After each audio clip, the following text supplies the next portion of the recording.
Morning, Marilyn. Good morning. Oh, okay. Hi.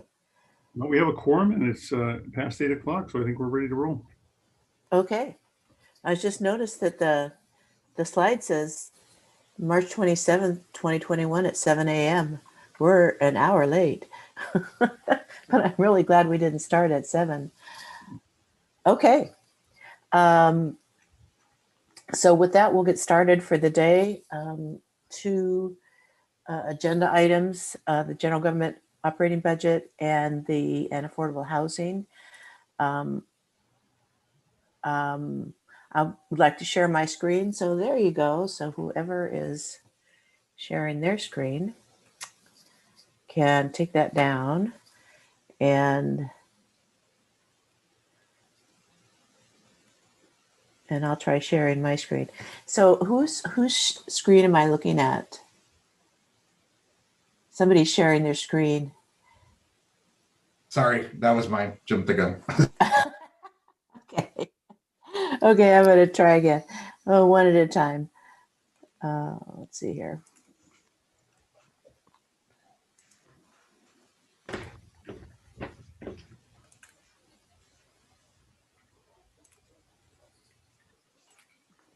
All righty. So now again, just to get you in the mood and get you started on this conversation for the day. So just kind of where you were, where you left the 21-22 general government budget. There were budget issues present and presented both for 2020 and 2021. So your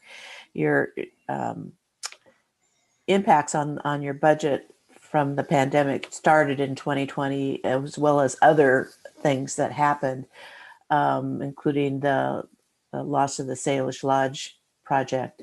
So there was already things happening in 2020, and so 2021 was predicted to also have a shortfall. Council directed staff to make expenditure reductions to stay within available resources, which they did. And then for 2021-22, to continue those, to save enough money to, and if needed, use reserves to balance the 21-22 budget. So it was a combination of expenditure reductions and reserves as needed to keep the budget on track. So what was happening is you had, and I say how much of this was from COVID, and probably a lot of it, but maybe not all of it. Your sales tax was impacted. Telephone utility and cable utility taxes were stalled, but that everybody's kind of seen it, and that's been going on for a while for everybody as people switch from landlines and cable to internet. Transport fees went down. Yes, probably COVID related, because people didn't want to go to, didn't want to leave their house. Hospitality services, restaurants, hotels, affected sales tax and lodging tax, and development fees were down because construction was put on hold. And so staff suggested they shifted some costs to other sources that could bear the cost and still maintain the services, for instance, to utilities where it was allowed to do that. Leave vacancies unfilled when you had them. Suspend some programs and maybe delay some special projects. So there was a combination of things that were done on the expenditure side. Enter the American Rescue Plan Act, ARPA, which we'll now call it. And just time goes so fast. Last week before, provides direct funding to states and local governments with money beginning to be available in 2021. And the estimated allocation for Snoqualmie at this point, based on what you know, is as much as $2.9 million. But just as an update, Robert has said that as of right now, you haven't had to go to reserves to backfill the general fund. That remains to be seen what you're going to do for the rest of the year, but right now you haven't had to tap your reserves yet. So that's an update. List of opportunities and uncertainties, and what you'll see is the opportunities, almost all of them become uncertainties because they're sort of good news, bad news. You do have some growth from some new commercial and residential development. You've got the Ridge getting built out. You have the potential for the UGA development. You have the mill site. You have the American Rescue Plan Act to provide some stopgap funding. You have some economic recovery, presumably as the pandemic becomes more controlled and if it stays controlled. And then you most likely will see some funding availability from the state and the federal government. But on the uncertain side, you're not sure about the lingering impacts of COVID and if there's a resurgence. I mean, that's just kind of an unknown right now. Need more information about the restrictions and reporting requirements for the Rescue Act funds. You don't know yet about how much funding is going to be available for what kinds of capital projects at the state and federal level, and what their priorities are going to be, and what kinds of projects will score well for other government funding. You may have some, until the legislature's done, you don't know what sort of new mandates may come out of this session. And there's always uncertainties with planned new developments. I mean, you've already experienced it with, Salish Lodge, all of a sudden not happening. During the recession, a lot of projects were halted or delayed. And so those are the kinds of uncertainties about growth that you have to be cautious about if you're going to use that to help manage or help provide additional resources in the coming years. And so, and I think Robert will talk about this, you have had a long-term structural imbalance, just like most other cities in Washington. You're not alone. Almost everybody has that long-term gap between revenues and expenditures, because of expenditures growing at a rate pretty steady related to inflation, and revenue not necessarily following that same trajectory, either because of legislative actions, initiatives, economic pressures, all kinds of things. And so you still have that long-term structural imbalance. So one of the possible approaches that they'll talk to you about today is to learn more about the ARPA allocation restrictions and requirements, figure out how you can use that and apply that to 2021 and 2022 to bridge the gap and help you get through this time until you can see some recovery in your revenue base. And then, but to maintain the expenditure reductions until you know more, maybe use the money to fund some one-time projects or, programs or something, one-time programs, and be watching the status of revenues and expenditures as you go throughout the year. And then also determine what you're going to get from state and federal funding assistance. And so all this is probably a little bit later in the year. You're going to have to reassess your position probably sometime after the legislature and before your mid-biennial budget adjustment, to be monitoring and see where you're at after all this, maybe around June or so. And then longer term, you're still going to have the structural imbalance discussion that you're going to have at some point. So staff is looking for some direction on the interim strategy for 2021. and that's it's a very kind of short term. What are you going to do with the Rescue Act plan to help shore up 2021? And then I suppose the council could talk a little bit at some point about when you want to start talking about that structural imbalance and how to address that, because there's a lot of, there's different causes. Can you agree on the causes, maybe come to some agreement about what sort of solutions you're willing to consider, and then most importantly, talk about the timing of that discussion, when that needs to come before council for discussion. So with that, I think I'm going to turn it to Robert. Robert, do you have a presentation to do first? I'm going to be, we have just different sheets I'm going to show. So it's Okay. not a formal presentation, but like we've talked about, we're going to go through our updated forecast, showing the potential impact of the ARP. We're also going to show the revenue options that the city could look at to plug that gap that we've been talking about now since I've been here for 3 years, in the forward years that was occurring even before the COVID crisis. Right. So Jim. I think the Mayor Pro Tem has his hand up. Yes, Jim, you have your hand up. I just want to remind Mayor, City Administrator, I just want to remind you, this is what we specifically agreed we wouldn't do, but I guess that's what we're going to do. Fine. You wouldn't do it in terms of? Well, we're going to try and update all the numbers now.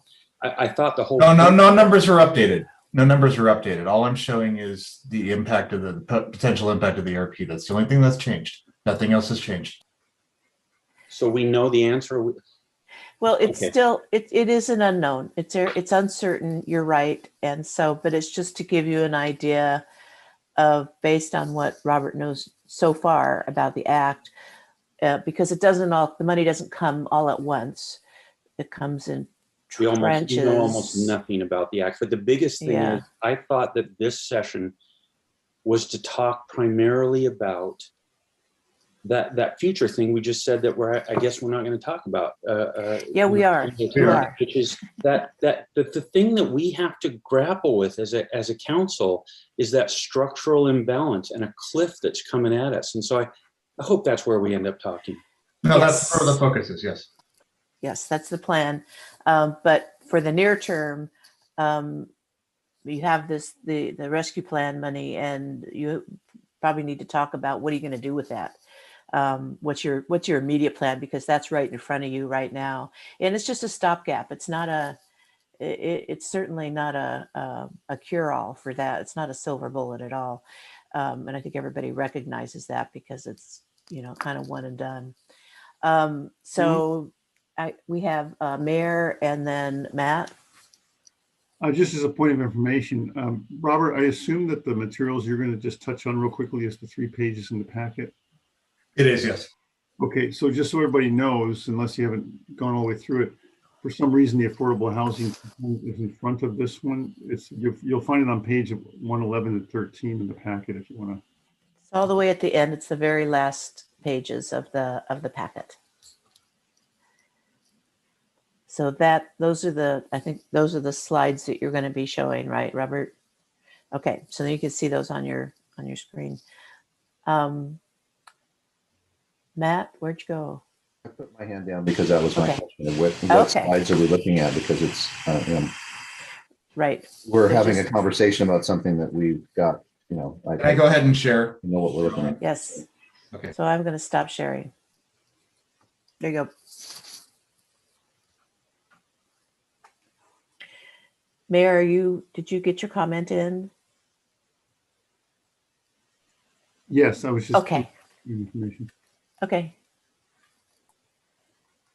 Yeah, so to Marilyn's point, this is the forecast. We have not changed any of the baselines. So this is the same forecast you saw in the budget. This is what was approved.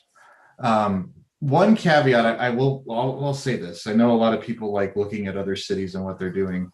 There is a neighboring city of ours that decided to actually their mayor put out a newsletter last night where they said that, hey, we're getting all this money from ARP. We're going to set up a task force to how to spend it. I can certainly advise this council that is not the approach you want to take. As Marilyn said, and we'll emphasize it here, we do not have the details yet. We have an assumption of what we may receive, but again, disclaimer, may receive. There's another city that says, hey, we're going to receive it. We're going to spend all this money. We're going to have a task force. They don't even know what they can spend it on yet. So I would say anything to that effect, it's premature. And I was actually shocked. This came out last night after our retreat from this neighboring city, and I was very surprised. So I would just say, like to Marilyn's point, just emphasizing, this is speculative at this point. And this, when I go through these charts, that's what I'm going to talk about. This is the same chart we had. Mayor has his hand up again.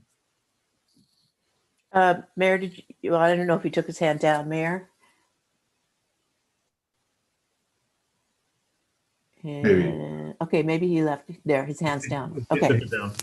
I'm sorry about that. I forgot about that. Okay, so No again, worries. this is the same chart. This chart has not changed. The only thing that we have done this chart is we have an estimated impact from AWC of what we may receive. Again, emphasizing may receive from the American Recovery Plan Act, ARPA. I'm doing ARP on this. I'm sure the acronym will change again.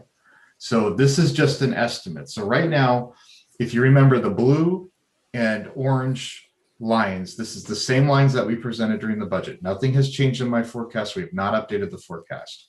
So what you can see now is that we balanced 2020. And then as we talked about before, 2021, we had a structural difference between revenues and expenditures.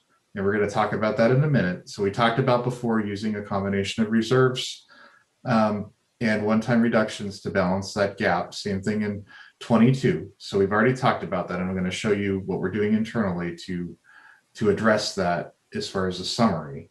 But then you see what the impact could potentially be on ARP. So again, this is just speculative, but based on interpretations of the statutes, this is what we're assuming the city may receive, interpreting the statute the way it is, the way the AWC is doing right now, which would be the city would receive up to 2.97 million in the main funding. For this purpose, I am staggering that over 3 years, 21, 22, and 23. But again, it's a dashed line. This is subject to change. So all I'm trying to show is if everything holds, what that impact would be on our chart. But you can see after you get to 2023, you're back into that structural imbalance that Marilyn was talking about.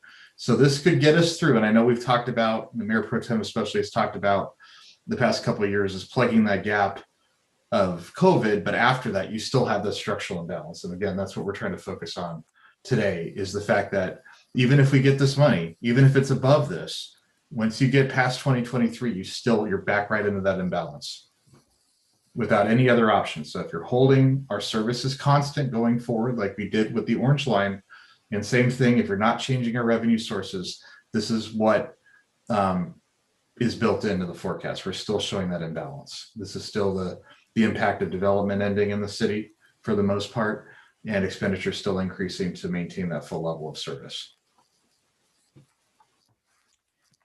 So with that, then again, you can talk in the short term about, maybe how to apply those. We have a little bit of information about how you can use those funds, and talk about maybe how you might want staff to prioritize how to apply that money. Sort of first things first. There may be some expenditure reductions that they've made, like transferring expenditures to different funds that could pay for them, and that it's okay to do that you may want to just keep some of those because they were kind of good ideas. So anyways, you could do them and it doesn't hurt anything. And then there may be, but as you use the money to backfill your revenue, what sort of things are going to be priorities for you to maintain during the next 2 years? What sort of services are you going to do? And it's so that would be kind of maybe a way to approach that conversation is what would your direction be about how to apply those funds to bridge the gap, to bridge that time period over the next 2 years until presumably the economy, your local economy recovers and general economy recovers, people get back to work and all those things. And so, Robert, can you talk a little bit about what sorts of things you can use the money for, what sorts of things it's intended for? Yeah, so I don't know if everybody has this. I can send this out if you don't. This is just an AWC fact sheet that they sent out regarding kind of the highlights of what cities can use the funds for. And so I'll just focus on this one. Cities can use the ARP funds for responding to the pandemic, costs incurred in the emergency, and then the lost, delayed, or decreased revenues. So that's the point where when I go back to that chart and I'm showing that dashed green line, that's assuming that we can replace what we lost in our drop in revenues in 20 and potentially 21 as well for this full effect of COVID. Councilmember Jeans. Well, I wonder if someone can comment on this. The other day, or the other evening, Catherine and I were at the Snoqualmie Valley Governments Association, and the Association of Washington Cities was talking about this wonderful money that's coming our way. It seems to me the amount allocated for Snoqualmie was substantially higher than other cities that I thought were comparable cities. Can you comment on why we got 2.9 rather than 3.1 or 1.0? Yeah, so thank you, Councilmember Jeans. That's a good question. So just to emphasize, we haven't received anything yet. Again, and you can see right on AWC, it says these estimates are not official values and are subject to change. But they do have a hyperlink that pretty much shows estimates of, it's based on a population and an employment ratio nationwide. So what they did was they looked at the different states, they looked at the state's unemployment rate compared to the nation as a whole.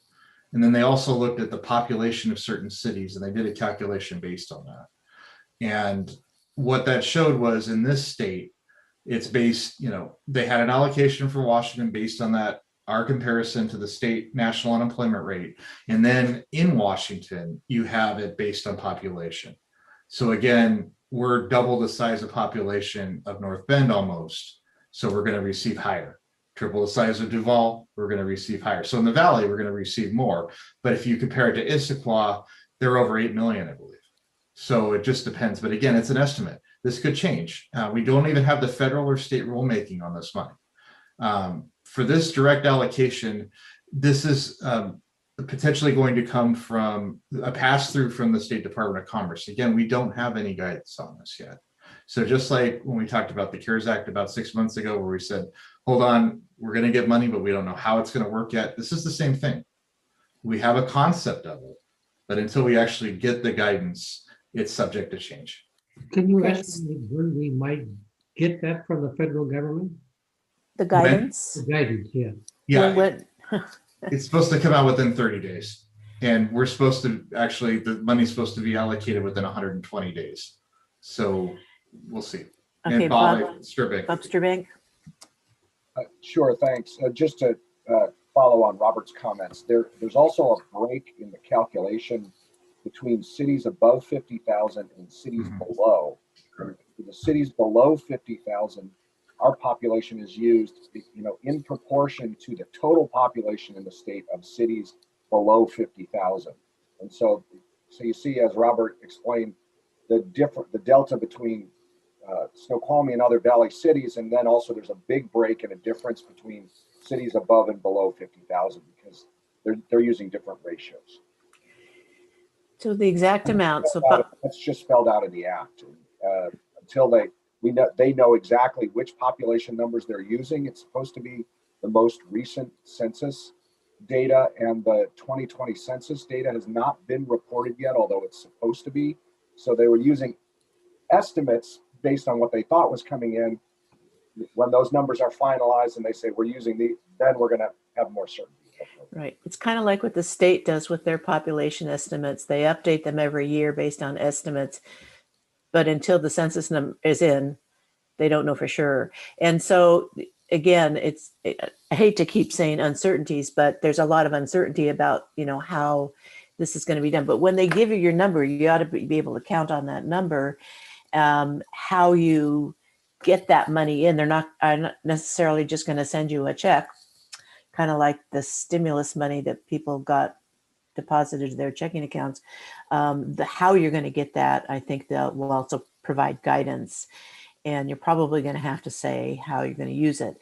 So it's intended to, as Robert, to help mitigate the impacts of the pandemic primarily. And so that could be lost revenue, for instance, the revenue that you lost from hospitality, from food and hotel, motel, food, drink revenue, sales tax on that, your loss in your transport fees, revenue that was directly attributable to the economy. For instance, but what you can't do is if you decided to lower a tax rate for this year, and then you couldn't replace that based on a decision that you made. And so it's really just to mitigate the impacts of the pandemic. And so that's, if you think about it that way, and the kinds of things to use, so you can restore reductions you made, and or you can say, gee, because it's intended also to help struggling businesses and residents, to help them get back on their feet. So if there's something you want to do to that, because that helps your economy, that helps them recover, and so that you can also use it for those kinds of things, if you weren't already. So Sean, you have a question? What do you think? Yeah, I suspect we're going to have this exact conversation when we know everything, right? Pretty much. So we're 25 minutes into talking about stuff that Robert has aptly said we really have no idea. I'm just wondering if we want to continue to spend time on stuff. We're going to have this exact conversation in weeks or months when we know everything. Okay, so I'll Catherine, and then I think I might kick it to the mayor, because I think that you may have some thoughts on this, maybe? Yeah. Okay, so Catherine? Okay, so looking at the sheet that Mr. Hamoud has up, for the right-hand column, I don't see what the title is, but this looks like it's funding that will go direct to these different areas, such as emergency rental assistance, homeowner assistance, and other housing programs to help families pay rent is one of the items. And so it will be more interesting when we do find out where we can use funding and other funding that's available, because later on we'll talk about affordable housing. And I guess I don't know if we went to, we need to find out what's coming to the valley for the emergency rental assistance, for instance, and then what type of funding would we also help with, or if we make the choice to do that. So that was one thing. Candace Bach stated it from Association of Washington Cities, is that there'll be federal money coming, there's gonna be state money coming, county money, and then city money. And so then you have to decide, all that different funding. Do we use the city money for certain areas where they're also going to get possibly 3 other types of funding? So there's other sources of that kind of assistance that may be coming. And so the question is, how do you apply this money when those other sources are available? Is that what you're saying? Right. Okay. So just to Councilmember Sunwell's point, and also to Councilmember Ross's point, I've postponed a meeting to brief everybody on an update of the American Rescue Plan Act 3 times because we're still waiting on the details. Now, and I think in upcoming weeks, we will do a full briefing once we know more, but to Councilmember Ross's point, there is money in above and beyond what we're talking about here for that base money that to help the city. For utility payment assistance, meaning something to maybe avert shutoffs, also rental assistance. How that's going to work is completely unknown at this point, so we can't really talk to that. Same thing on grants to businesses that saw losses in tourism. There's some of that language in the bill. There's also direct assistance to Native tribes that could help this region as well. So that's still being flushed out. I check every day and we haven't had any updated guidance at this point. So once we do, we'll immediately brief committee and council on that. Right. And there's a whole element of the act that is related to tribes. They get a direct allocation and quite a lot for various things. And so, but you're right. One of the things that you can do, and this is not what normally you would do, but you can use this money to offset utility costs. So if people are having trouble paying their utility bills, normally you wouldn't necessarily use general fund money to help that out, but you can and you should, to keep, so people can keep their utilities on. And how you do that is going to be, there's probably, it's one of these things where you're probably going to want to look at what your neighbors are doing or what some of the other cities are doing and how they're administering those sorts of programs, because they're, everybody's going to be having the same questions and ideas at the same time. So I always say, why make it up when you can copy somebody else? If it's that they have a good idea and they have a good solution for it.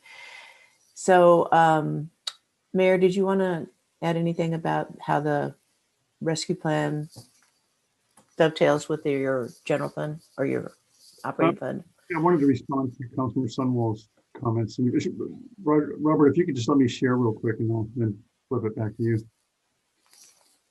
And this is maybe kind of a hokey metaphor, but hokey metaphors have always helped me sort of keep focused on things over the years, especially if we can use sort of a common language. Everybody see this amazing presentation? It should be a blank screen. Is that what we know about anything? Nothing? Is that a metaphor? Well, this is a metaphor.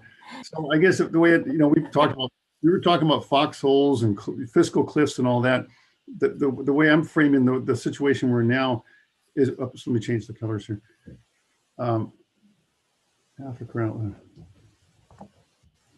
Sorry about that, bear with me. All right, so if this line represents a sustainable budget where revenues and expenses as the years go by stays in line with each other, that's our goal. That's where we want to be. But then as we've hit these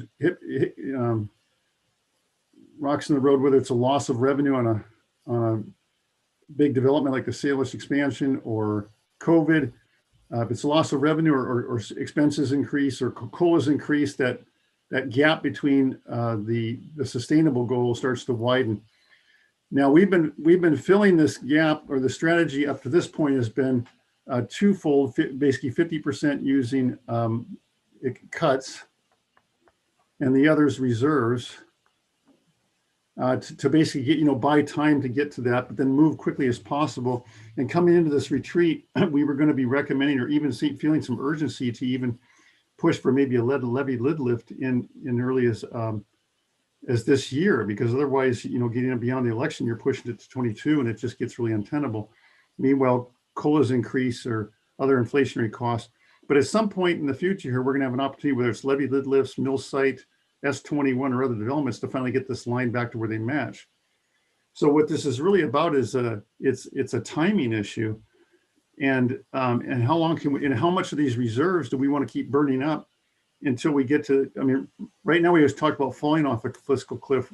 Right now we're trying to basically get out of a huge fiscal hole and get back up to sustainability.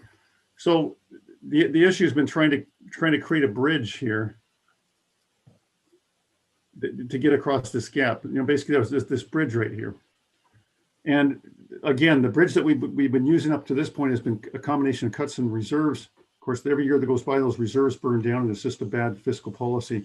What all of the ARP funds have done, the American Rescue Plan Act funds have done, is buy us time. Every other variable has essentially remained the same as far as we're concerned. It's just bought us time, and it's provided a bridge to get across this canyon here where we don't have enough time to plan to get additional reserves, and we just need to buy time to get there. So it's buying us that 2 or even 3 years of time to get to the other side where finally some significant revenues kick in to get that back to sustainability. And that's the way I think about it, sort of this bridge. So back to Councilmember Sunwell's questions, why are we talking about, what else is there to talk about if we're going to come back and talk about this again? The direction I need coming out of this retreat, or the administration needs, is the council on board a fundamental shift to where we're moving away from this strategy of cuts and reserves and replacing it with ARP money, which means as much as possible, we will go back to restoring the service levels and investments, whether it's events coming up this summer and so forth. So that, and with the idea that you don't build a sustainable budget on one-time ARP funds, but it does buy you the bridge until new revenues down the road can come to. So twofold, are you okay with us shifting strategies to as much as possible, and as much as we find out as we dip into the ARP funds, to move away from this cuts and reserves to where we're not using reserves and not using so much cuts, but ARP funds to make that bridge. But then the second thing we need from you is a commitment to what are the strategies to get to this other side of the bridge? How are we going to create this new revenue, and on what timeline? What the relief we felt was that we could afford at least to stop talking about the need to do a levy lid lift in 2021, in the middle of probably one of the next noisiest elections coming up, with 5 elected positions up for vote, and push that off to 2022 without any great compromise here. So again, twofold: it's a shift in strategy, and secondly, it's what commitments can we get from the council on whether it's the 1% increase, a commitment to a levy lid lift, mill site, S21 or others, and that's why we still need to have that conversation in the sort of the time frame, so we know not just when we get to the other side of the bridge, but when. What's this target date right here? When can we get to that point? When are the ARP funds running out, and when can we assure that there's some sort of viable revenues coming in? So with that, I'll give it back to you, Robert. Okay, Matt. Does that make sense, Councilmember Sunwell?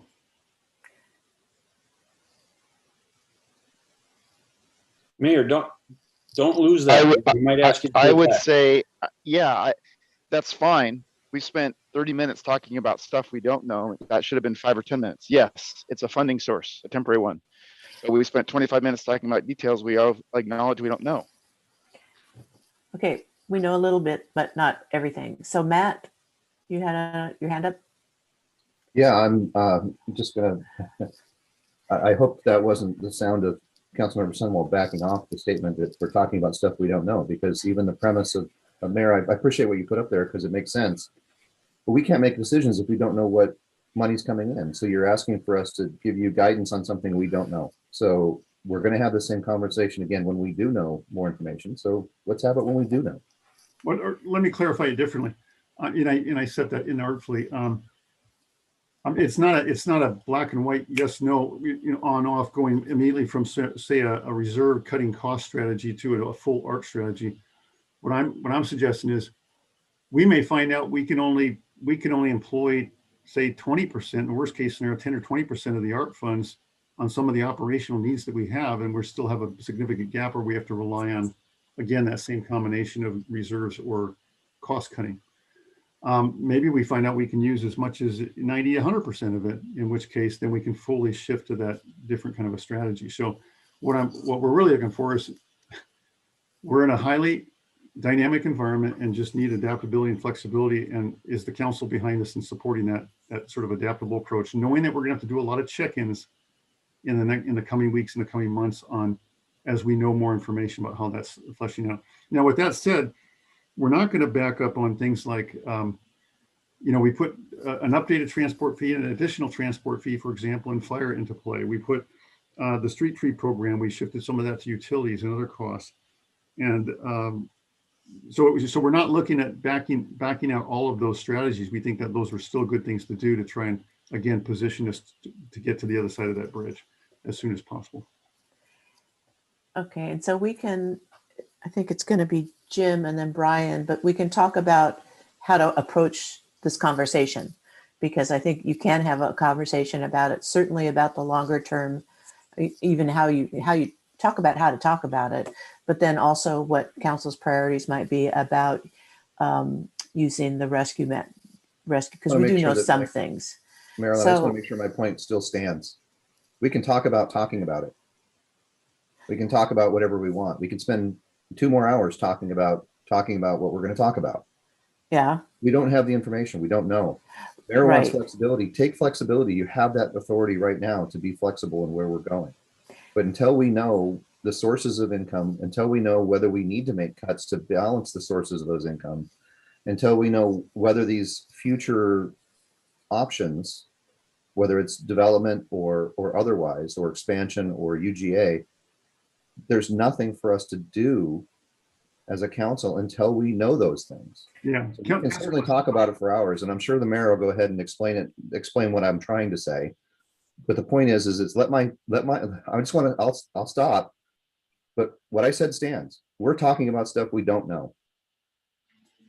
Councilman, I'll say in all due respect, if I didn't come back to you and talk about this issue, you would be accusing me of not briefing you on the fact that we shifted away from a strategy and a commitment to deal with the gap with about 50% of the $500,000 in cuts and $500,000 in reserves. And how dare I shift that and think I could stop doing that by using ARP funds. So I'm damned if I do, damned if I don't. So excuse me if I don't accept the premise that somehow I'm not obligated to come back to the council and have at least the courtesy to brief them on the changing dynamics. So we'll come back to that, if you will, that conversation a little bit about what you can talk about today. Jim? Yeah, I just want to say just quickly, everyone, just so you know, because you might say, well, this all seems kind of a little bit weird. Here's what you should know. For 2 months, 3 months since we passed the budget, these guys have worked. See, I've seen it during the planning that's been going on for this meeting for 3 months. The amount of work that went in by staff and senior management to try and find all those cuts, how to do that smart. They worked, there was so much, and they were coming to us with a fully developed presentation. ARP changes everything. They don't need to do those things anymore, but they're still reacting to that. So because what you don't see is so much had been built up, so much work had been done, and so you don't see that. We owe a huge debt of gratitude to our staff, and it's all invisible to this council. So I hope you'll take my word. A lot happened there, and that's what drove this. So here's my point, Mayor. I think that the reaction of the council, we'll see if anyone disagrees with this statement, but I think what we're all saying, or certainly this previous speakers, I understand us to be saying, yes, thank you for telling us that you've switched tack. You're going to try and use ARP money. Yes, go do that. Come back to us once you know specifics. We get it. We think you're doing the right thing. Now, let's move off that. And let's say, what do we have left to deal? And I think that's actually where you're going in your last comments, which is okay. That's exactly where I'm going. Now we need to focus on how we're, the commitments I need to get us to the other side of that bridge, whether it's ARP funds or not. So well, let me say it a little differently, which I think what you're saying, and maybe I'm wrong, is, even if, Mayor, could you, well, I was going to ask you to leave that thing up, but now everyone remembers it. So when we get to the other side of that, I don't think you're asking us to help you get to the other side. What you're saying is that other side is 2023. And once we're on that other side, guess what? Look, it's where he says when. Look, that's higher than it was at the beginning.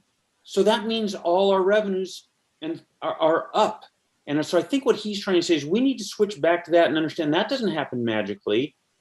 So what are we doing to make that happen so that those revenues, once we get over this chasm or whatever we're going to call it, He's saying we still have to deal with, how does that happen? Is it levy lid lifts? Because, you know, I know there's no numbers here, but we all know from prior presentations, that line is not a 1% increase per year. And it's certainly not a 0% increase per year. So are we talking about, so how are we going to get, what is that percentage? And we all know from the previous budget percentages or presentations, that's like a 3+% line. So where's that money? When we come out of this thing, where's that money coming from? What steps are we going to take? Just, you know, to give an example, the city of Issaquah, not the gold standard, but one we constantly reference to, fine, it's a big neighbor. They are right now looking at levy lid lifts, and their presentations to their council talk about that being an minimum 18-month lead time. So before you actually start, from when you decide to start down a path like that, through all the process, then a vote, and then the process to implement it, and where you actually start collecting dollars, it's at least 18 months. So I think when Mayor said, hey, some of these things we did, by the way, really weren't about getting across these chasms. They helped, but they were really long-term things, like what we did with our forestry program, with what he mentioned something else. I think what he was trying to say is, and get us to focus on is, so those permanently help with that blue line. They help, but that doesn't get us there. So we need to, understanding that he and administration are gonna try and solve this thing with ARP money, and they'll come back to us with details and how much does it solve, and do we still need some cuts or reserves or whatever. They'll come back to us, fine, we'll hear then. If we endorse that, then the remaining discussion for us is, okay, what about that longer, from where it says when, from that onward? And I think that's where maybe we'd all find some value in discussing that today. So that's my view, and let's put this thing behind us. I think we all get it. We probably spent way more time than Mayor. If you would have just drawn this for us, we probably would have been cool. Thanks for the info. Now let's move on. Okay, so I think it was kind of what Robert was trying to show is that, yep, there's still a problem. Brian? Well, I checked out of the ARPA conversation about 10 minutes ago, guys. You could have covered it with IDK. But Matt, to your question you asked, I'm full support of trying to, you know, fill in the hole that was made in reserves, utilizing the ARPA as appropriate. I am not fully aware of all those cuts that were made. So I guess I would like to have, you know, a blow by blow as we go through that of what cuts are we now taking out of the picture and replacing with ARP, and maybe some of those remain in place. Tell you the truth, guys, I made for me, an uncomfortable decision last year based on this, and I don't think I was not happy with what happened afterwards. Okay, let's just put it that way. If you want details, we can talk later. But based on that, I really want to look at those cuts and see what remains and what. I just want the conversation. It probably ends up the same, but I want the conversation on cuts before we go do that. That's it for me. So it's kind of what and how to restore using the, yeah, okay. That was the question Matt asked. Yeah. We have a tendency of entering an orbit around a planet and then go to the next one. I just want to go back to where we started this journey. Okay. With Matt, of his question of what do I do from here? Okay. What's the We're direction? a little torn about going through those details, Councilmember Holloway, and the reason why is, as you can imagine, when you start talking about cuts and when it might be even affecting personnel, you better be prepared to act on them quickly, because it's going to have effect on the morale of the organization.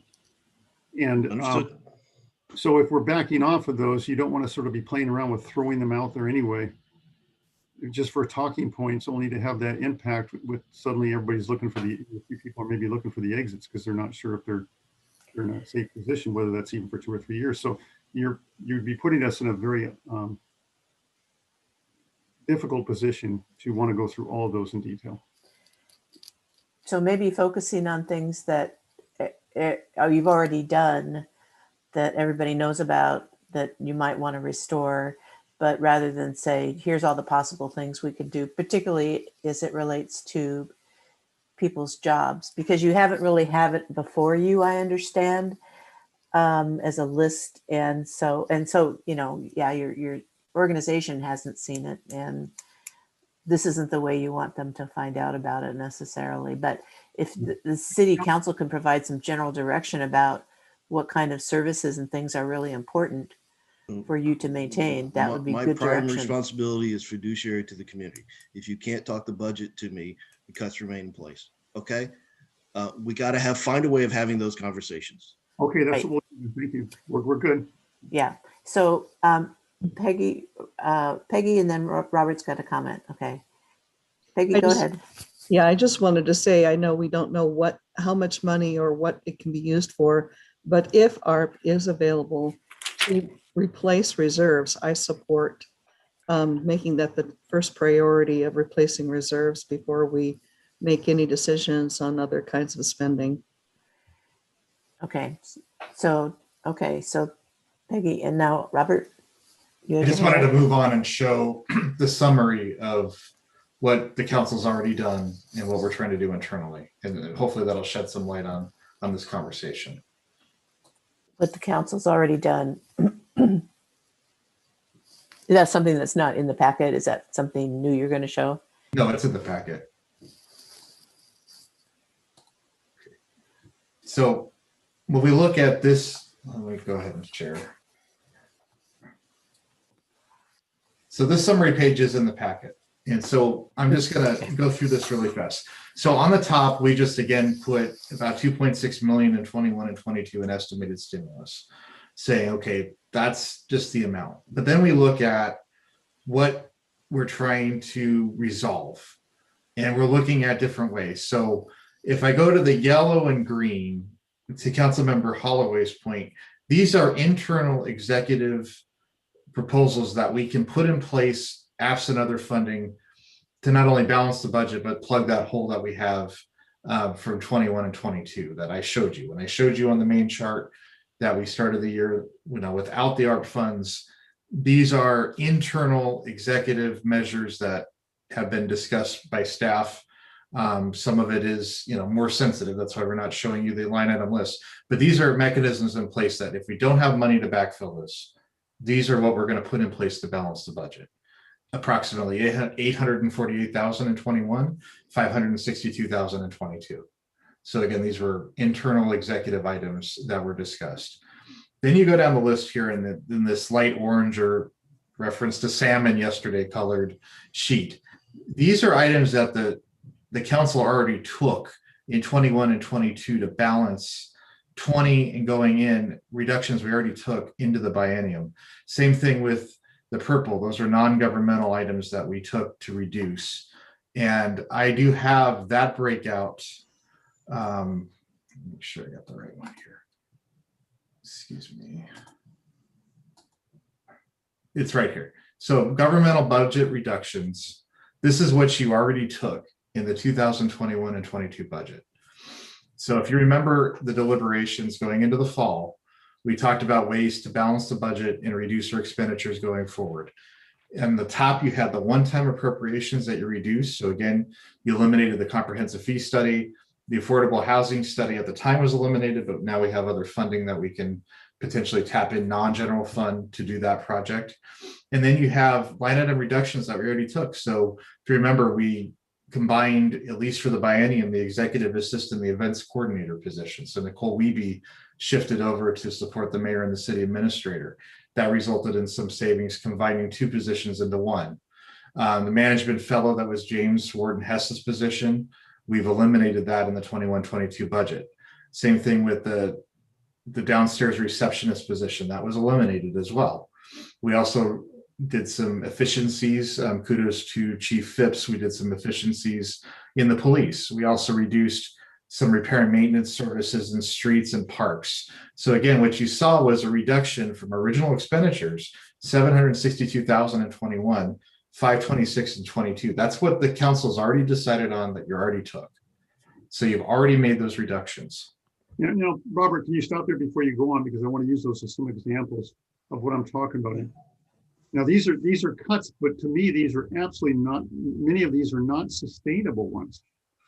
There's a difference between me making a temporary cut that does a temporary savings, and then the cost comes back and you're back into that fiscal hole. So for example, does anyone for a moment think that we're not going to need the events coordinator to come back online on the full speed come even this summer when we're coming out of COVID. Or that the new city administrator is going to be looking around saying, what?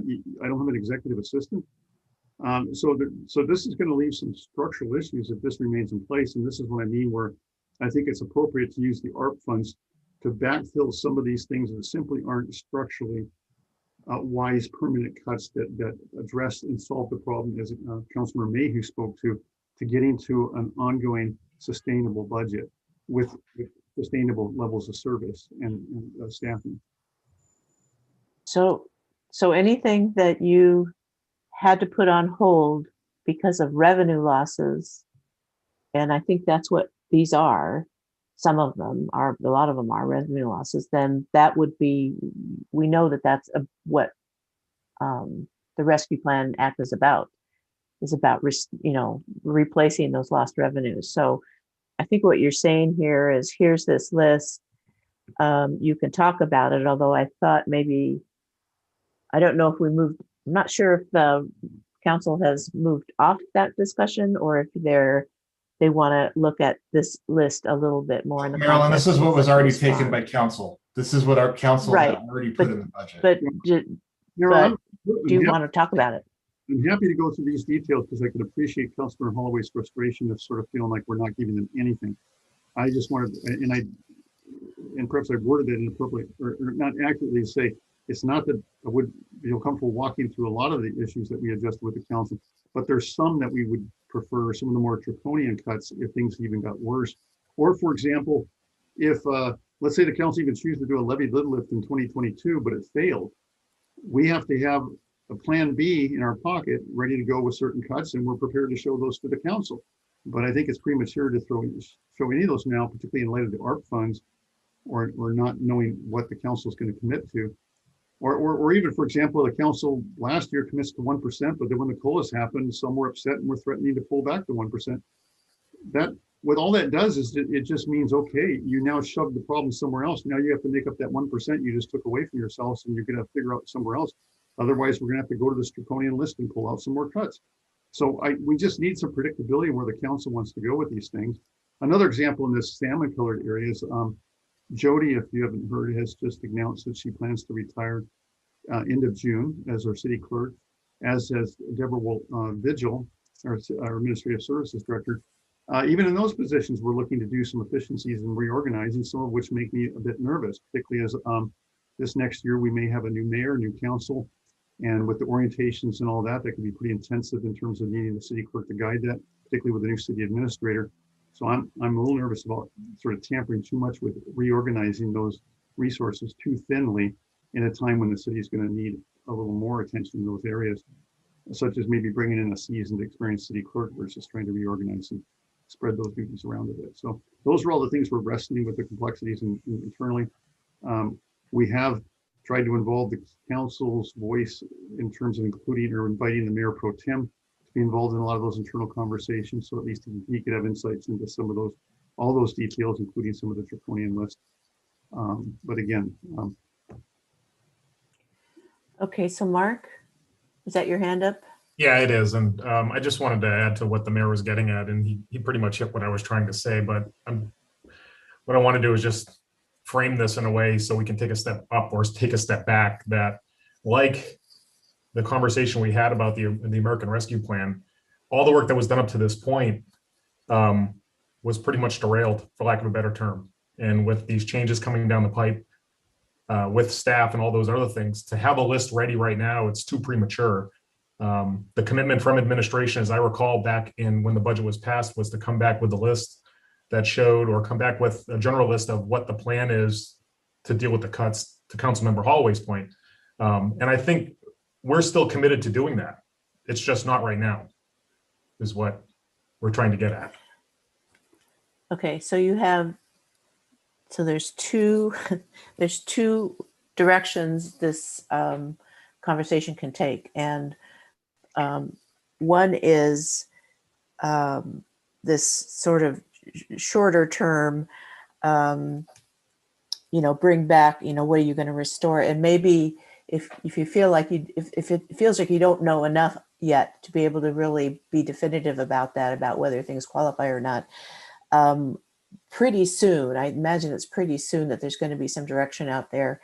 And then you would want staff to come back to you with, okay, based on the guidance and based on what we've done, here are things that we recommend that you consider using the ARPA money for. And then you would come back and talk about that and have some assurance that you understood what the rules were. And then there's that longer term and I remember it's always been sort of the fiscal cliff is conversation about how to approach that conversation, when to do it, and what you would consider. So that's and that is a conversation that you can at least begin to talk about today. You have to talk about it sometime, about when and how to have that conversation about, for instance, even viewpoints on what the problem is. If you don't agree on the problem, you're probably not going to agree on a solution. And so, to try to get a meeting of the minds on some basic, is there a fiscal cliff? Yes, there is. When is it? What are the things we're going to need to do to address that? So I've got, let's see, I've got, Yeah, I put my hand up. I've got, Goes Mayor and then Holly. Mayor, and then Brian. Yes, I'm bringing up my list there. Okay, go ahead. Yeah, so him. I'm frankly less concerned about this. Is it commitments to cuts and reserves or ARP funds right now? That's going to sort itself out. The bigger one is, and it hasn't changed the urgency at all, is the second one you talked about, Marilyn. That is, the ARP funds, even if we had clarity today that we could use 100% of them and all problems are solved and fixed, it doesn't change the fact that we have that because those are one time, we're still in the same place within a couple of years of having to dig out of a pretty huge hole and have a strategy for how we're going to get there. The only thing that the ARP funds potentially do is it gives us a little breathing room. As I said before, rather than really pressing hard, we fully anticipated to come into this retreat pushing hard to say, Council, you absolutely have to seriously consider doing a levy lid lift in 21. We know it's in the middle of a very noisy, messy election with 5 seats up for vote. But if you want to throw a levy lid lift in the hands, well, anyway, just the timing. So we think the ARP funds at the very minimum, even though we don't know much now, is going to give breathing room to where we didn't feel there was urgency to need to push on that issue. But certainly there should be a conversation that starts now for whether we need to make a commitment for that for 2022. And if the council, because they were upset about COLAs, wants to back off the commitment on the 1%, and that's too hard, then you better look at either a bigger levy lid lift or some more aggressive economic development or some more aggressive cost cutting to continue to make up for that. So, we can't avoid facing that difficult challenge in the next 2 years and how we're going to, and the sooner you start on that endeavor, the easier it becomes. The longer you wait, the more painful and difficult it becomes to get out of that hole. Okay, Brian. Well, I almost put my hand down, Matt, because I hear you want to talk to the long-term issue, not the near term. But in regards to the near term, I think we've confabulated revenue and budget. I would love to have a conversation moving forward as the ARPA becomes available of what existing budget items are we going to fund now with ARPA to free up funds to put back into reserve. So that gets us back to talking expenditures and how to appropriately talking expenditures and budget. And then, like we were talking about, let's go talk those cuts that are in place. Let's talk those of how ARPA may affect. Now, long term, ARPA may come with its own rules that says we can do none of that and you have to go do these other things. So we'll have to see. But yeah, Matt, let's proceed on with your long-term conversation because ARPA's, again, an IDK at this stage. Okay. And frankly, it would be easier for us just to focus on, because the easy answer to your question is, we're just going to restore the services to where they were before the COVID hit. But the easiest way to report it would be to say, with the exception of these 10 or 15 items that we think we're wise to do anyway, that's the easier way for us to approach it. Otherwise, the cuts are sort of arbitrary because it was responding to a crisis that no longer, assuming we can apply the ARPA funds, no longer is present. So, but if you want to revisit, hypothetical cuts that no longer need to be made on all those details. Again, short of some of the draconian ones that we think would have an impact on morale, we could walk through those. But thank you. I would appreciate, and I think from earlier comments from other council members, to just pivot to the longer term, the need to look at the longer term strategy. Okay, so, and things always change. I mean, things are the way they are now, but the mayor just announced 2 key retirements. Those kinds of things present opportunities, administrative opportunities to reorganize and, to do things a little bit differently. So you always look at those as, oh, okay, what do we need to do? Always looking to improve how you do things. So I saw Mark kind of shake his head for some of my comments. I wanted to know if he wanted to add to that at all, or who? Mark Carrera, our interim city administrator. Mark. Yeah, no, I think, this is a really good problem to have at the end of the day. We've got additional funds coming in that we can use to help shore up the budget and postpone what we need to do. There are certain cuts or things that we should be doing just as good government. And this has really forced us to go through it with a fine-tooth comb. There's opportunities with positions where people are retiring and moving people around with coming out of COVID. But really focusing on what the long-term health of the city is what I think all of our goals are. It certainly is mine. And when we come back later for another discussion about this, when we know more about the ARP funds, that's a good thing. And we'll all be more informed and we can make more informed decisions. But again, I agree with the mayor that we really need to start focusing on what the future is and focusing on that horizon and trying to figure out how we're going to solve these issues for the long term. Okay, so are you ready to pivot to that a little bit to that long-term discussion? You raise nod your head if you think you're ready to do that. Even though you don't know everything, there is because nobody knows everything there is to know in the future. So maybe I can ask a couple questions about how you sort of view this. And like I said, if you don't agree on the problem, you won't agree on a solution. So I think that what you see and what I've sort of heard is if you have, say, a $2 million budget, general government budget, just to keep the ship going forward, to keep fuel in the tanks, and to keep it going forward based on inflation costs that a lot of which you have no control over, you're going to need another $200,000 a year. So that's just to keep the ship going forward. And so what you're talking about is needing to see enough to sustain that, enough revenue growth to cover that. And if the revenue sources that you have don't naturally grow that way, and I'll give you the obvious example is that's property tax. It's at the best, it goes by, up 1%.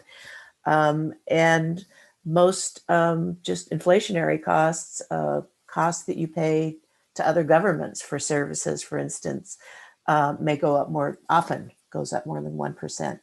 And so that gap just sort of naturally occurs. And like I said, you are in good or bad company, but most city governments are facing the same dilemma and always have because of the tax structure in Washington, the way that it works. And so it's just something that you have to, every year, you have to balance the budget, right? So every year you have to take whatever actions are necessary to bring those lines together, whether that's reducing expenditures, increasing revenue, or using reserves as a short-term measure. You have to bring those lines together with every budget. And so the question is, how do you not deal with that dilemma every budget cycle? How can you create a structure that takes you forward with a little bit more certainty? So in terms of the problem and what creates that gap, and the way that I described it, which is, I think, a combination of what other folks have said, would you say that that's a pretty good characterization of why you have that fiscal cliff?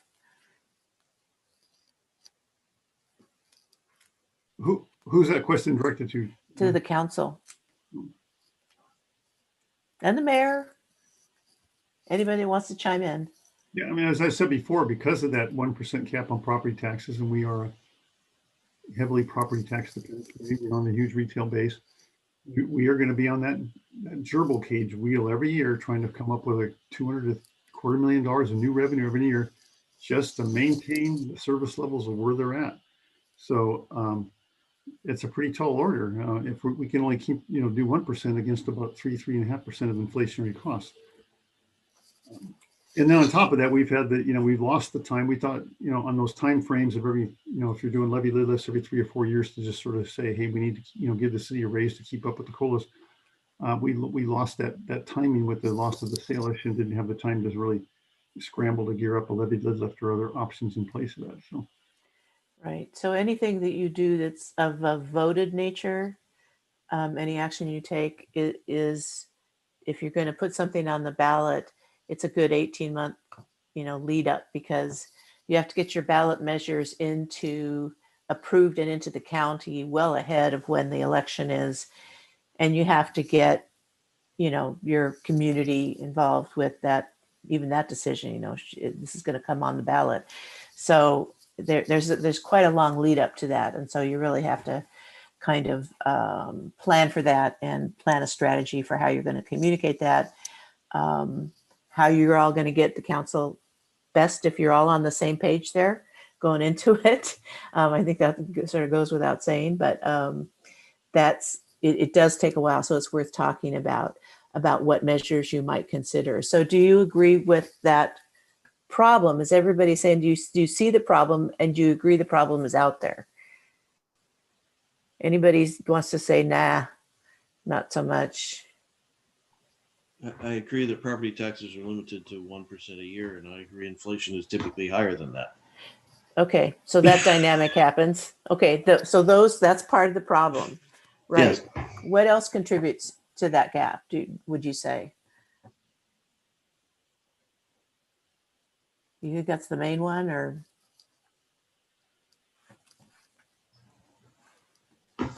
Yes, Matt. I don't know if I'd categorize what Brian said as the problem. It's the constraints at which we operate under.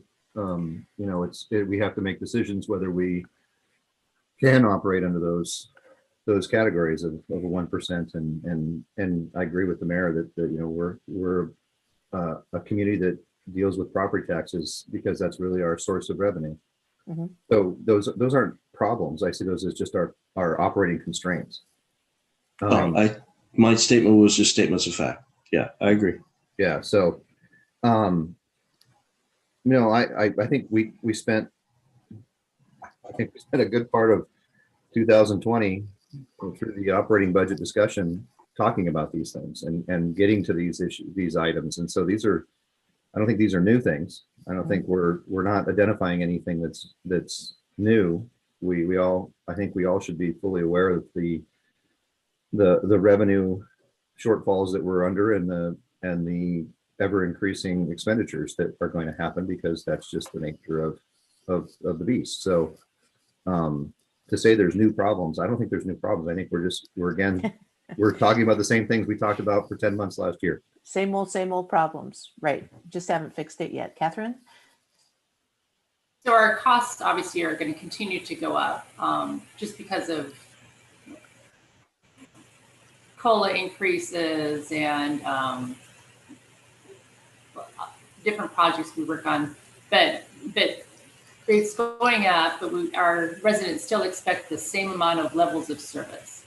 And so if we want to provide them the same amount they thoroughly enjoy, then we do need to fix the gap between revenues and the expenditures over the next several years. So I'm for talking about what we need to do long-term. We should have a discussion now than waiting another 6 months or longer. It's important that we start planning for it now. Okay, Matt? Sorry, I forgot to put my hand down. Oh, okay. Okay, so you agree there's a problem, costs are going to go up. And I think that community expectations about levels of service, I haven't looked at your survey results, but I think your survey usually says that your community is pretty happy with the services that it receives from the city. Is that a accurate statement? Mayor? Yes, I think we've always scored very high marks. In fact, the folks that have done the surveys in the past for us who have worked with numerous other communities in the region say, wow, you guys are really off the scale compared to most on not only the help the residents rank it, but the trust and support they exhibit toward the local government. Okay, so maintaining services, since they like them, it would be good to maintain them. Okay. Yeah, most surveys have shown that whether it has been in past levy lid lists, the 2 levy lid lists we have done historically, were approved by the residents. And so between that and surveys, it's been consistently the vast majority of residents support maintaining service levels. Okay, so levy lid lift has been successful in the past. Again, so we can talk a little bit about sort of revenue diversity and, having a nice diverse portfolio, if you will, of revenue sources that, depend on different factors to make them grow so that, because levy lid lift brings you more property tax brings you more 1% limitation. So that's something that's if people are willing to do that, it's good, but it does have a limit unless you put a bigger growth factor in there. So Bob? So we have, since I've been living in the city, we've had the benefit of all of the growth, and it's mostly residential. And it feels good when it's happening, but when it's over with, it's just more of a burden on the city than it benefits the city because we have a limitation of 1% on taxes. But if you talk about growth, if the mill site plan was residential growth, that would be a short-term gain, but not a long-term gain. So the mill site is a commercial, diverse growth that'll produce more income. And so we want that, more income. And if we annex the urban growth area in the West Hills into the city, and we have the kind of growth there that goes beyond residential growth, and there'll be additional revenues there. So there is the opportunity for more revenues with a diverse growth, and we should take into real consideration those kinds of things that have the potential of happening, and whether it's good for us and the citizens in the long term. Okay, so depending on what kinds of growth occur, what you're saying is if that brings a diversity of uses, not just residential, but maybe a little bit of retail, businesses, whatever they have, then that creates a more diverse revenue base for you. So one thing is, you're going to do everything you can to support, like the mill site, I think, make sure that happens. And but to the extent that those bring a diversity of revenue sources, that's a good thing. Is that right? Okay. So, okay, Bob, so that's your hand. Mayor, you have your hand up. Are those old hands or new hands? No, I've had it up for a while, but you asked me I didn't make my comments. You asked me a question. Oh, I'm sorry. Okay, go. I was just going to suggest that it is a good time to pivot to really asking Robert, I think it's on page 112 where he's showing some of those revenue enhancement options to talk about, and there's a couple missing or a few missing there. It's not altogether comprehensive, but this again is an example of first of all, defining the problem, not only in terms of what's causing it, but what is the amount of the problem? Is it $1 million? Is it 2 million? Is it $500,000? I think we've roughly still been shooting at about $1 million that we have to solve, probably a little north of that. And so the question is, and as Councilmember let's say, we don't have to reinvent this whole thing because we've had this conversation for months going back through last year. So we want to pick it up where we left off and say, okay, let's revisit that. although we all understood those different pieces, and Councilmember Jeans just went over some of those. I think he's saying, gosh, didn't we talk about these? Aren't these tools we're using? We're at a point where we're just needing commitments on those tools. Okay, which tools do you want to use and when?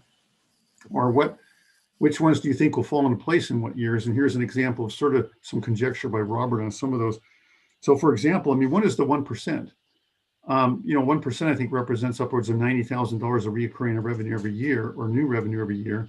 But then we thought we had commitment on that going into the budget. But then of course, because all of us were upset about somehow the COLA conversation went at the end of the year, there seemed to be maybe a threat that commitment was going to be pulled back, which if that's what the council wants to do, okay, but that means we have to take that 1% off the solutions list. And now that $90,000 has to be found somewhere else. Do you want to find it with a levy lid lift? Because within a levy lid lift, there's a big range or spectrum that you can do from 15 cents per thousand up to 25 cents per thousand. That's going to net you out X amount of revenue every year. And some of you might be more comfortable to say, well, I don't like the 1% because I don't like voting that increase for the residents. I'd rather residents vote that for themselves. And so so maybe appropriately you want to, in your mind, shift it to that mechanism. So anyway, so that's some of the things we have to suss out is, if we're going to do a levy lid lift, when would you do it? What's the amount? Is it even necessary? And that's where we have to look at some of these other economic development components or pieces to say, what is all these, what are some of these economic developments on the horizon represent in terms of revenue? And then when you add them all up, are they falling short of again, solving that problem? And that's when it helps inform maybe the amount and the timing of the levy lid lift. You want to do a 1/10 of 1% sales tax in addition to or in replacement of TBD revenues. You want to drop the card tab fee or keep the card tab fee and go for a 1/10 of 1% for some additional transportation revenues, maybe to double the current annual pie. We've already, not on the list here, but what could be added was the revenues on the transport fees that we added, the additional transport fees, as well as the updates and adjustment on inflationary. So those are just some examples of what I'm talking about is where that's where we need to really focus the conversation on making some more detailed commitments and strategies. Now, I understand there may be a very different council and even a mayor next year, but I think all of you, what I've always respected, the council feels an obligation to make sure and hand off some sort of plan to a future council. Much easier for them to want to change what's been handed to them as a pretty final or well-baked draft of a plan forward than to leave them hanging with no plan whatsoever, particularly with maybe some rookie council members coming in, not sure what they're facing. So regardless of current or future, we want to leave that future in as solid a place as possible with a good plan. Okay, so that part of the conversation could be whose problem is it at when to deal with this this council, or future councils or both. Jim? No, Marilyn, Jim, just one more point I forgot to add. One development project that isn't on here, just to give you an idea of just how dynamic the situation's been, is S21, that parcel next to the hospital, between the hospital and the Parkway. We have retained that for retail, as you know, and because of its orientation, we finally relented that there's nothing pedestrian centric about that. So we allowed for some auto centric uses out there. And a developer came in with a number of pads for sort of fast food oriented drive-throughs, several of them, much more than we ever anticipated might go there. And but to our surprises, we did the revenue projections on that the revenue could be as high as $750,000 to $1 million a year. We just found out, however, on Thursday, the day before the retreat, that developer pulled out. So, but it still maybe merits some attention to that in terms of what that site might hold in terms of revenue potential, or the uses. Do you want to revisit what sort of uses would go there? Because we know that there could be some blowback in the community about that type of use there anyway. So, but that's another tool on the table to discuss. That's where we need to devote a lot of time and attention in terms of our discussion. So, okay, so Jim. Yeah, so there's an election every 2 years in this city, an election every 2 years. So if we want to use that as an excuse not to do long range planning, I guess we can. But I personally think that would be grossly irresponsible of us, and certainly not what I'm here to do. So I think we do long-term planning, and whether there's an election or not doesn't change anything. Yeah, plans change, I'll tell you. and every organization I've ever been a part of, plans change substantially at a minimum of once a year, if not multiple times during a year. So that's just life. Doesn't mean that we don't make long-range plans. Any organization that succeeds does so because it has long-range plans. Of course it adjusts it. Now, maybe you guys don't agree with me. I don't know. But to me, that's just basic. That's like how to breathe. You make long-range plans and then you adjust them. So I love this approach. I'm kind of frustrated here about this presentation because we've got this thing up on the screen and then everything the mayor just talked about, which is all good stuff, none of it's on the screen. So I just sort of am left wondering what, I think we've got a challenge here to try and focus. So on the screen that Hamoud showed a minute ago, the screen, and maybe, could you just go back to that, Robert? Could you just pop that up for us? You mean the graph on page 113? I don't have 113, just whatever was put on the screen prior to this. Yes, that. Okay. So when I'm looking at this, so what I got out of our very lengthy discussion this morning is hopefully we get across to 2023. Art money, maybe we'll still have to do some cuts, maybe some reserves. We'll hear about that later. Great. 2023 on then is where we got to focus. So that's where I'm focusing. This says 2023, maybe break even. But then in 2020, so 2024, 500,000 short. By 2026, 1 million short. So I'm just focusing on those two numbers. 500,000 short in 24, 1 million short in 26. Okay. So now let's go back to this other slide that we were on. Back to the revenue sources. Yes. Okay. So we got 500,000 to cover in 2024, and it goes up to 1 million by 2026. What I don't know from this slide is what does the 1% do? How much does that take off of this? I think it's about 100,000, but I'm not sure. We were told to put the 1% into the forecast. So when we made the assumptions, that budget forecast on the first page, we made this, we presented this in the budget last year, that the 1% was built in each year. We're assuming that council is taking it each year in this line. Excellent, Mr. Humi, that's very helpful. So therefore, this slide that has this 500,000 problem and then $1 million problem by 26, that's assuming we do 1% per year. If we don't, we make our problem bigger. Okay, so we assume the 1%. So now we got 500,000 to solve in 2024, 1 million by 2026. So to me, our choice is what's our first choice and what's our fallback? Okay, so I look at 2024, we got to find $500,000.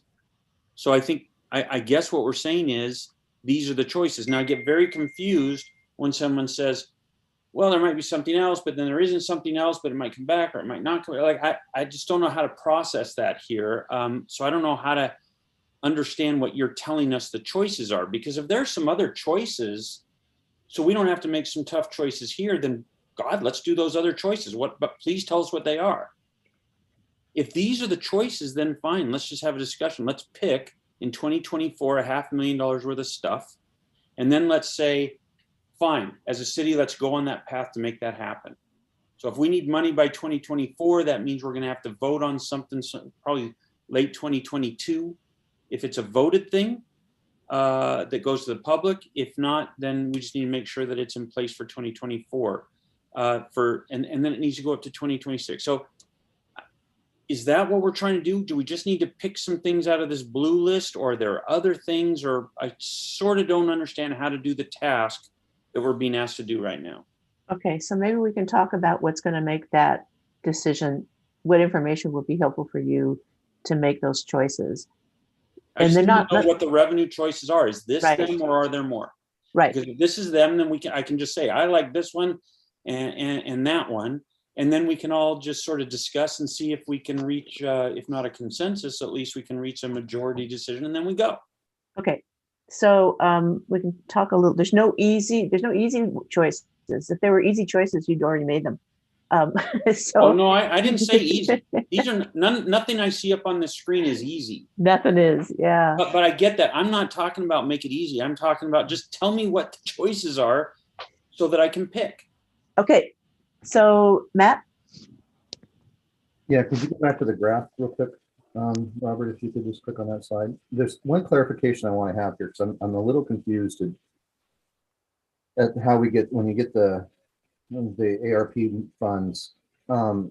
Without the ARP funds in 2023 to 2024, we go from 18.6 million to 19.1 million from a revenue. So we're increasing by 500,000.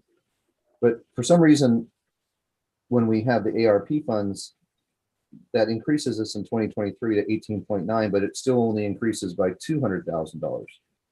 Wouldn't we, if without ARP funds, and we're estimating that we're increasing by $500,000, wouldn't we still be increasing by $500,000 after the ARP funds are exhausted?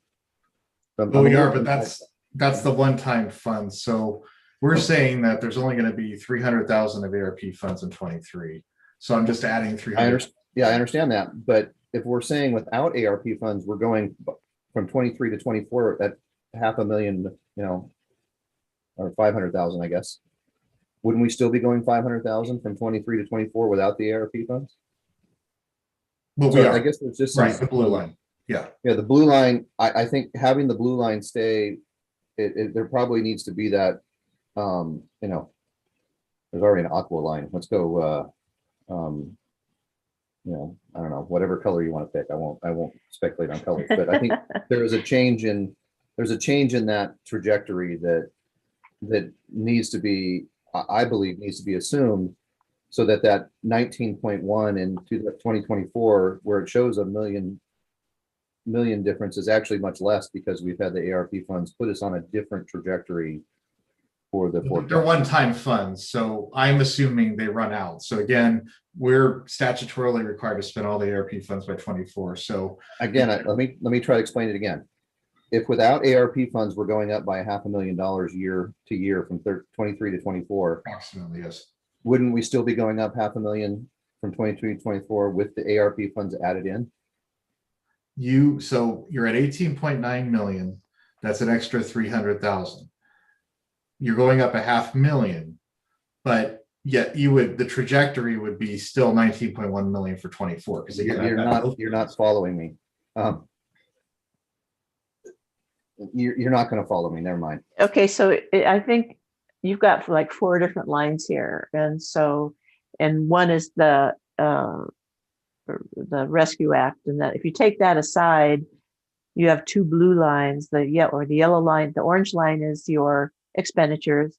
Your dark blue line, the light blue line, was what the pre-COVID revenue was. The dark blue line projects you revised post-COVID numbers. And so that comparison, I think Matt, you're saying under that post-COVID, if you go from 18.6 million to 19.1 million, you're increasing by that much in the post-COVID world, regardless of the ARPA. What I'm saying is, with the ARP money, we reset the blue line, and it now should be up $500,000 higher than 18.9, which would put it at 19.4. So our difference in 2024, assuming the ARP forecast is we don't know for sure, but assuming it's accurate, we would be at 19.4. Okay, that 18.9, is that referring to the expenditure line, Robert? Well, there's 18.9 for the revenue purposes in 23, and that dash green line would just be 18.6, our normal trajectory. Okay. We're not. But the green, let's do that. I think we have to take that dotted green line out of there, because that's ARP.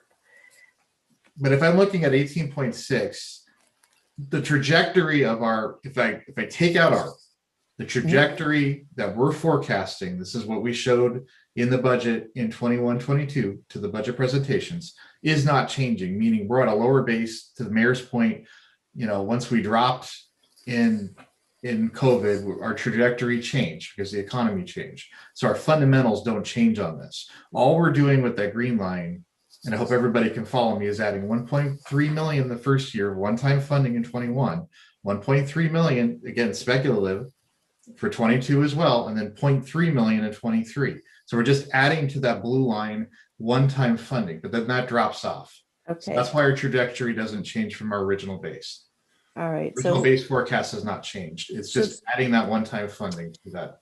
I to could, I could see another process coming out of this where you talk more about this, where you have another forecast chart that maybe takes the ARPA money out and just says, you know, here is your current, based on current information, here's your forecast for revenues and expenditures for this 5-year period.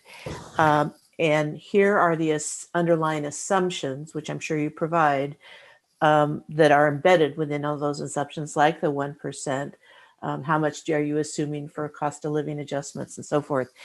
And so to have that conversation, we're kind of commingling conversations here, which I think is probably makes it a little bit confusing. But what you're saying here is that there's a new lower level of revenue that's going to, post-COVID, that's going to stay at that level.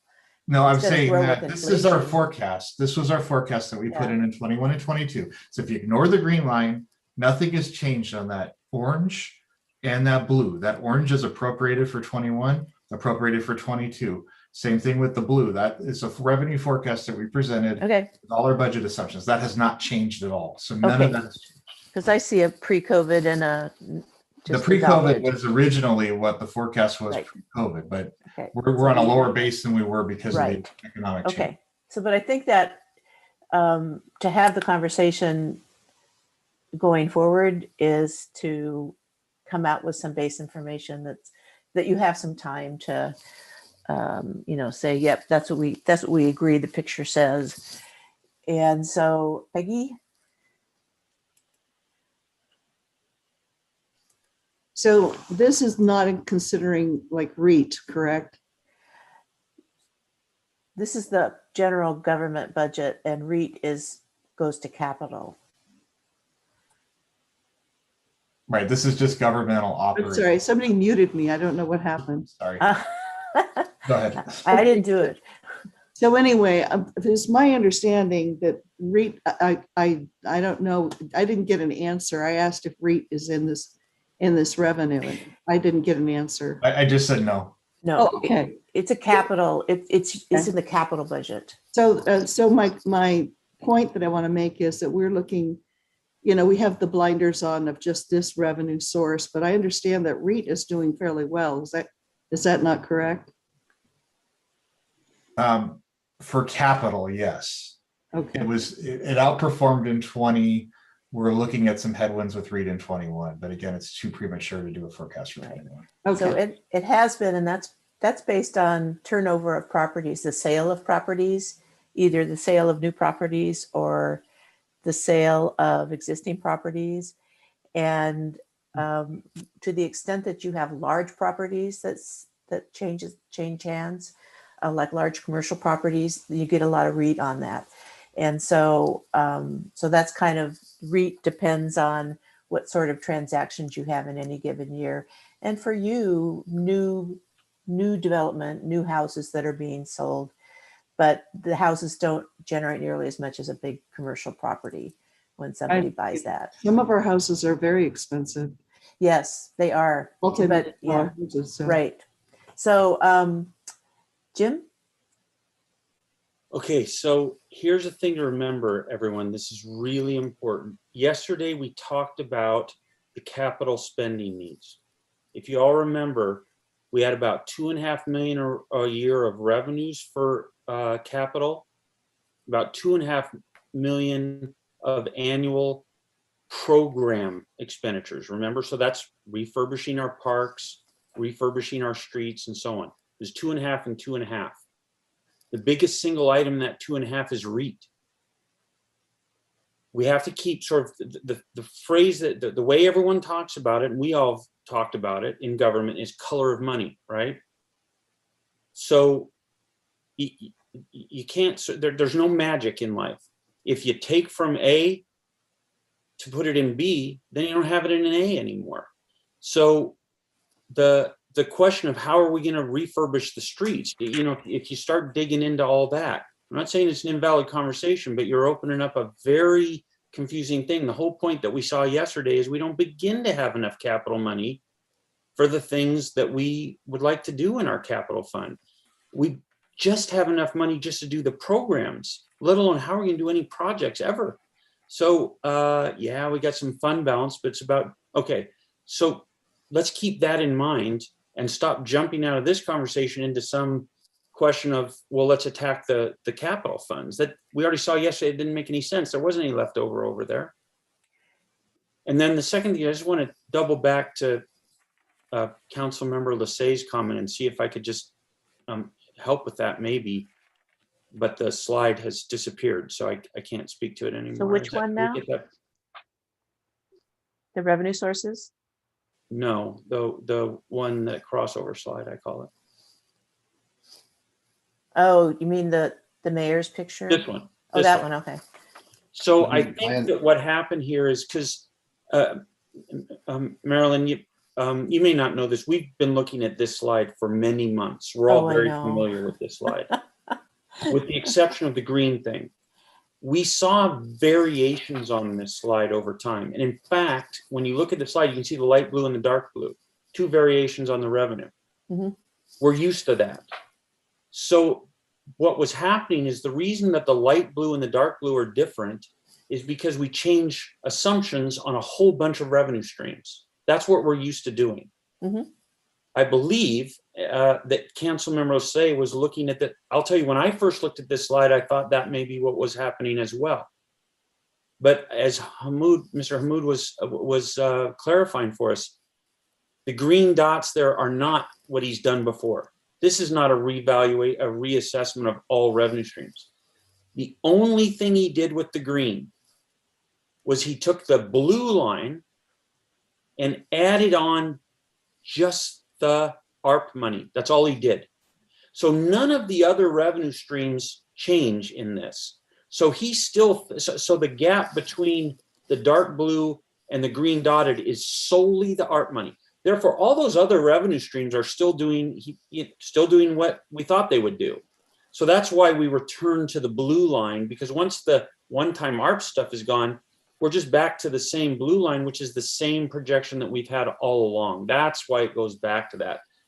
I think that what Councilor Lasay was believing, and which I originally believed, was that that green line also included some reassumptions on property tax and sales tax and some of these other things, but actually it doesn't.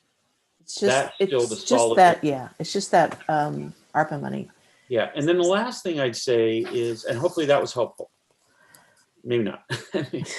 The last thing I'd say is, I kind of disagree with you, Marilyn, just because I know something, well, I know something you don't know, that probably not, but because I have something I'm thinking about, which is, we're used to this slide. We've seen this for a lot of months.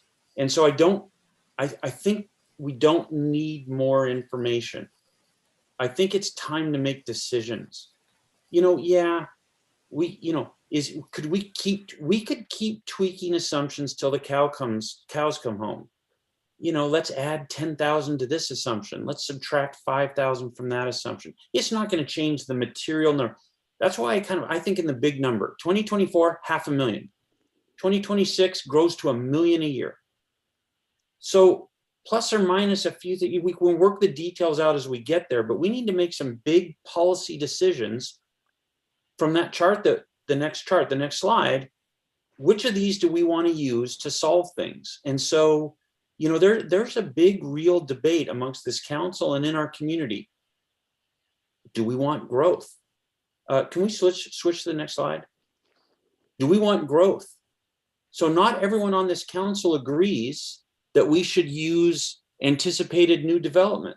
Not everyone on this council agrees with that, that we should rely on that line. Not everyone thinks that we should do a levy lift. But what we need to do is either convince each other or at least get to a majority decision. And then we need to move, because all we're doing is kicking the can down the road right now, folks. We can keep talking about this and talking about it and get some new analysis and keep talking about it. Or we can make some decisions. and go down a path, knowing that we're going to keep revisiting that as we go. It's not, we're not stupid people, but I think it's time to make decisions because of the long lead time. So that's my pitch to the council. Folks, let's pick which ones of these we need to do. If we don't like growth, then let's take that one off. If we do like growth, guess what? All 7 of us aren't going to agree.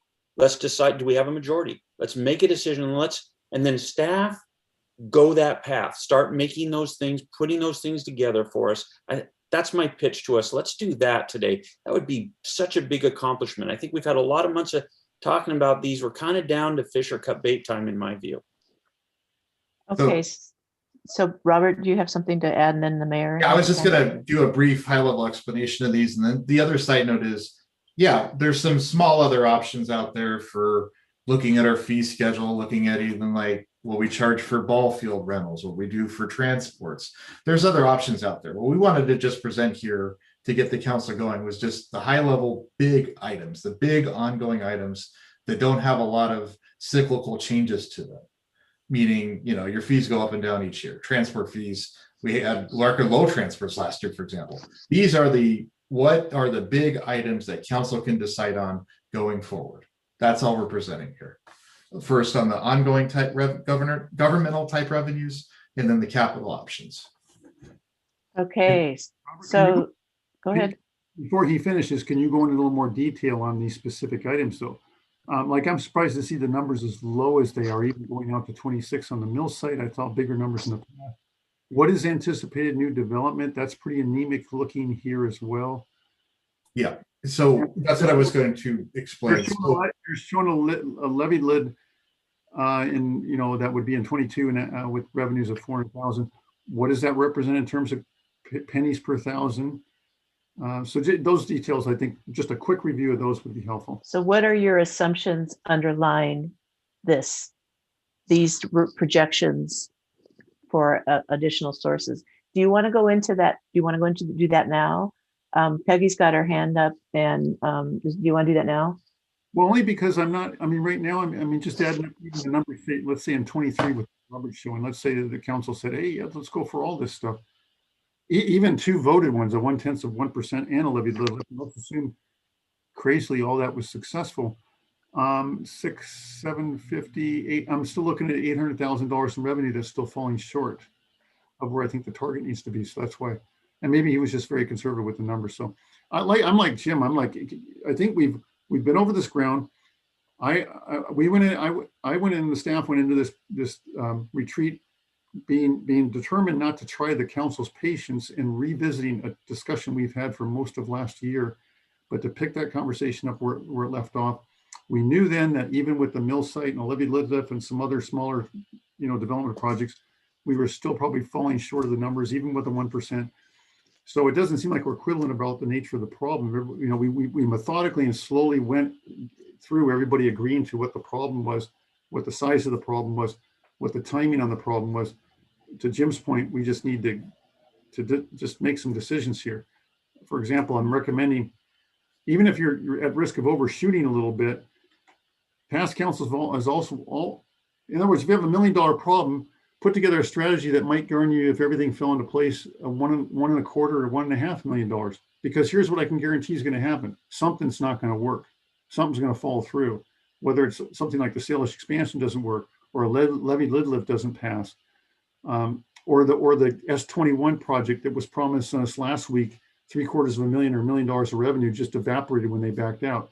So things are not going to work your way. So you better put plan B's and C's in your pocket. The mill site was exactly that.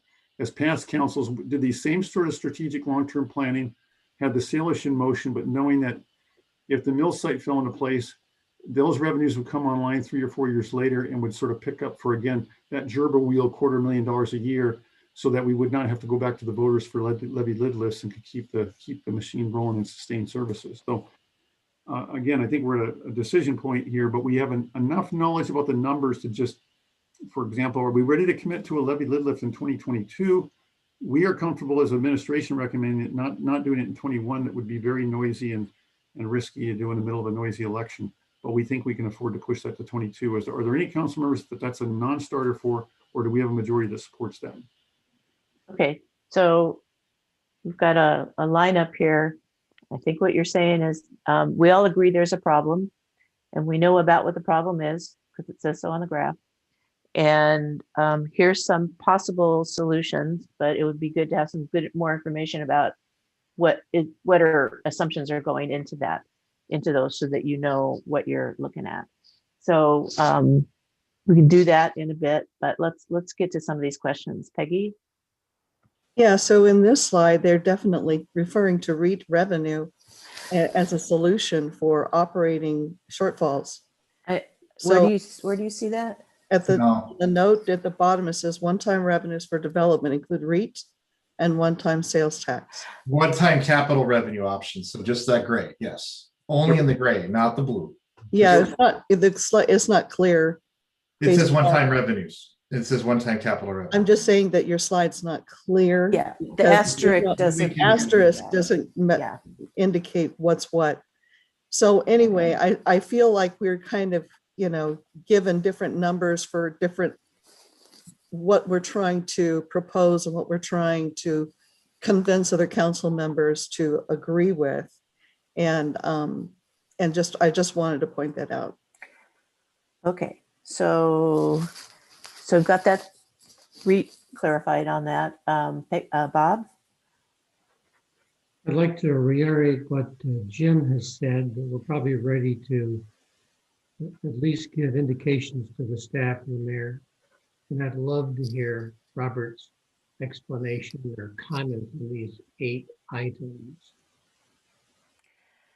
Okay, so we have these 8 items. So let me clarify. The ones on the top are about the general government budget, the operating budget. The ones on the bottom are for capital. Do you want to focus on the gap and the problem in the general government?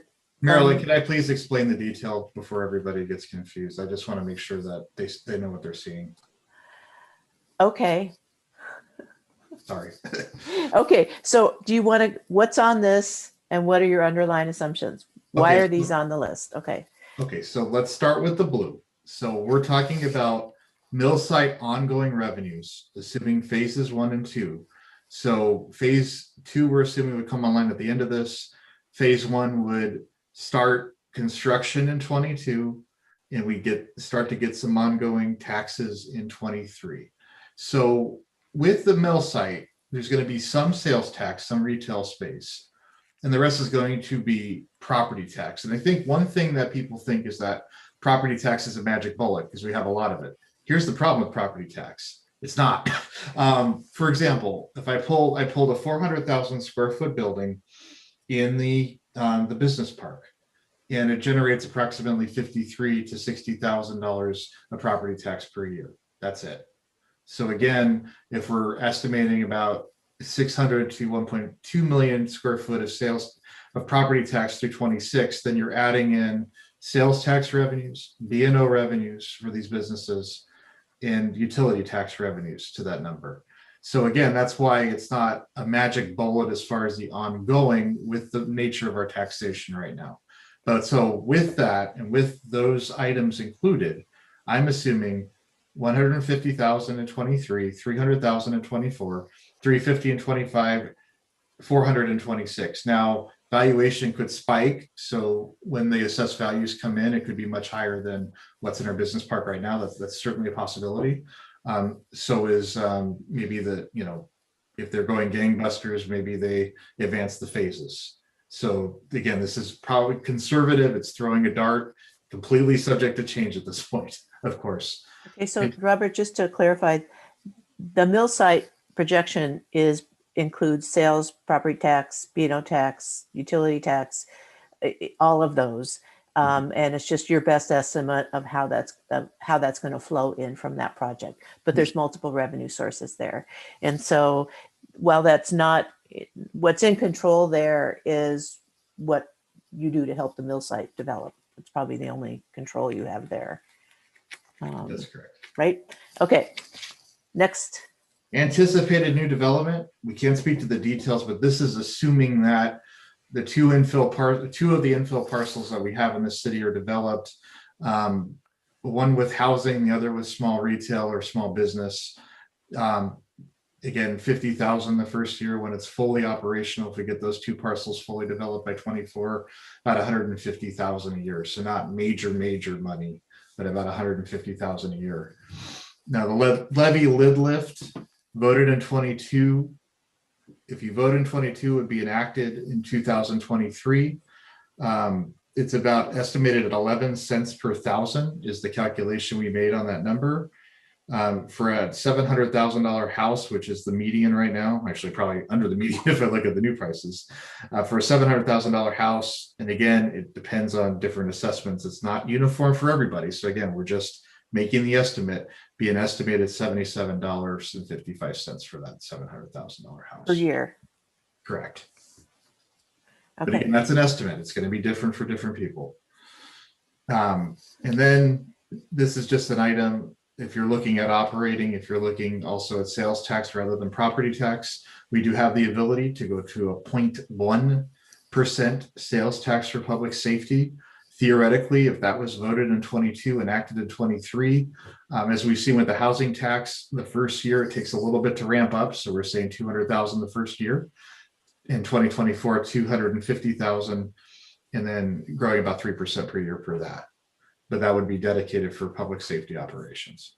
Councilmember Mayor Pro Tem. Public safety being police or fire or just police? Is it criminal justice? Police, fire, emergency services, criminal justice. Yes. Okay, Jim? So, Mr. Moon, I appreciate what you're trying to do and take us through this. I really do.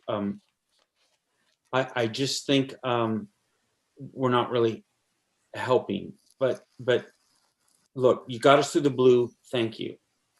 Here's my proposal, council. One of us is going to have to make a proposal, and then the rest of us can react. Here's my look at this. 2024, we need $500,000. That mill site ongoing revenue, we don't have any option. We don't have any choice here.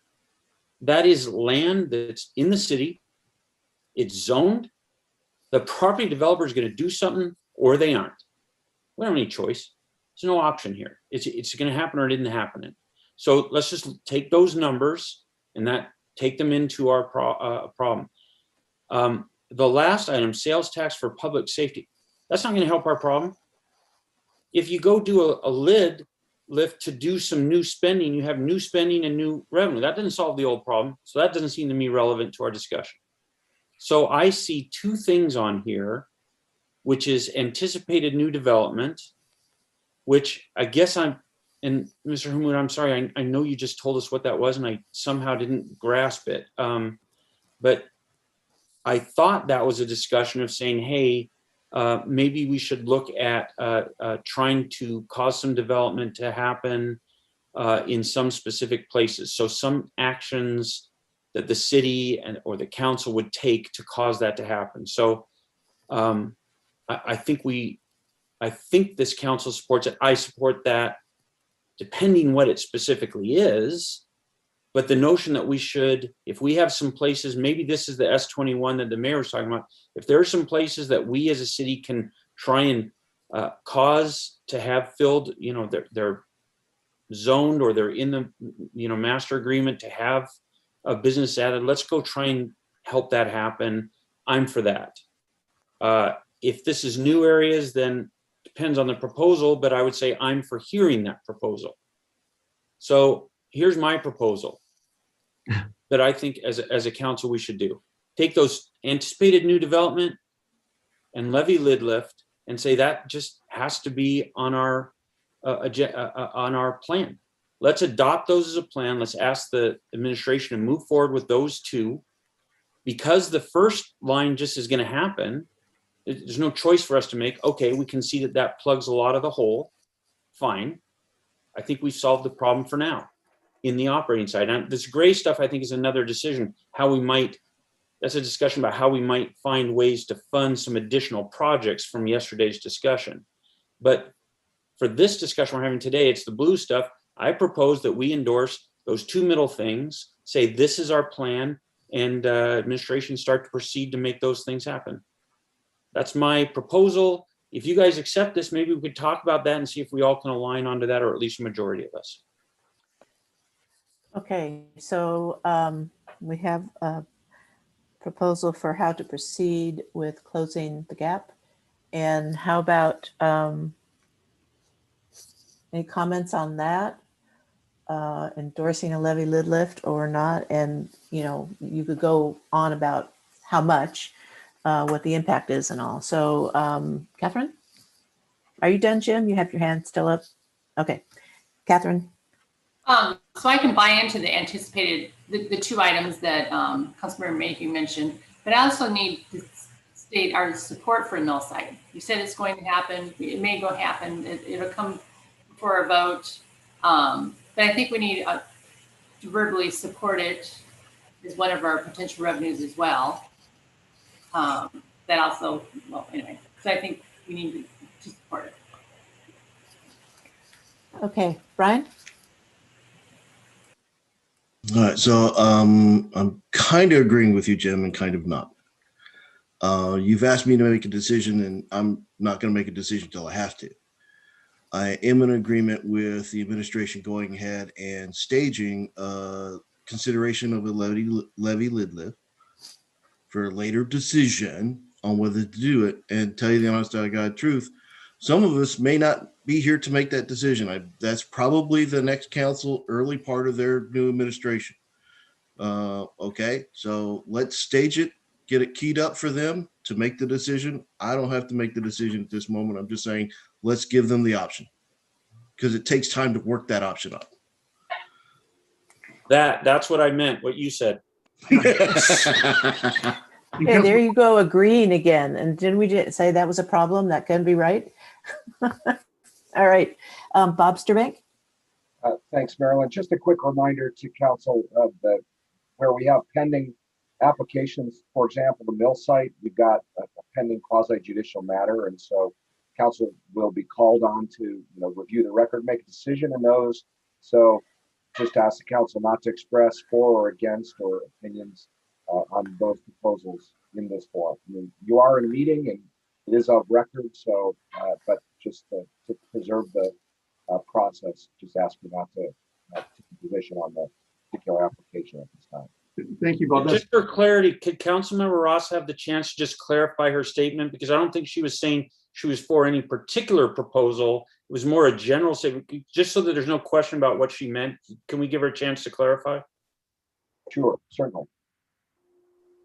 So this item is on our revenue list, and it's going to be an active project.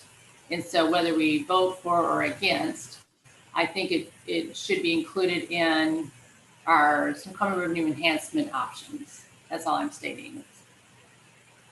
Understanding that it may or may not happen. And so it's, and that's the problem with assuming, you can assume a certain amount of growth just from inflation, but assuming growth from new developments is, you have to be cautious with that. It's just, because things happen. So Matt? Thanks, Marilyn.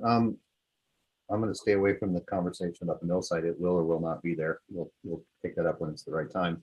And agree with Brian that, levy lid lift, same sort of situation. Let's tee it up and see where it goes and let that be developed.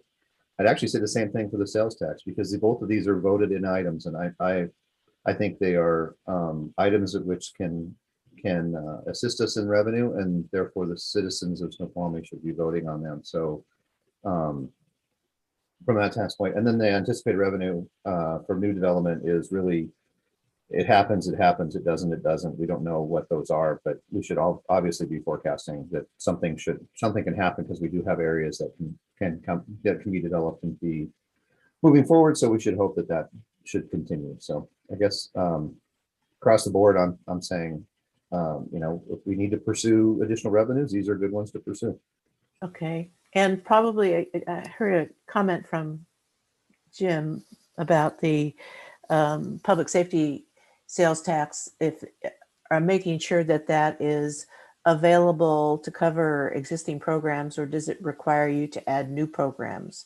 So that would be a clarification that you can't use it. Can you use it to supplant current revenue? So that's, or can you use it to, if you cut public safety, you can use it probably to restore, but I'm not sure, but I think there's some rules there that probably should be clarified. Bob? Marilyn, let me clarify real quick too then, because I want to make sure it's clear that I'm not saying I'm voting for these items. I'm saying I'm unopposed to them being brought forth by the administration and put forward to council in a proper way to move forward with them. You're unopposed to talking about them, right? Marilyn, Okay. for Councilmember Lasay still has the floor. I wanted to clarify exactly what you were saying. Matt, are you saying, hey, that's worth consideration from the council, bring it forward on the sales tax for enhancements to public services or for sustaining public services? I'm saying I am unopposed to the administration proposing something to council for consideration in a direction that would increase our revenues. Okay. Okay. So that bears some explanation going forward. Bob?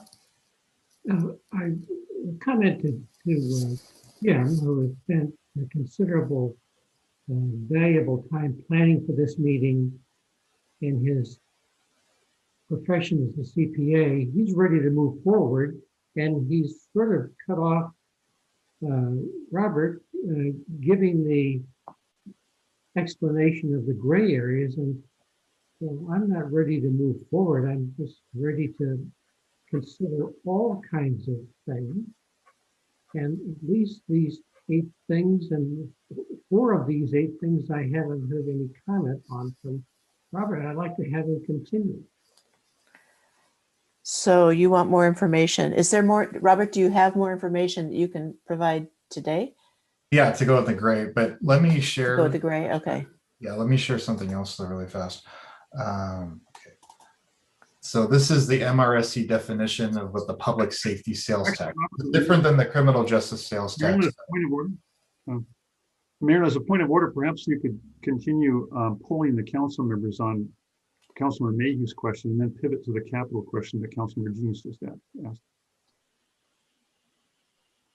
The capital question. Well, Councilmember Jeans. Oh, okay. So more on the, okay, I gotcha. Okay. You're shifting the topic from the operational to the capital, and I was hoping we could give the other council members a chance to kind of pull on that before we pivot to the capital discussion. Sure, we can do that. So let's wait to hear from the rest of the council about the deputy mayor's proposal or thoughts, and then maybe loop back to that more detail on both the criminal justice or the public safety tax and the capital. If you want to talk about that. I'm in full favor of what's been proposed by Mayhew, Lasay, and others. Sean, okay, thank you. So Sean, you're good. Okay, so Jim, you have your hand up. Yeah, I just want to say I completely agree with Councilmember Jeans. Bob, I'm totally with you. This color of money, actually, this is cool. We've got blue color and gray color. The crossing chart is only to do with blue. And so I didn't want to not get to gray. I completely agree with you. It's just that gray won't help us with that crossing chart. It'll help us with what we talked about yesterday, which is how to fund some more of those projects. So I'm totally with you. I want to have that conversation. So I just want to be clear. Yeah, I'm totally with you on that. I just was hoping we could solve the blue thing, which has to do with that crossing decision, and then move on to the capital thing. But so I guess I'm just going to agree with you, but maybe we could finish the blue thing first. Okay. And so we're still kind of weighing in on deputy mayors, here I give consideration of these things. Peggy, we haven't heard from you yet. Would you like to weigh in? I was not agreeing with Councilmember Mayhew about the anticipated new development. I don't know what we're supposed to be voting on there. As far as presenting something as a vote to the residents, I'm okay with that. Okay. Yeah. So, right. Okay. So you're okay for a voted measure, whether that's a levy lift or something else. Okay. Does that cover Does that cover everybody on the council? I think so. Okay. All right. So general, yes, we're willing to consider to stage these things and tee them up, if you will, for next year, kind of late for this year, but so to talk more about them. So you got that. Yes, Mayor? Sounds like the council's, and I think it probably is premature because we can watch how some of these other anticipated new development numbers and others come in, some may come in sooner. To dial in the conversation. Maybe, in other words, as we're giving more flesh to a levy lid lift that would go out in 22, perhaps at a future time or even after council settles in early 22, can the conversations about the exact size or nature of that levy lid lift? In other words, is it 15 cents a thousand? Is it 22? How much revenue are we looking to get from that? If there's no objection, it sounds like the council is okay with just sort of pushing out that detailed conversation off to a later date. Okay, I see a thumbs up. Okay, so when I get one, yes. Anybody else? Are you good with pushing that out on the details of it? But in concept, you're good about talking about it going forward as a solution. Yes. Yeah, and what we've Okay. done in the past, for those who aren't familiar, the last two levy lid lifts, we brought professionals in to sort of assist with doing a community survey, taking the temperature of what issues are resonating with the public, and sort of what amounts might be, get us towards success in terms of what the ask would be and find that sweet spot. That is getting more treacherous and tricky to do that, though, because then Marilyn could probably speak to some laws that don't allow you to expend public funds on sort of queuing up a public vote. Right. Yes, you're very limited on the kinds of questions that you can ask, but if you bring in a firm that knows what those rules are, they can guide you in how to ask the question in a way to get you the information you need without crossing that line. Right. So they can be helpful of probably having a pretty good target for what that number should be, not for what we'd like, but what would be successful. Doesn't do you any good if you shoot for $600,000 if you get a no vote, but you might be successful getting 450 or 500,000. Okay. So Peggy, you see your hand is up? Right. And one thing that I think would be good is for us to have a conversation wrapped around one slide that shows what the gap is and what we're trying to fix, along with what we're proposing for that fix. Okay, so that's now I understand. Okay, so you want more information on what makes up the gap, and how to fix it. So that's a little different than I heard from some other folks about what underlying assumptions are embedded in that gap, what's causing it, other than property tax not growing like inflation, right? Okay, Bob? Let's say we're not going to do the gray right now. We're just going to focus on the blue. And it seems to me that the sales tax on public safety hasn't been fully explained. I'm sort of thinking to myself, we want to perhaps raise taxes on public safety, and the sales pitch to the public is, hey, do you agree with no call too small? Or do you agree that we need a ladder truck? And those are the kinds of things that we ought to test the public on what they want to do. Participate in these hard decisions on what we're going to do. Okay, so I think Robert has a little bit of information on that. Are you ready? Are you ready to hear that? And then we'll do that, and then we're ready. Time for a break, probably.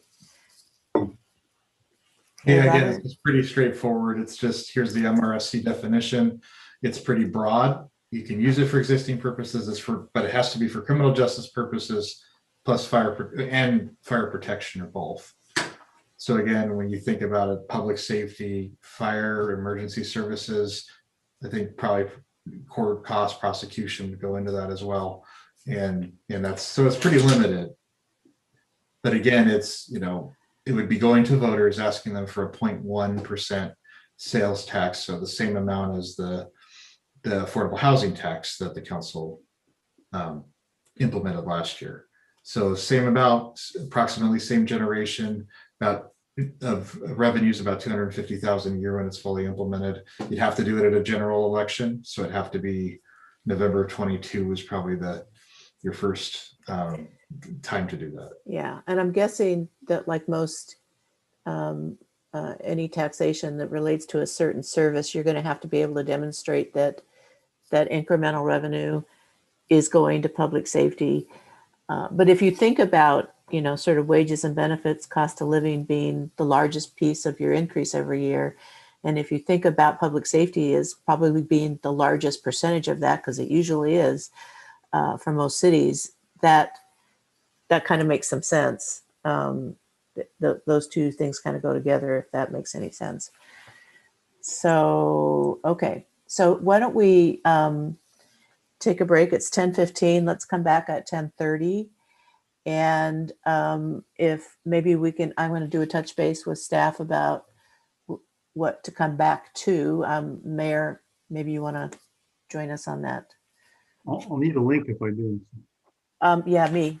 I need a break. And so, but we'll get, we'll huddle and figure out where to go next. But right now, let's come back at 10:30. Okay. All right. And we'll do a process check on where we're at.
This is Kevin Smith. Could the user whose username was set to couldn't wait any longer identify themselves?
Okay, it looks like we're starting to come back.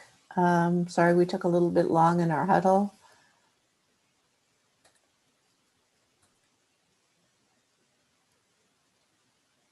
So I'm trying to figure out, I'm always counting heads. 1, 2, 3, 4, 5, 6. Okay, so moving on.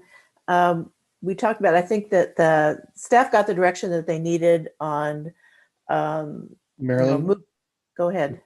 can we address an email I received? Oh, okay. All right.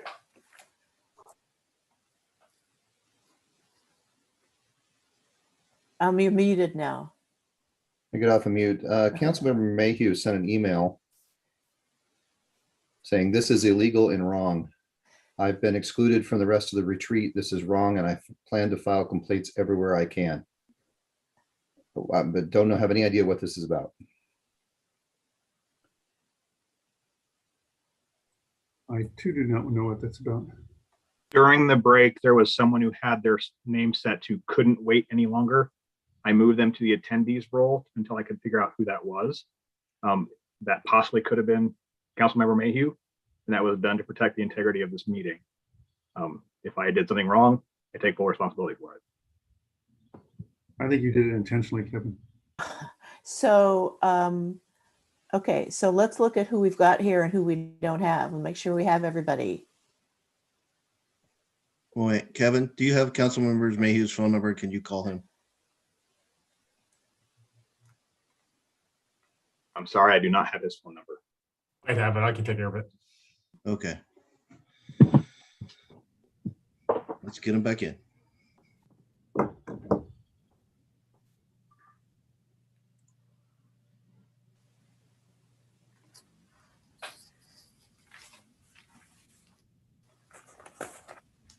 And I don't know if he was concerned about our huddle, that he wasn't in that huddle, but we were just talking about how to move forward. Well, no, I So- don't think if that was what he was talking about, then he would be in this meeting. Okay, And the attendee role could have been reversed. It didn't kick him out of the meeting or block him from rejoining. okay. Well, we're gonna try to get him back before we restart.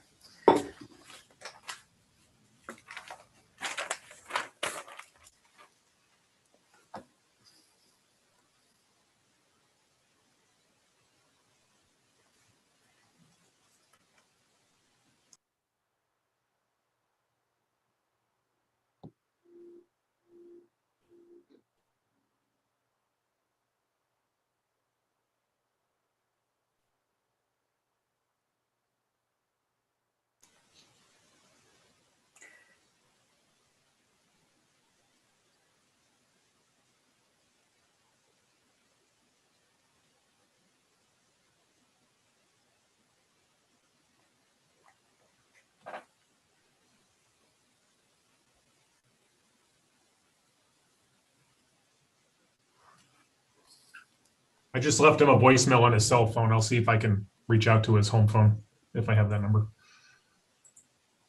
Okay, so Mark, you were the one that was gonna reach out to him. Yeah, I just left him a voicemail on his Okay. cell phone. Okay. Well, you tell me where you want to go with this and I'll go or not go.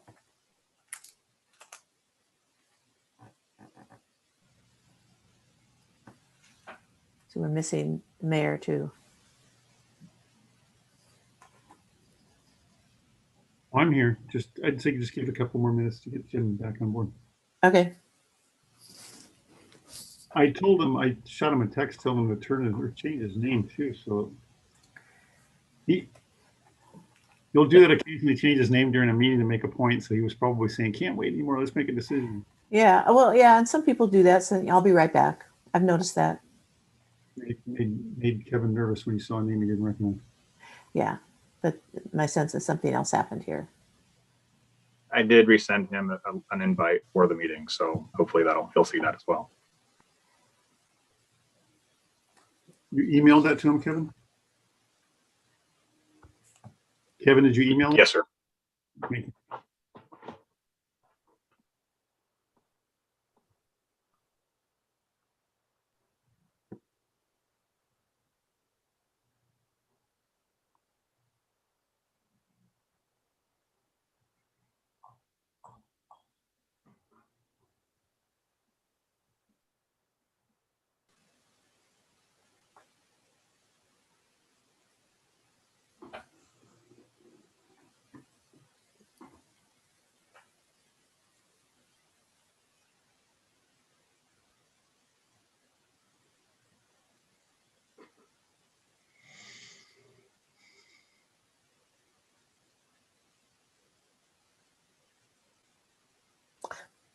Bob, do you have something? You have your hand up? You wanna, while Yeah. we're waiting?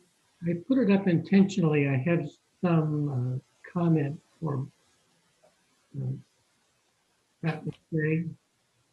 For who? Matt was saying, you don't need to comment on this, but on Saturday mornings at 10:30, I go out of my backyard and I anticipate you're coming through on the second hole.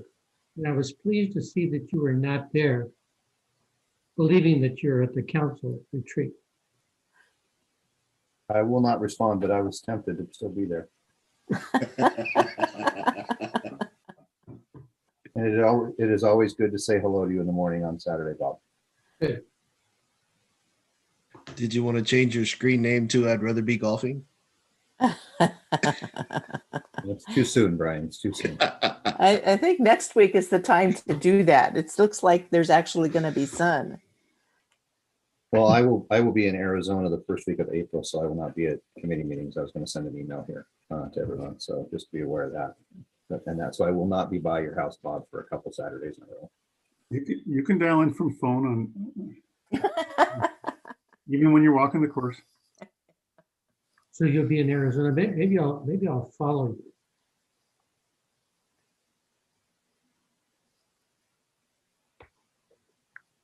Bob's vaccinated.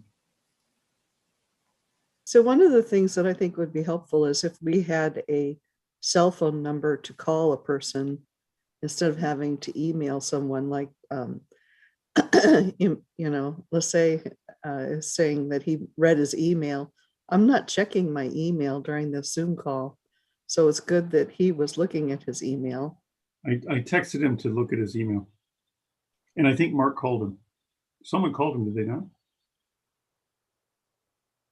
Yes. Yes, Mark did. City Administrator Mark Carrera did.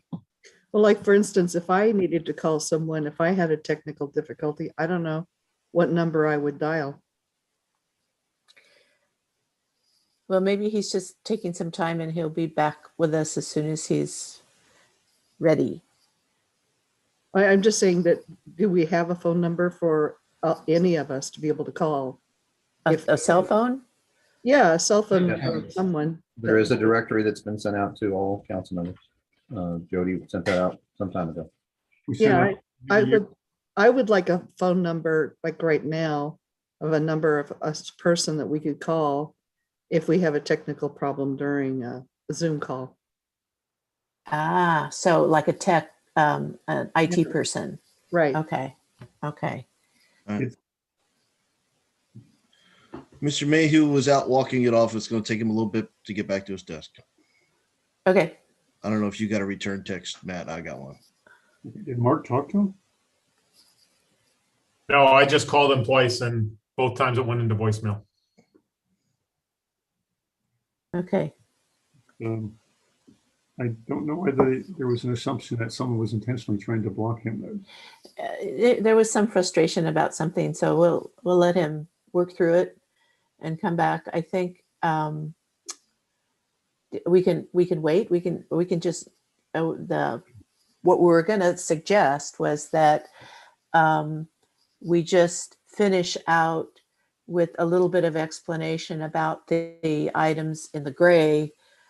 Everybody's computer monitor is a little bit different about what color it is, but it's the capital revenue options and what those are, even though it's not relevant to that general operating. It's just go through those and what those are and what those assumptions are. And then we would actually probably be done with the budget discussion for today and move on to the next agenda item, which would be affordable housing with your, if that's okay. So that's. Yeah, let's move forward. He's taking some personal time and he can catch up. I mean, Yeah. Honestly, he's the most informed of any single council member as mayor pro tem. So I say, let's move forward. Okay.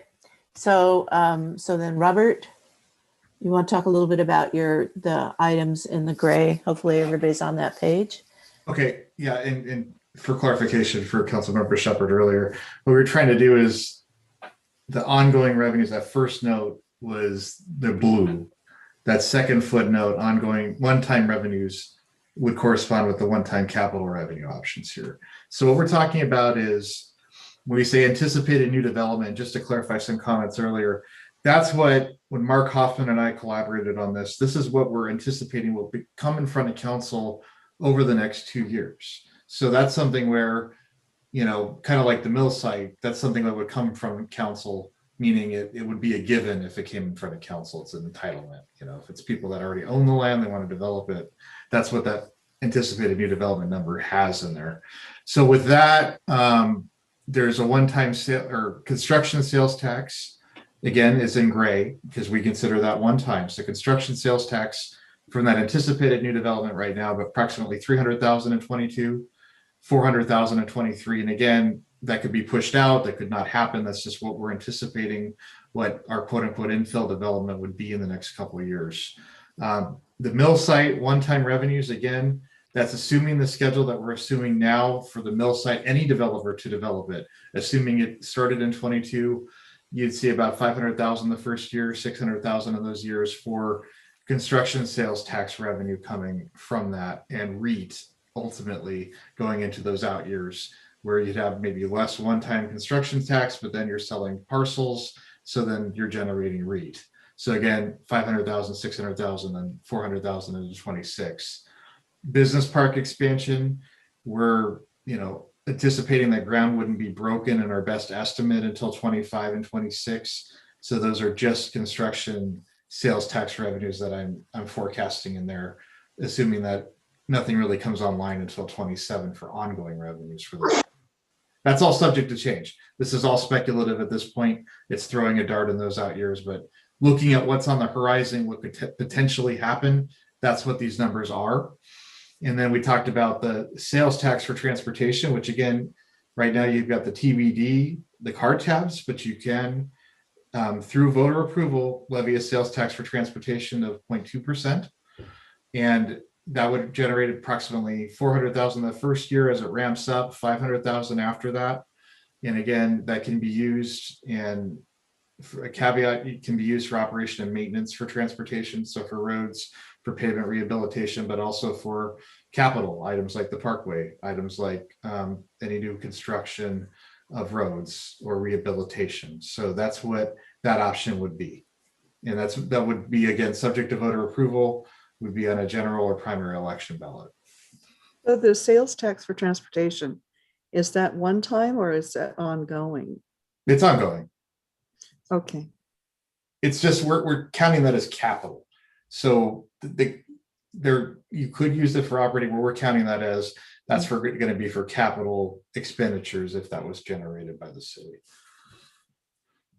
I thought you said that it could also be used for operations. It can, but this recommendation based on input from internally right now. You could put that category if you wanted to, but right now that's the recommendation. So like maintenance of roads and yes, that kind of thing. Okay. Absolutely, yes. So having policies, written policies about like dedicating, for instance, construction sales tax, I understand right now is dedicated to this to capital. And so that, you know, having written policies about that and use of TBD revenue, REIT, those sorts of things, that you have a written policy is always good. Then everybody knows that that's what it is. And if it's council policy. Okay. So any other questions on the capital, the items in gray? Okay.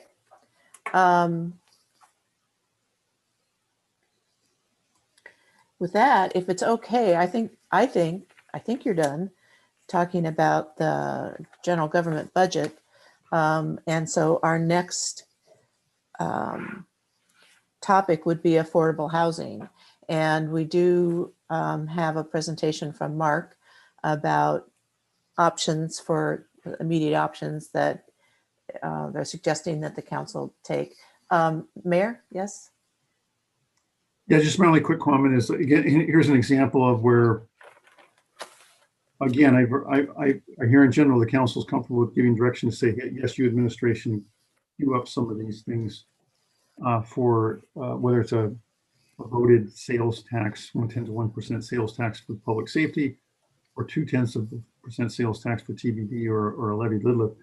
I'm doubtful that you want to do all three, but we will have to have further conversations about the details of those, the timing, the dates, the amounts, whether it would be either, one for sales, one for public safety, for example, versus one for transportation. I don't think you wanted to necessarily float three tax increases in the same time frame, but we can come back with more details. But it sounds like general support to queue up more details on all those options. Okay, Brian? Well, the last item was educational. I think there's a significant portion of this next discussion was educational, but eventually gets into giving indication of direction. So at that stage, I'm uncomfortable with proceeding without Mayor Pro Tem in attendance. Okay. All right. Mayor Pro Tem has been fully briefed in CDC on the affordable housing issue. He's very familiar with it, as Sean was. I agree. He probably knows the educational issue. When we get into direction, he should be part of that conversation. I'm at a loss as to what to do. I think numerous people have tried to contact him. He made an assumption and he obviously became very upset about it and went out for a walk or whatever. I can't force him back to the meeting short. I mean, I could drive down to his house right now and try and find him if you'd like. But we spent 13 minutes waiting for him. Okay, so there's two viewpoints there. Council, do you have any other input on that about whether you'd like to proceed or just you could just stay on a break? You could take an early lunch for that matter. How does the rest of the council feel? I could be outvoted. I've been outvoted before. I'm flexible either way. Okay, Peggy's flexible. Proceed. Catherine? What are you saying the option is that we would just go ahead with affordable housing? Or Yeah, we proceed with affordable housing or we wait for Jim. Right. Take a lunch. Or take a lunch. Yeah, that's also an option. And he's been in the discussions with the affordable housing, so he's, well aware what we've done so far through the community development meetings. So I'd be happy to go ahead and get started on that. Okay, so proceed. So just background. Okay, so you're okay with proceeding? I think either way. Councilmembers Ross, Lassay, and myself are familiar with his position on it too. I think he's, affirms or is in support of the direction that we're recommending that you're going to see here. So I will do what I can to call him and again try to get him on board. But meanwhile, if we could just queue up the conversation. Go ahead. Okay. I withdraw. So Matt? The email, I think there sounds like there's something that needs to be resolved. So I would like to have our full complement of council members on board going forward. Okay, so something that with Councilmember Mayhew that needs to be resolved? Based upon the email, I texted him and he said he was going for a walk. So okay. I don't know the details. Okay. I think it sounds like there's something going on. I think somebody needs to talk to him. Okay. Do you have, it'd be good if that anybody thinks that is that person could reach out to him. So Sean, are you ready? What do you want? You want to hold or go? Do we still have Sean? He's taking a shower. So if I count the vote, there were 2 votes to go, 2 votes not, although mine was kind of wishy-washy, and Councilmember Shepherd abstained. If it's a tie, it goes to the mayor. The mayor said go. So I think we're at a go position unless others severely object. I think we lost Sean. I counted it differently. I counted it as Sean and Brian were for waiting. And then one other council member wanted to continue. Catherine and Bob were continue. Myself and Matt were hold. You abstained. Sean was for lunch. I just spoke to him. He just got back in the house. He's going to his computer to get the link and see if he can get back. Okay. All right. Can I ask a question about what's the enhancement options that are on the screen? So are we completely done with that conversation? Or are you saying the revenue options, that was just sort of background on what they were. but they don't relate to the general operating budget, I don't think. So it was just maybe more for information, unless you want to talk more about that. No, but we're done with that conversation and not germane to the affordable housing conversation. That screen should probably be taken down. There we go. Okay. All right. So we are going to wait. I think we're going to wait for Deputy Mayor to get back, and then we will proceed with. Oh, welcome back. With affordable housing. Let's just get him up to speed on where we're at. Hey, so we were talking, they went through the, Robert went through those capital sources about kind of what they were and what the assumptions were for information, and then felt that I think that ends the discussion about the general operating budget. So the proposal would be to move on to affordable housing. Is that okay? Or do you still have, is there something else that you wanted to weigh in on? Well, I don't know if I'll get dropped again, but my thought was that the value of that gray presentation from Robert, from Mr. Hammoud, is that those are some things we could do to add resources to the capital side. And I thought our discussion yesterday, was a tough conversation, right? At least it wasn't my perception. We got 2.5 million of ongoing revenues, 2.5 million just programs, just keep things running. How do we fund projects? And it seemed like these things he was presenting today are some options that would give us some amounts. I mean, yes, we do have those built up 15 million or whatever it is, but once that's gone, it's gone. Mm-hmm. Here's some options where if we wanted to pursue those, it would allow us to do some of the other things on that project, not just in 1 year, but on an ongoing basis. So I thought these were great. I guess the thing I was hoping that would lead to is a discussion by us as a council of, hey, do we want to pursue some of that so that we can do more of the capital spending that maybe we'd all like to do? And certainly we don't have to have every conversation about projects be, well, once it's gone, it's gone. We could say, well, okay, we actually do have some options. So I thought there maybe would be some value to that, and seeing if we as a council have a temperature to try and pursue something like that so that we could do, ongoing capital projects and not just be stuck to programs in the future. Okay. So let's ask that question in a second. Mayor, did you have something to add or respond to that?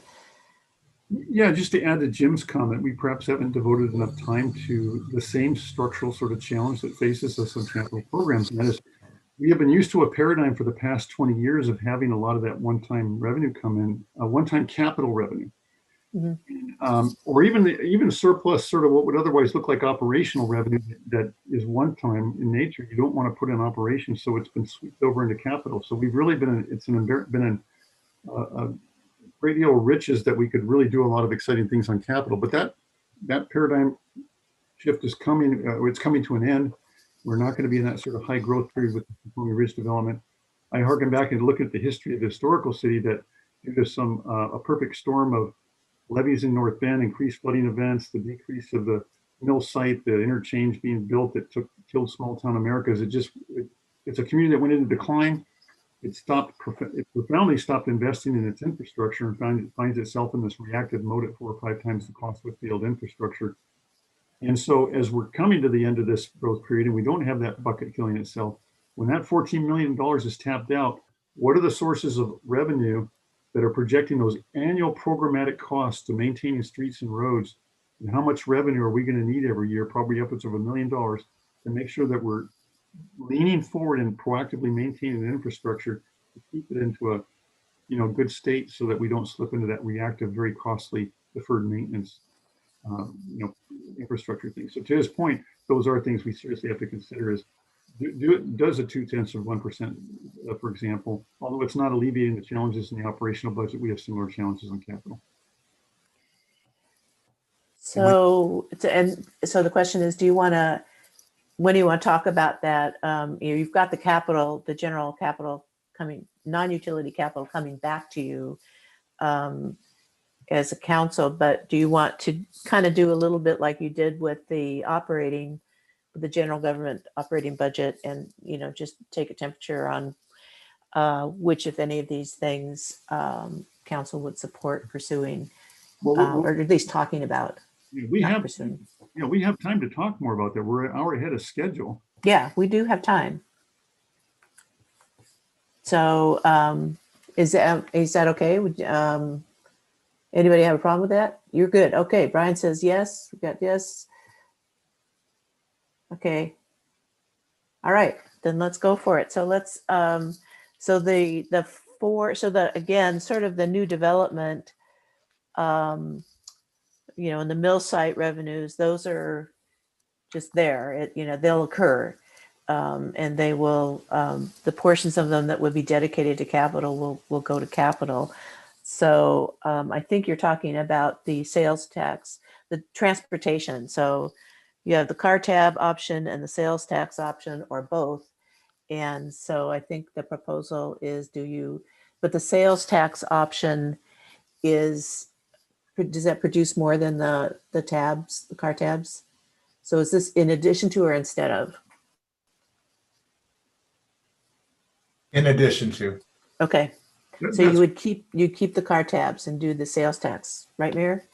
Well, that's what Robert was proposing. I don't know that I've given clear direction on one way or the other. I think I've been more inclined to think that politically, we are going to more than double our chances of success in getting a 0.2% sales tax approved, particularly if it's in light of some other voted taxes.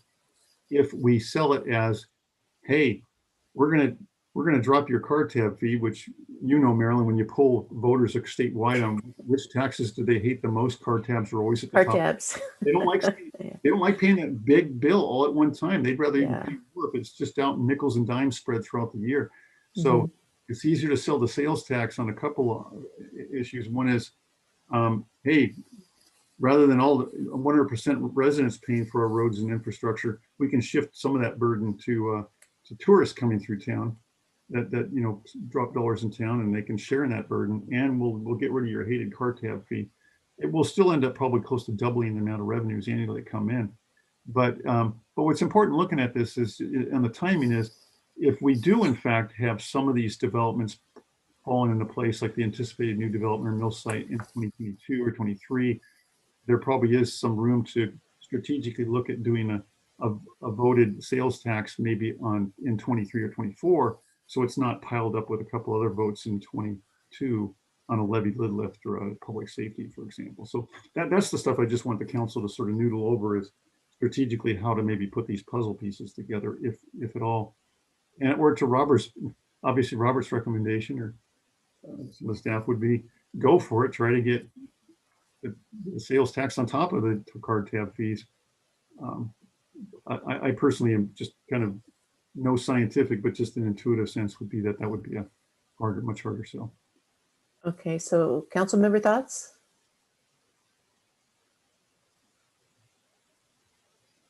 I thought prior conversations were instead of, and I find it much more tolerable instead of than a new tax on top of everything else.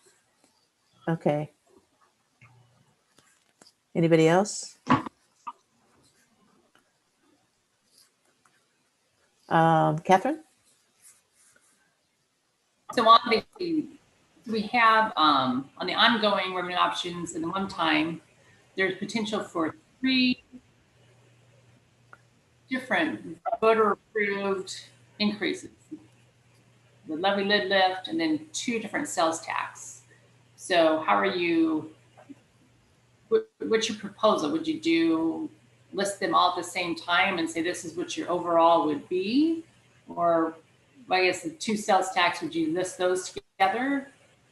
Public safety and the transportation? Or how do you get the voters, especially with voter fatigue on taxes and things like that, how do you get them, what are we going to present to them, I guess, is what you're... Of the 3, I think the 0.2% sales tax with TBD sold as a replacement for card tab fees would be the easiest to sell, particularly if you're also talking about shifting to tourists.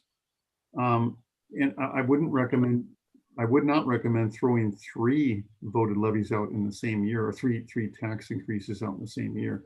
The other thing I think that makes it is easier to sell the sales tax things, whether it's on the public safety or on the TBD, is the fact that we have one of the lowest sales tax rates in the region.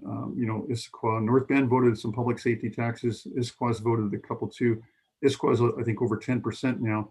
We were at 8.6% with the affordable housing when we went to 8.7, I believe, or maybe we're at 8.8. So even with 3 more tenths added to that, we would still be, just approaching about 9%. So that would be, basically still on the low end or more in line with other surrounding communities.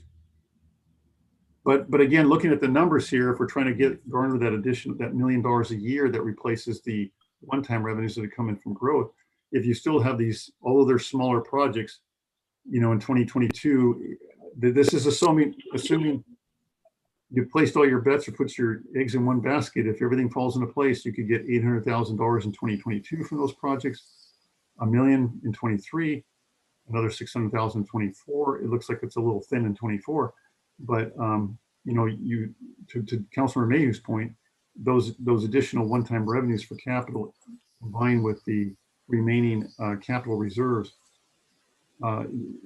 gets us there. So that's what I'm saying. There might be afforded a little more time to look at putting a voted 2 tenths. Well, you can see Robert put it in 23 here, in 2023. I think that's precisely why Robert put it in 2023 rather than 2022. So I think I'm hearing stagger it so it's not all at the same time, and be cognizant of, what it's going up against. Yeah, and I heard one council member say a replacement of car tab versus an additive. I haven't heard more from others. Right. So more thoughts on replacement versus add-on? Yeah. Of course, if you do replacement, it just means you have more of a challenge if you're short on revenues to come up with it somewhere else. But then you don't gain anything if you don't get a successful vote from the public. So thoughts on that? Catherine? So I guess what is the status of the car tabs? I know it went to the state Supreme Court. Are we able to keep the TBD, or is that still being decided? Robert, you want to speak to that? Yeah, Bob probably can more than I do, but it's, as far as I know, it's settled and TBDs are still out.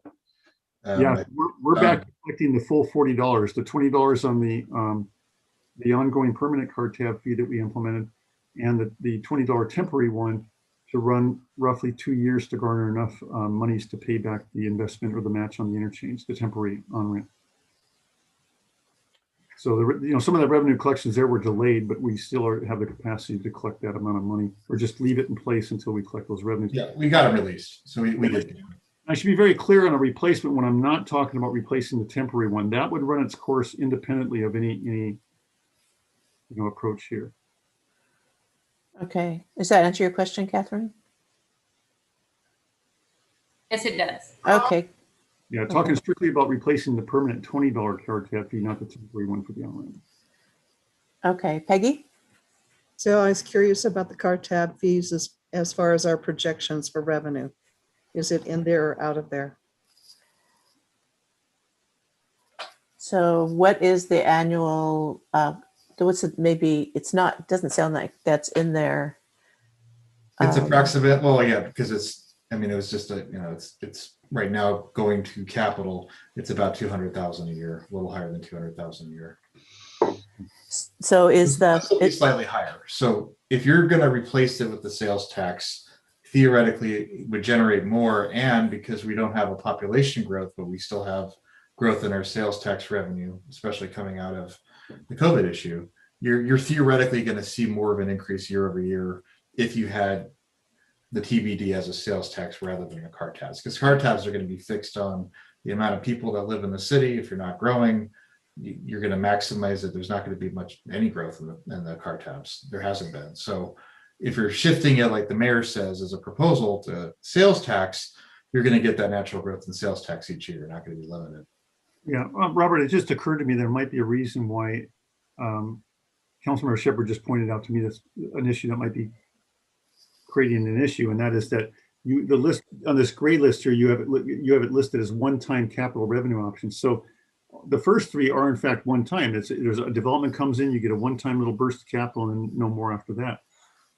On the sales tax, however, that's not one time, that's ongoing capital revenue. And so maybe that needs to be.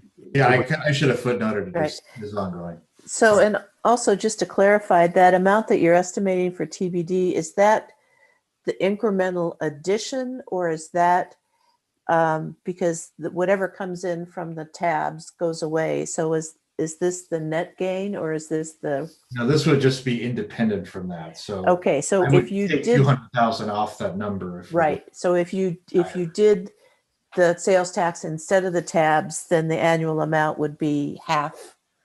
Approximately, yeah. Less, well, not about half, but yeah, less. So you would, yeah, because the tabs would be fairly flat probably, and the sales tax would grow. Yeah, if you went for the full 2/10, yes. Okay, is that clear? Okay, Peggy? Yeah, the only other comment I have is maybe the sales tax for transportation deserves its own category because it's a switch hitter. It can be either encouraged to be used as only on capital expenses, but it's not restricted to that. Okay, so it would be, so you'd like to talk about it, splitting it between capital and operating, or at least keep that option open. No, actually, no, I'm talking about it can be either or. I don't know Right. that there's any limitation on how it's used, and so it's more flexible. Okay. Mayor? I'd forgotten my hand up, but I'm a little confused. I believe there are some very tight restrictions on the use of TBD revenues for street infrastructure. Yes, there are. Are you talking about REIT revenues, Councilman Shipman? Well, I think there are, I think TBD. I thought that's what he had said, that it could be used for operational expenses as well. It sort of depends on what you categorize as operational versus capital. But I thought Robert Hamoud had said that it could be used for operational as well as. Yeah, we're talking about maintenance, specifically for patching roads and things like that. It could be used for those purposes. Capital Right. programs, not projects, programs, ongoing sort of programs for maintenance. Right. So those are considered programs. They're not considered operating, right? Yeah. Right. Okay. Yes. Okay. It has to be related to capital, streets and that sort of thing, streets, sidewalks. And Right. Okay. That answers your question. Anything else on the switch from tabs to sales tax? Questions or comments, or yes, no, maybe so? Okay, so not looking, I don't see any clear direction. I'm trying to figure out who's standing up and saluting right now. actually, I just wanted Robert to clarify. I just realized I made a comment earlier that it looks like Robert was thinking that the TBD sales tax would be voted in 2023, but I'm now realizing that he was thinking it would be voted in 22 with the revenue starting to come in 23. Or Robert, if you could just clarify that. So Yeah, I'm sorry. Yeah, that would have been a vote in 22. But again, if the council decides they want to entertain it, vote in 23, I would just move it a year ahead. So we would, instead of starting those revenues in 23, if you moved it, it would be in 24. Either way, we're going to adjust to take out the $20 TBD, assuming the temporary one retires and assuming the other one's $20 would go away. So we would take that figure out of that. So either way, looking at these numbers, I guess I would ask you or invite Councilor Mayhew to disagree with my assertion that perhaps we could take more risk on this area to push that off for even one more year, so the three are not lined up, by virtue of the fact that there does look like some adequate revenues, these one-time capital revenues coming in from projects that would help fill in that programmatic need every year. Would you agree with that or disagree with that, Robert? So Brian had his hand up, but Jim, do you want to respond to that first? Yeah, I was just going to answer the question, but Brian, I can go after you. No, go ahead. Yeah. I think so. I think that this presentation for the gray things is is not the way to think about it. I think because which year that's not the point. The point is, these are things that would be ongoing. So when we think about our capital, just going back to yesterday, in a way, it sort of would be more helpful to have this yesterday, but the reason that this is being presented today is, rather than get everyone all confused about when we were talking about, the idea was, hey, let's put all revenue options on one slide and then just call out what the pieces are. So that's why it's like this. So these years are very relevant to us for the blue stuff because we're trying to solve that crossover problem. Gray doesn't have a crossover problem. In gray, we have $2.5 million of revenue a year, $2.5 million of programs. Then we have projects we'd love to do. We only have one way to pay for them. That's the fund balance that we have. So the idea here is you can start these any year you want. You're not solving a crossover problem. The question is if, and if your answer is yes, then when do you want to start trying to put some more resources towards capital projects? So I think that this discussion about, you have to be mindful of what other things might be going to voters. I completely agree with that. By the way, the number one most hated tax is property tax, not car tab fees. Car tab fees is up there, but the number one is property tax. And there's a reasonable chance that both of those will come back as initiatives. So, and those, there's study after study after study after study on those. They're just so hated. But our state, is where it is. So that's a big, broader discussion that we can't control. But anyway, the thing is that I think we have to be mindful when we bring these forward. But I think in order to make sense out of this discussion, it seems to me I think the state of play that we're in is, hey, administration, come back to us now, take all those projects and kind of lay that out. The thing I was describing yesterday, which I think you all bought into, was show us the total cost, show us how much city funds we would use, and then show us how much would come from others.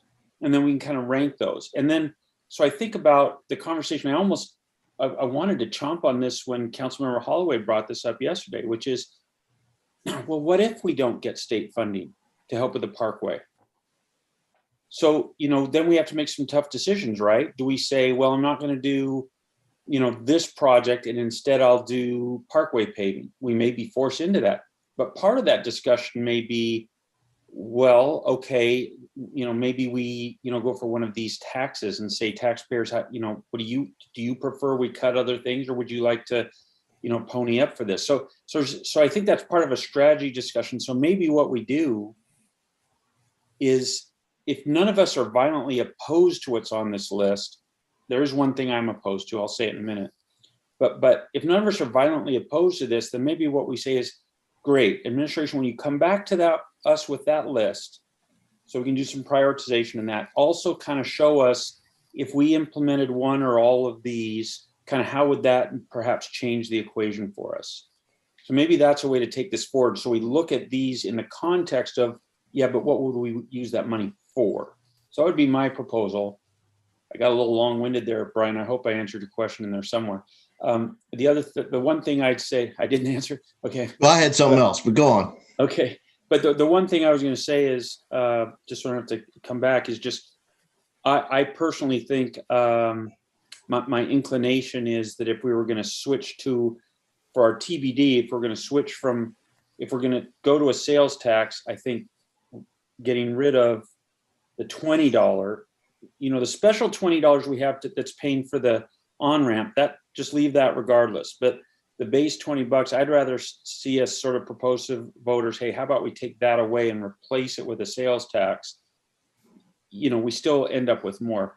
That's my preference, but I could be talked out of that. So for whatever it's worth. But sorry, Brian, if I thought I was answering your question. Sorry, I missed it.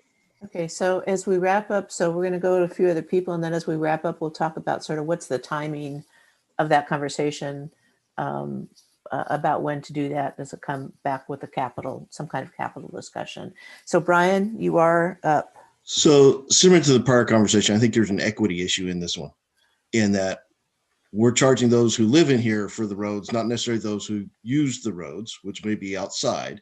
It's more equitable to do it as a basis of sales tax. Having said that, I propose we move on this in 2021 and put it in front of the voters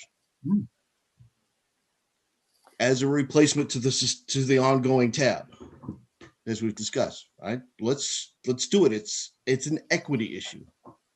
I would not object. Okay. Huh? You object? Okay. So He objects or he doesn't object. it's equitable. We'll come back to him. He's got his hand up and I think he's going to clarify it. He's shaking his head and I don't know what that means. So Bob? Actually, I defer to Brian to explain himself further and then take me. Okay, Brian, explain yourself further. Wait, you're muted. Okay, Dad, ask me a question. Which part do I need to explain? Explain yourself. I think it's more equitable to collect the revenue for transportation district as a part of sales tax than as where you live, that being inside the city limits, because others outside the city limits, and the Parkway is a good example. Most of that wear and tear is traffic that is passing through that right now we don't collect. I'm assuming they're doing some business inside the Snoqualmie. We could collect some of their responsibility to that parkway through a sales tax on the TBD. Did that explain it? But was it about the timing and you proposed, go for it this year as opposed to down the road, right? Right. Okay. As an equity issue at this stage, yes, let's move forward on it. It's the right thing to do to have those who use the roads pay for the roads to the best of our ability. Sales tax is that mechanism. Okay, so Bob, does that answer your question, or do you want to weigh in on this? No, actually, I think generally I like Brian's thinking on that. Although I do have observations that I think are warranted. In two places, we are given the option to favor the mill site, the revenue generated by the mill site. But that's an uncomfortable thing, given that's a quasi judicial matter that's coming before us at some time. And so we don't even know what the proposal is. And I probably know more about phase one than I do phase two. So I'd sort of take both mentions of the mill site out of our consideration. I don't think anyone should, even if they think it's a good idea, I haven't decided on whether the mill site is a go or not. So I take that out. The one that I really like, although it doesn't generate enough income, but I like the sales tax. I like going to the voters about public safety, because there's a lot of things that we can say to the voters about public safety. Do you want no call too small? Do you want the Ladder truck. The ladder truck? And do you want public safety to be rated as one of the top items in the state? We have been more than once rated number one, and now we're in the top 10. And is that important, especially at a time when municipalities, especially in Seattle, are talking about defunding the police? We ought to talk to our voters about whether we think those kinds of things are important to preserve the great public safety that we have in this state. Okay, so I think it's Mayor is next, and then Peggy. Yeah, first I want to thank you, Councilmember Jeans, for your point. I too often want Councilmember Holloway to explain himself further. But I just want to say, I'm joking, of course. Councilmember Mayhew makes an excellent point about the capital, and I think that's a great way to think about it. It's not so clear there's these lines that cross where suddenly it's unsustainable. The driving factor on the capital issue that makes me nervous or keeps me up at night is the state of the infrastructure. and the risk of entering a point of deferred, the escalating costs of deferred maintenance. That's the thing we have to be laser focused on. And so that's why my comment was, I would not object to 2021, Councilmember Holloway. I'm very encouraged by that because I think that's taken a more aggressive and realistic approach to the fact that we need to make sure to aggressively be looking at replenishing and building sustainable sources of revenues to proactively maintain that infrastructure. I think the one piece of infrastructure we're all aware of that's on that verge of slipping into deferred maintenance is the parkway, and it's no small piece. So, you know, we could, if all else fails, as Councilor Mayhew has had, maybe have to defer other projects to get to that. But I appreciate the way he just, Councilor Mayhew described it. That should be the thing that's really in front of us in terms of what drives that timeline. So I think next up is Peggy. Okay, so to Councilmember Jean's comment of asking the public if they want no call too small. And I don't know, what does no call too small cost the city? Who would like to respond to that? Is that, I mean, I'm trying to figure out what so when you're saying there's a cost, you would add incremental funding to maintain this no call too small, which has been sort of a something that you've said in the past as a sort of a philosophy for public safety. Jim?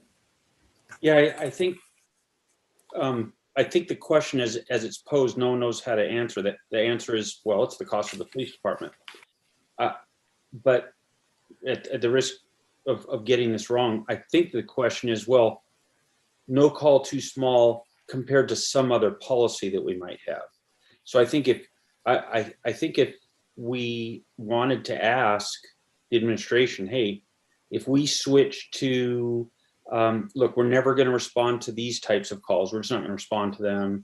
And these other types of calls will respond, but only within 30 minutes. Like if we give a set of parameters, then I think the police chief, with support from finance and the rest of the city, they can tell us the cost of that. But we have to tell them, no call too small compared to what, and then they'll tell us what does it cost us to do that. So if we want to do that, we can ask. I think, my own view is, I think, I'm fine to put it into the voters. I think the voters will tell us, yeah, we like what we have. And so, you tell us, council, you need a few more dollars to do that. Then they'll say yes or no to that. I think they'll say yes. Okay, Brian? So, well, we as a council ought to be talking level of service, and I think no call too small actually is a non sequitur in terms of level of service. What we have is 2 patrol officers 24 hours a day with a supervisory officer on top. That is the level of service we do. Some calls are too small because I remember the chief did not go to one lady's house to clean her gutter. Okay, so I mean, it's a nice phrase, but it's hard to boil down to actual level of service definition. And that's what we as a council need to be focused on. And again, that's 2 officers, 24 hours a day with a supervisory officer in place. That's what we've put in place. Did I get that right, Matt? Or Rob? Yeah, no, I think that's a great way to put it. I was going to say something to that same effect. Yeah. I mean, 1/10 of 1% is going to get you a little more than $200,000 a year. That's not a whole lot more than one fully loaded officer. And the threat, if we have to do continued cuts and budget constraints, is that you might lose an officer eventually, which means you don't have enough personnel, 2 officers 24/7 to be responsive as we had before. So I think you described it exactly right. It's a level of service and responsibility, but you need a minimum number of personnel in order to achieve those. So the quality of the voice for Mayor Larson is cutting in and out for me. Okay, turn your picture off. Is that the same? Is that the same for others as well? I could hear you, but you were cutting out yesterday. I heard you agree with everything I said. We're going to go with that. Okay. So Jim, one thing I want to loop back at some point, 2 things. One is if you think you want to put a measure on the ballot in 2021 for switching to sales tax, you got to start thinking about that really fast. because those deadlines are coming up. But when do you want that conversation? Do you want, staff is coming back to you with the capital project list in April for your approval. Do you want to talk about it then? Is that the right timing for you? So that's a question. And then also, Jim, I'm going to come back. I don't know what your hand up is for, but whatever you were going to vehemently disagree about, is that I want to loop back to that too. So what do you want to talk about? Any of those subjects? Oh, sorry. Let me do them three quickly. Yes, I would like to hear what administration would propose, because I think talking about these capital taxes without talking about what they would fund, or at least the few projects, an ordering of what they might fund, doesn't make any sense to me. To me, that conversation kind of goes together. So my first answer is I'm hoping they'll come back with their proposal, or maybe it's the mayor, is willing to make a proposal in April when they come back with the project list. That's number one. Number two, the one thing that I didn't agree with was, sorry, I didn't make it clear before. I think I don't agree with doing the sales tax for the TBD in addition to the car tabs. I think I'm in favor of it being a replacement, but I could be talked out of that. I don't, just that's my initial reaction. That's kind of where my thoughts are right now. But I'm willing to hear more. And then the thing I put my hand up for is just to say, I just want to be really careful. I think Councilmember Holloway is absolutely right. That is my understanding of the police staffing model, but I don't think we're actually at that model. We have also some detectives. And so then we also have the chiefs. So there's some things that happen on certain days where there's more, certain hours of certain days. And then I believe that we're down some positions so that it may be that at any given time, we don't have 2 plus a supervisor on duty. And I think, remember also that because we have we provide services separately from that 2+1, separately from that, we provide services in North Bend. So there's a force multiplier effect. And I think they sort of take that into account when dealing with empty positions and how they staff things. So I don't mean to be pedantic by saying all that. I just know that citizens may watch a recording of this or may be watching this live. And I just don't want them to go away thinking, well, it's just hard and fast. That's how we do it. That's the model we work towards, but at any given time, it may not exactly be that.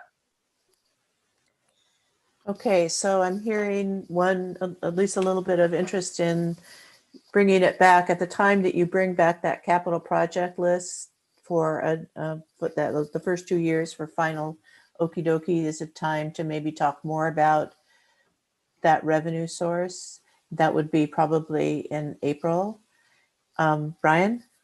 So love you, Jim. Partially disagree. Okay. Although the TBD is kind of restricted to capital things, it is an ongoing revenue source. Mm-hmm. So therefore, someone independent of any of the projects we may be looking at this very moment. Okay, because this will be an ongoing revenue source that we could do years in advance. So I disengaged those conversations, and that's kind of why I pushed it forward to say, let's go do it. Yeah, sorry, it's not a disagreement. I agree with you. So sorry, Okay. No disagreement. Okay. And is the time, did I get that? Is the timing okay about bringing it back in April to talk about it more I'm ready to talk in this minute?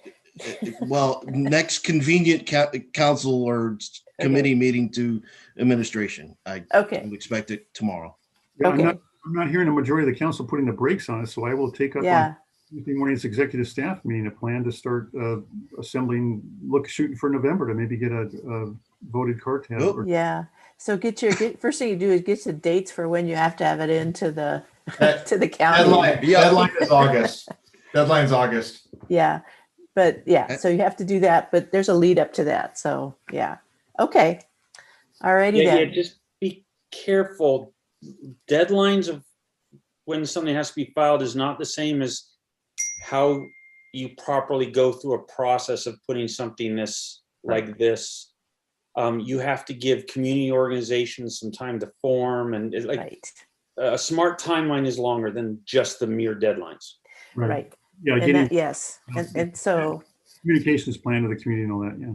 Communications plan, right. And to get it to the, if it's due to the county in August, but that means you have voted on it at a regular meeting before then.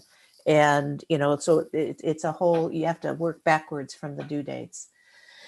Okay, so that, does that take care of the questions about revenue enhancements?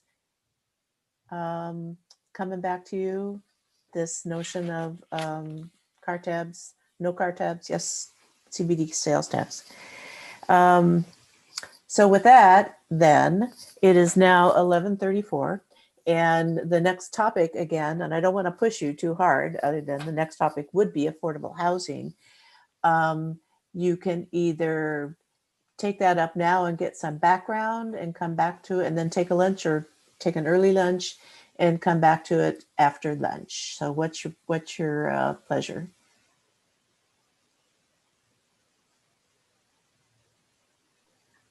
I'm sure that I'm sure your staff as Mark is ready to go in a heartbeat. So what would you like to do? Would you like to take a break now, or would you like to do that background on affordable housing?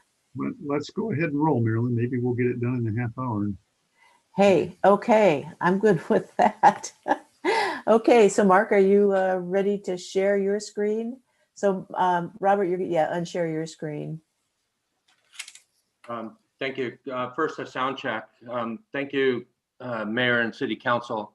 I'm going to start with one slide and have that on the screen maximized for you and go from there. So if there's any share screen issues, just let me know, or volume issues.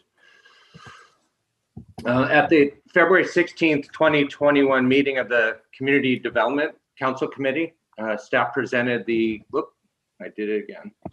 Staff presented the administration's recommendation for affordable housing actions.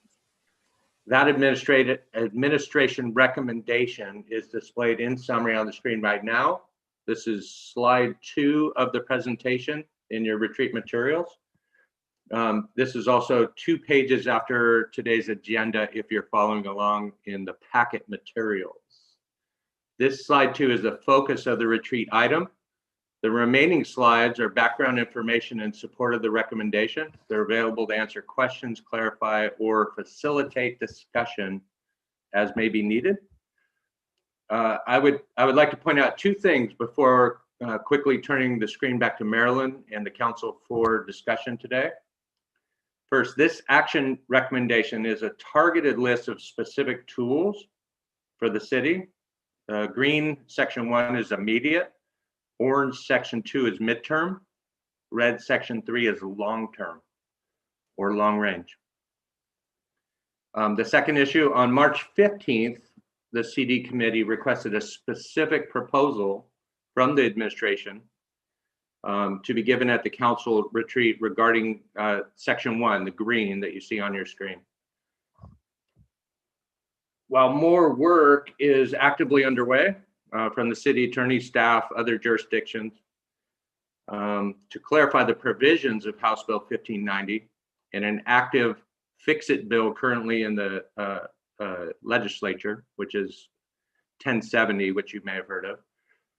The administration proposes immediate short-term action to direct as much funding as available over the current biennium budget period and as determined allowable under legislation to homeless services and rental assistance, essentially the green on your screen. The city currently does not have a specific plan for new 1406 and 1590 funds once they accumulate in our affordable housing fund. With House Bill 1406 and 1590 and their accompanying city ordinances and resolutions for affordable housing purposes, the city of Snoqualmie is fortunate we have these additional tools. That essentially is the presentation. I thank you. We can answer any questions you may have at this point and turn the screen back for discussion. We're searching for agreement on an immediate affordable housing strategy and direction from the city council to the administration. Thank you. Okay, so we have some questions, and the question that you have is it okay to go with the to implement some homeless and rental assistance programs this year. So, Brian? Well, I think you need to take me down another bullet level. So, partner with local human service entities. What are those? Is that information going to come back later? I'm all for it at this stage. I just want more detail. Is that contained in another place here? I can speak to that. Okay. So we invited Snoqualmie Valley Shelter Services, who provides homelessness assistance, and then also Helping Hands provides rental assistance, food, and just kind of benevolence help to people that are in need, about ready to lose their homes, and so each one of them indicated that they've seen a very large increase in need this year and last year because of COVID. And so, and then they gave us some ideas of, if we provided funding through the 1406 and 1590, what were some things that they can use, that they would need it for right away. And I think that that's something that, if we decide to provide funding, then that's something that our staff can vet out on where it should probably go. So these are the two that provide most of that assistance here in the city for residents. So it would be to use your funding, available money to help those agencies provide those services? Right. Okay, so it would be some kind of agreement with them or additional agreement with them about that, right? Right. Okay, so does that, Brian, does that answer your question? Was that your question? For the most part, I answer my question. I guess the element I'm scratching at underneath is there's near-term solution, and that needs to be in place, and then there's long-term solution. And my opinion, and probably wrong, is we're a little weak on the long-term solution of how do we start to get these people out of this situation and onto a better place in life. I'd like to see a little more focus in our engagements with these human services to address that long-term homeless issue. And to clarify, that is the discussion. So Helping Hands Ministry and SBCC were brought in as examples. Please start a dialogue about what services you do. And they portrayed that they do that. They've also portrayed that the benefit is that it does exactly that. By contracting services with them, keeps people in, especially rental assistance, keeps people in the house they're in, and prevents a bigger problem in the future. Now, those two were just my example. There are other service groups and entities that do this. And so if there is a next step, it would be to identify all of them and narrow it down and identify the one that we would contract with for a specific purpose. Okay. Okay, Jim? I'm sorry, I'm pretty grumpy now about what happened to me earlier, but so this is going to come out grumpy, but honestly, folks, I don't understand the proposal. To be clear, the amount we have to spend is probably in the range of, well, it could be as much as $20 million. The notion that this is I just don't understand the proposal. We've got a 20-year tax. The cumulative amount of that 20 years is available to be spent. Then there are restrictions, 60% for this, 40% for that. Like, I don't understand how many dollars are being proposed. And I don't know, I'm not going to prove examples. I want to know what we're going to spend it on. Let's give $50,000 to assist, to make payments to landlords inside the city for people that are behind on their rent. I want to see specific proposals. And here's my point. It's March 27th. What are we going to spend this money on? Please, let's spend some of this money to help our desperately in need residents. Please, let's do this. Can we just get a specific proposal for a specific dollar amount so that we can say yes or no? I think There's such a need, and I just don't know what's being asked for, and I want to do something. Staff gets that. This very motion was made at CD committee on the 15th, and associated staff have been busy with budget and various other things. One of those specific task items was to have the city attorney kind of drill down into 1590 and 1406. And then in concert with Robert giving estimates based on what we're actually seeing, give those exact numbers. We don't have those for you today, but we are on that path to do exactly. Then maybe you're just telling us, hey, give us a thumbs up that we're going to do this. And very soon, as soon as we can get these numbers and the specific, we'll come back to you very soon to spend some specific money this year. If that's what you're saying, I'm wholly in favor of that. Please do it as soon as you can. And if what they're looking for us council is yes, please do that. Let's give them the thumbs up and let them get to that. And I would just say, remember, the amount of cash you've collected so far is not a limit on this. We can spend ahead and use funds we haven't yet collected as long as it's within the restrictions. So don't, let's focus on what we think the right thing to spend is to really make a difference here in the short term without spending so much that we foreclose our ability to do some longer term things. And to be a little specific, that is, you are entirely correct.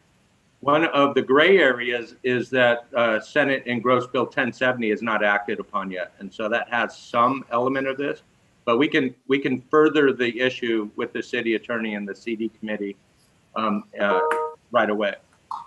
The other aspect I wanted to point out is that the answer to your question is yes. Specifically in words,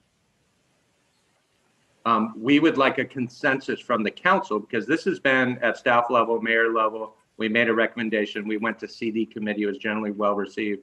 So for 4 of the council members, this isn't new material because it's been provided in past packets, but the discussion with them and any input they may have is a new opportunity today.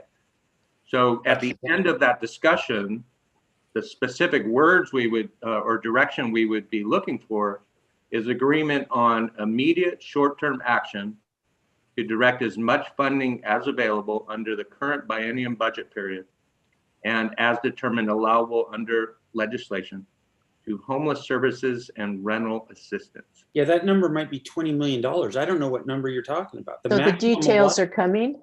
The details are coming? We have parameters. We know what 1590 does. We know that it was an estimate of about $240,000 a year. We'll have to means test that because of COVID. We know that 1406 was approximately $24,000 a year. A week ago at CD, Robert clarified it was either 10,000 or 14,000 in that regard today, and we'll accrue it. We had some questions about bonding. We had a specific question from the mayor pro tem about do we need to stick with that 60-40 split and clarify that, or in the short term can we exceed that as long as we make up for it in the biennium or over the period of this effort. And so we're working to still clarify those. We just don't have those for you this hour. All right, so it's not 20 million. I just use your numbers, but it could be as much as 5 million and maybe a little bit less. But also you don't have to bond for something like that, especially if you're not spending the whole 4.8 million. You can do interfund borrowings. There's all kinds of ways. The amount is not restricted to what we've already collected. Correct. And so that's the element that we're researching so that we can go down that road. Okay, so more information and a specific proposal is coming back to the council. Mayor, you're up, and then Mayor, Peggy, and then Matt, and then Brian, and then Catherine. There's quite a lineup here. Okay, Mayor. You're muted. Sorry about that. It was my understanding coming out of the CDC committee meeting that the council members were in consensus about the direction we were looking for is, and what I thought the council members had asked for too, was recognizing that we're in a COVID year and there's still a lot of people hurting uniquely in this year and it's not a typical year. And until we sort of get the ducks in the row on more of the midterm and long-term strategies, sweep as much as that money as legally possible into these short-term activities, these immediate activities, working with our social service partners in the valley here in the community, or in the Snoqualmie community. With that being said, it doesn't mean we can't start putting in motion. For example, there was that parcel next to Habitat for Humanity that we could probably put some 30 or 40 units in. And I think this is Councilor Holloway's looking for, is more, what are some permanent affordable housing options we can provide? That's fallen apart a couple times with a couple different folks like Imagine Housing, Habitat, because of some lift station issues on the sewer that we couldn't quite pencil out. Well, with this revenue, it probably now gives us, with bonding capacity, the ability to maybe execute that project. So Mark is going to reach out to some of those affordable housing folks again, and see if we can't, maybe with an additional city contribution, make some project like that happen. Obviously, that's going to take more than a year or two to get in motion. But meanwhile, it's what do you want us to do with this? You know, we pulled the trigger on gathering these monies. They're building up. Council's eager to see them put to use. We feel in the COVID year, it's appropriate to get them immediately to use, and then again, do the longer term strategies as found, you know, as is practical given budget cuts and constraints. The secondary, Marilyn, I'm a little uncomfortable with proceeding the mean without clearly he was still pretty upset about what happened. I'm always right. If we could make a quick moment to have a staff respond to why was he cut out of the meeting, I'd like to address and put that aside quickly. Is that okay? Everybody else raises their hand. Can you take that up now? We're kind of in the middle of a very good conversation about this issue. Can we just at least lay that to the end? All right. Well, as long as it's delayed, you have someone who's kind of stewing, felt that they were handled very inappropriately, but I'll defer. Okay. Is that all right, Jim? You good with that? Okay. Okay. So Peggy? Yeah, so I don't support bonding or borrowing ahead of time or spending before we have the money in hand. And I would not have any opinion on what motion to do for going forward, not knowing dollars. And so just want to let you know where I'm at.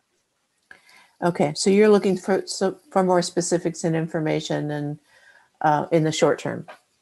But you don't like the idea of bonding before you have the money in hand. Alrighty, Matt, you're next. Thanks, Marilyn. I'm just going to share with other council members some of the things that I mentioned when we were discussing this in committee. And really it goes to the items as they're listed in here, is that there are some short-term things we can do with some I'll even indicate short-term dollars, and it's still quite, questionable about how much we have. And I think getting a specific proposal from the council, from the administration is very, very helpful in that. But what we're dealing with is a situation beyond COVID.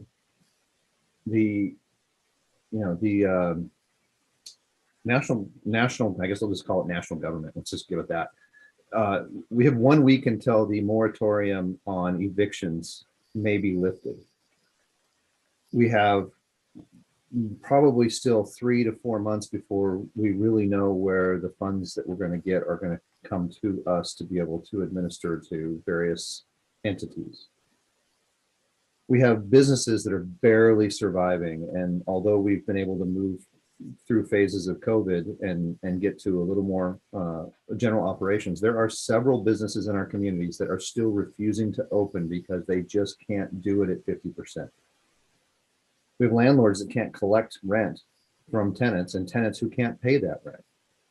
All these things are building up to a situation that I brought forward in committee, that we are looking, when we talk about a fiscal cliff, we're looking at a human services cliff, where folks are going to have a very, very difficult time in our community to be able to work, live, and survive. So if we're focusing only on the short-term items, we're missing the bigger picture, because it takes years to build affordable housing units. It takes months to negotiate contracts to even get that started. So we need to be working on building affordable housing units now and putting money aside now for that. And I know you've heard my message all along, and again, I know it's hard to hear from me every time, but we have necessities that this city needs, and housing is a necessity. It's not a luxury. We shouldn't be focusing our put aside monies on luxuries when we know we have necessities that could help every single person in our city. Now, not everyone, but the vast majority of folks that need to actually work here can't live here. So I urge council to emphasize with the administration to come forward with a proposal that goes beyond just short-term solutions, that goes beyond looking at just helping human services entities, but really focuses on affordable housing units and how we can get those to market in the fastest way possible. Okay, so I've got Catherine and then Bob and then Brian. So Catherine? Okay, so first of all, I think the eviction moratorium was moved to the end of June, which still doesn't buy us that much time, but at least it's not going to be in a week or so. So our proposal, so the green, obviously that's the short term, and we're not looking at this for 20 years. If we can at least make an impact like this year, maybe we decide for the short term that it's 2 years, will provide, you know, the funding from 1406 and 1590 or a percentage of it to help with rental assistance and homelessness. And again, there's, as we talked about earlier with the ARPA, whatever, that there is funding that will be coming forward from the federal to the state, and somehow they'll distribute it. That will also help with rental assistance and then with also homelessness. So we talked about the green in community development, and then we did move down into the orange, which is more interim type things that we can do. And I think Mayor Larson mentioned it earlier. You know, the next step is to invite different developers or groups that work with affordable housing, such as Habitat for Humanity or Imagine or Pioneer or others, to come and take a look at, there's certain properties that the city owns, such as the PWI parcel, and there's a parcel near the Habitat for Humanity, the different parcels throughout the United States, through the city, that they can take a look at and say, hey, you know, we can put 30 units there, or we can put 10 units, different areas. And so, you know, we don't have necessarily the budget for affordable housing plan. We will get some monies from 1406, 1590, but having other groups that's what they're experts in to come and take a look, and then working with one of these groups that will go ahead and build affordable housing. So this is where that's the orange level. And then, you know, UGA, we're talking about the future development concepts right now. If you look at the red, you know, there may be some affordable housing in there, whether it's workforce or seniors or something, or even middle income we need. So anyway, you know, it would be great if we can get a agreement to maybe take our funding for those two House bills, maybe for this year, and maybe for a second year, that will help with rental assistance and homelessness. So, okay, so I have a question here. I noticed that you had an affordable housing strategic plan at one point, and I think you had to delay it because of money. Are you going to bring, So this is our plan. We're working on this. Yeah, I mean, do you want to bring that planning process forward using the ARPA money? Just a thought, just put that in your pipe and smoke it for a bit. Bob, you're next. Oh, I have comments primarily to Mark. Council members, before they make a decision, have 2 or perhaps 3 touches. And I am certainly one of the council members who have not had one touch with this So before this matter goes before the council, I hope Mark will pick me up and maybe one or two other council members to get us up to speed on, especially taking action on matters more immediate than otherwise. So that's a request. The other observation is the city of North Bend has a category for affordable housing, which is like a mother-in-law unit, or that is legal in that city, and I don't think it's acceptable in Snoqualmie, and I wonder if that is an option, perhaps not on the ridge, but perhaps elsewhere, and it will also be a conversation to, I'm having a trouble hearing Bob. Right. You kind of faded out a little bit. So you wondering about whether mother-in-law unit, or I think those come under accessory dwelling units. If you wanted to hear more about that, about the possibility of that. yes. Okay. So Mark, you got a couple things are here, bringing some of the people who aren't on the CD committee up to speed. And then in particular, something about ADUs, about when you can go forward on ADUs.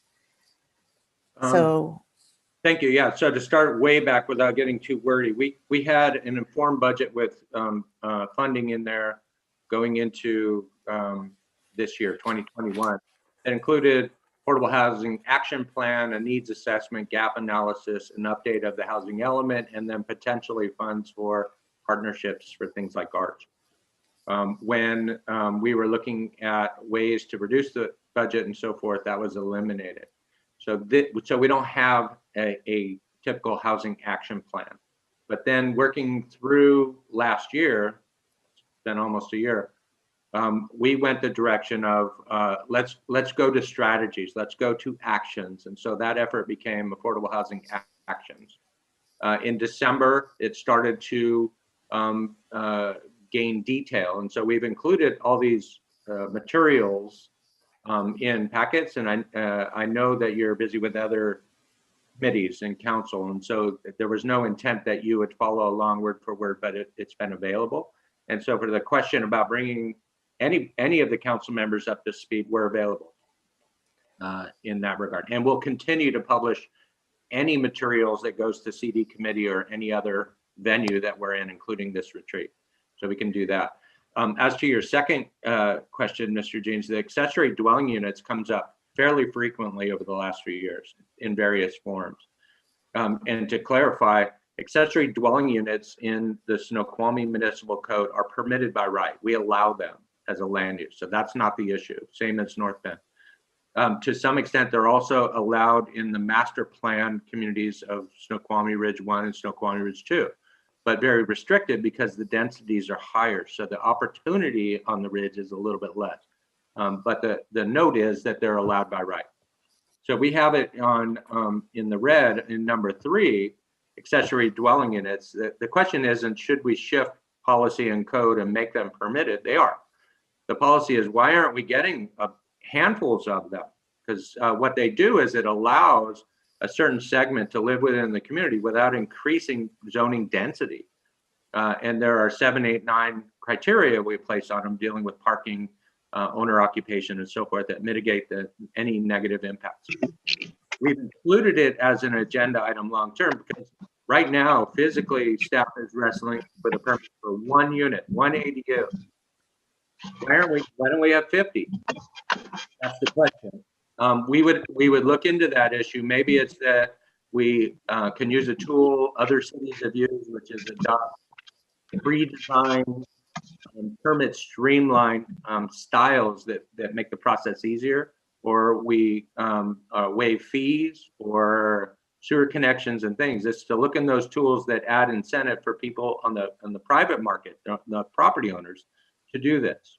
My assumption right now, it's the information gap of a property owner. It's the cost of putting it in their backyard and the uncertainty of whether they can live with it afterwards. We can help in those regards. But what's clear today is they are already allowed by right. Thank you. Okay, Brian, you're up. All right, so I was a little confused on the ask, so let me restate what I think the ask is. We have some funds available due to these two House bills, and should we go ahead and should we go ahead and develop proposals to use that to address near-term issues with homeless, social services, and rental assistance? And my reply to that is yes, to the extent of proposal. I think you need to come back with specific proposals of what you're going to do, dollars, amounts, bring that back to the committee and work through council. At that stage, Mark, I think that if the rest of the council's agreed, this conversation is done. Go work it based on urgency, bring it back as quick as you can. Okay, so so support for what you're proposing, come back with something they can take action on. Mayor?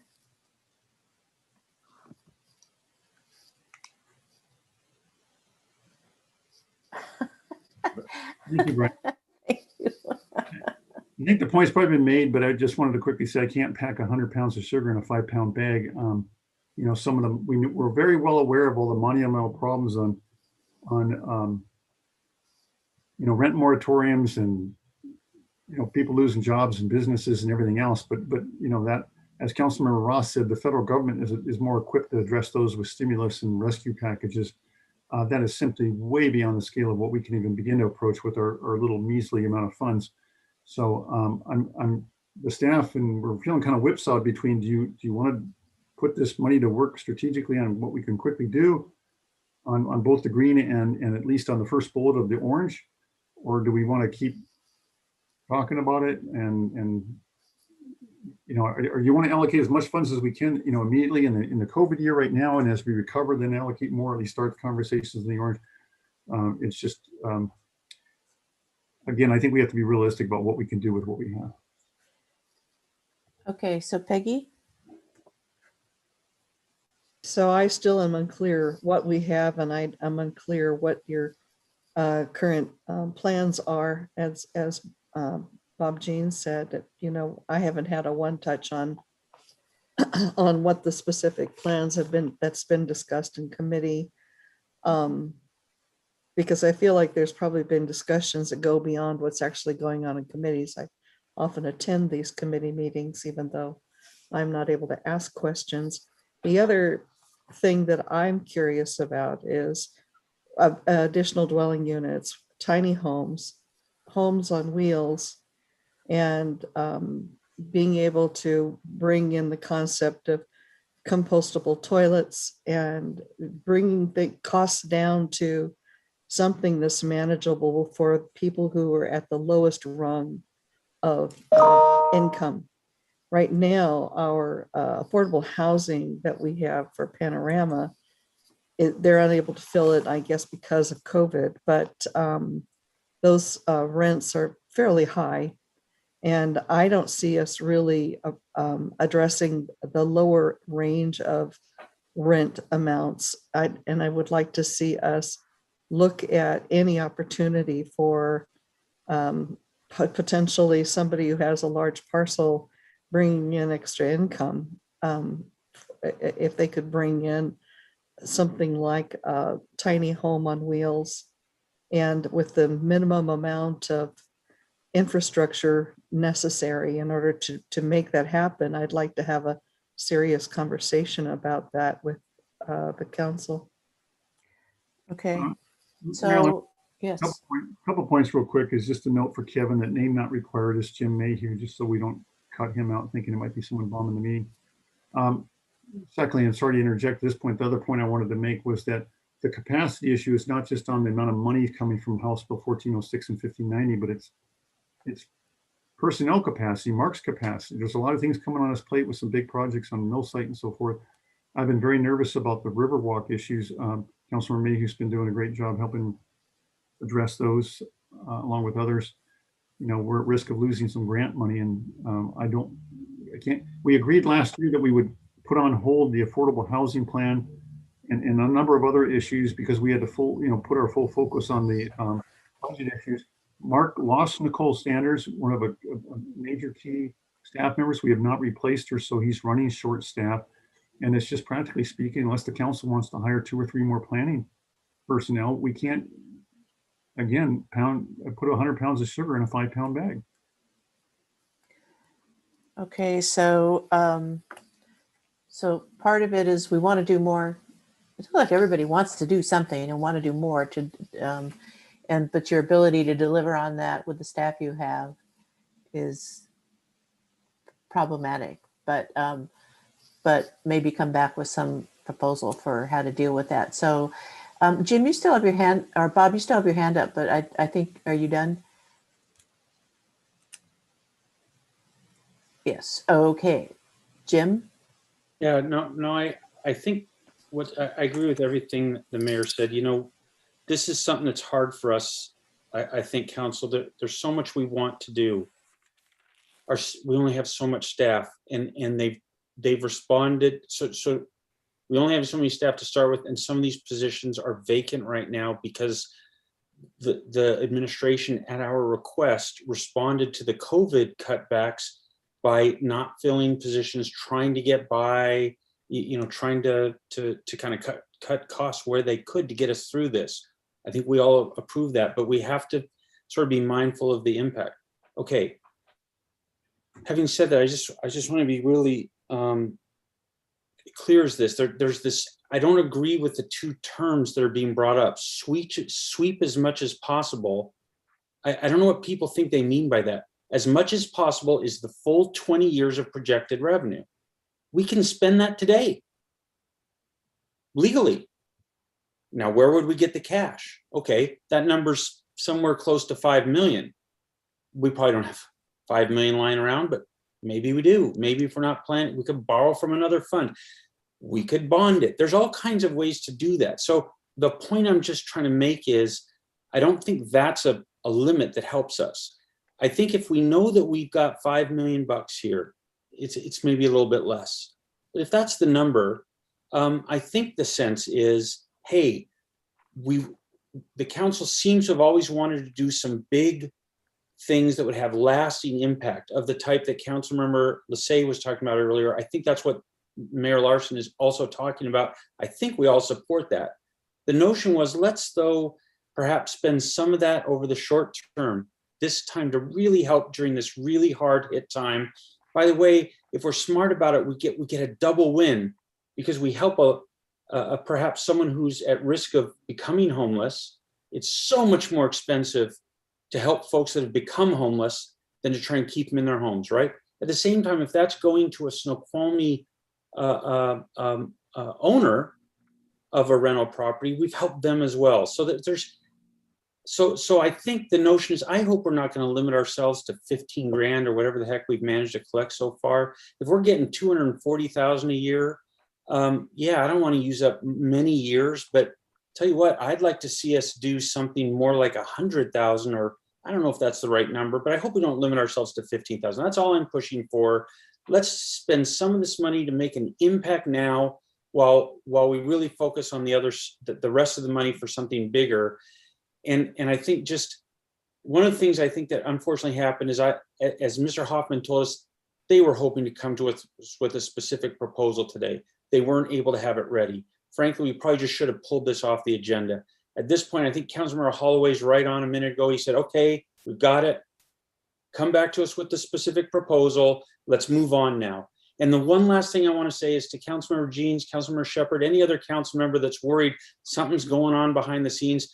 I get that this looks weird today. It's just because staff just wasn't able to get it all pulled together for us today. They really had the intention to. They tried. They just had so much coming together. So nothing's going on behind the scenes. I've never seen their plan either. You can tell from the way I'm talking. I hope it's like this, not like that. You're not unaware of anything. The goal was that this was going to be the time that all of us got briefed on that. So I think they've heard our requests. Hey, get to all of us. Maybe we leave it there and let them move on. I don't hear any of us saying thumbs down to anything that's gone on. Let's just move off this now. They've got their direction. Let's hear from them as soon as we can. Okay, Mayor? Yeah, I just wanted to quickly clarify, and my apologies for maybe not being exact when I used the word sweep. What I mean by that is, as I understand in House Bills 1406 and 1590, there is a certain percentage that is allowed for human services, homelessness and rental assistance, and things like that. I believe at least a 60% has to go to actually building and providing affordable housing. So what wasn't altogether clear to us still is, could we sweep 100% of that in a short term to invest in these sort of rental assistance and other issues that are really pending right now in this COVID year, as many have described, and then go back and spend a disproportionate share over a couple of years back on building affordable housing, and still over, say, 3 or 4 years end up with that 60-40 split. Those are the things that we're still trying to suss out. But I wouldn't even go that direction if the council said, no, keep that boundary. Don't spend more than 40% this year, even on short-term stuff. Keep letting the rest of the 60% pile up to build more permanent housing. That's the kind of general high-level direction I was looking for, and I perhaps wasn't entirely clear. So you're looking for council, you want to do things, got that. Everybody wants to do something. And they want some more details, a more specific proposal from staff, and staff's been having a hard time getting that work done. And so I guess maybe between the mayor and Mark, I mean, if there's something that you can bring back to council, this will help us get this work done, because you want it done and you want this information, then if it's a resource issue, then how can you meet that to get, because you're very hungry for information on this. I get that.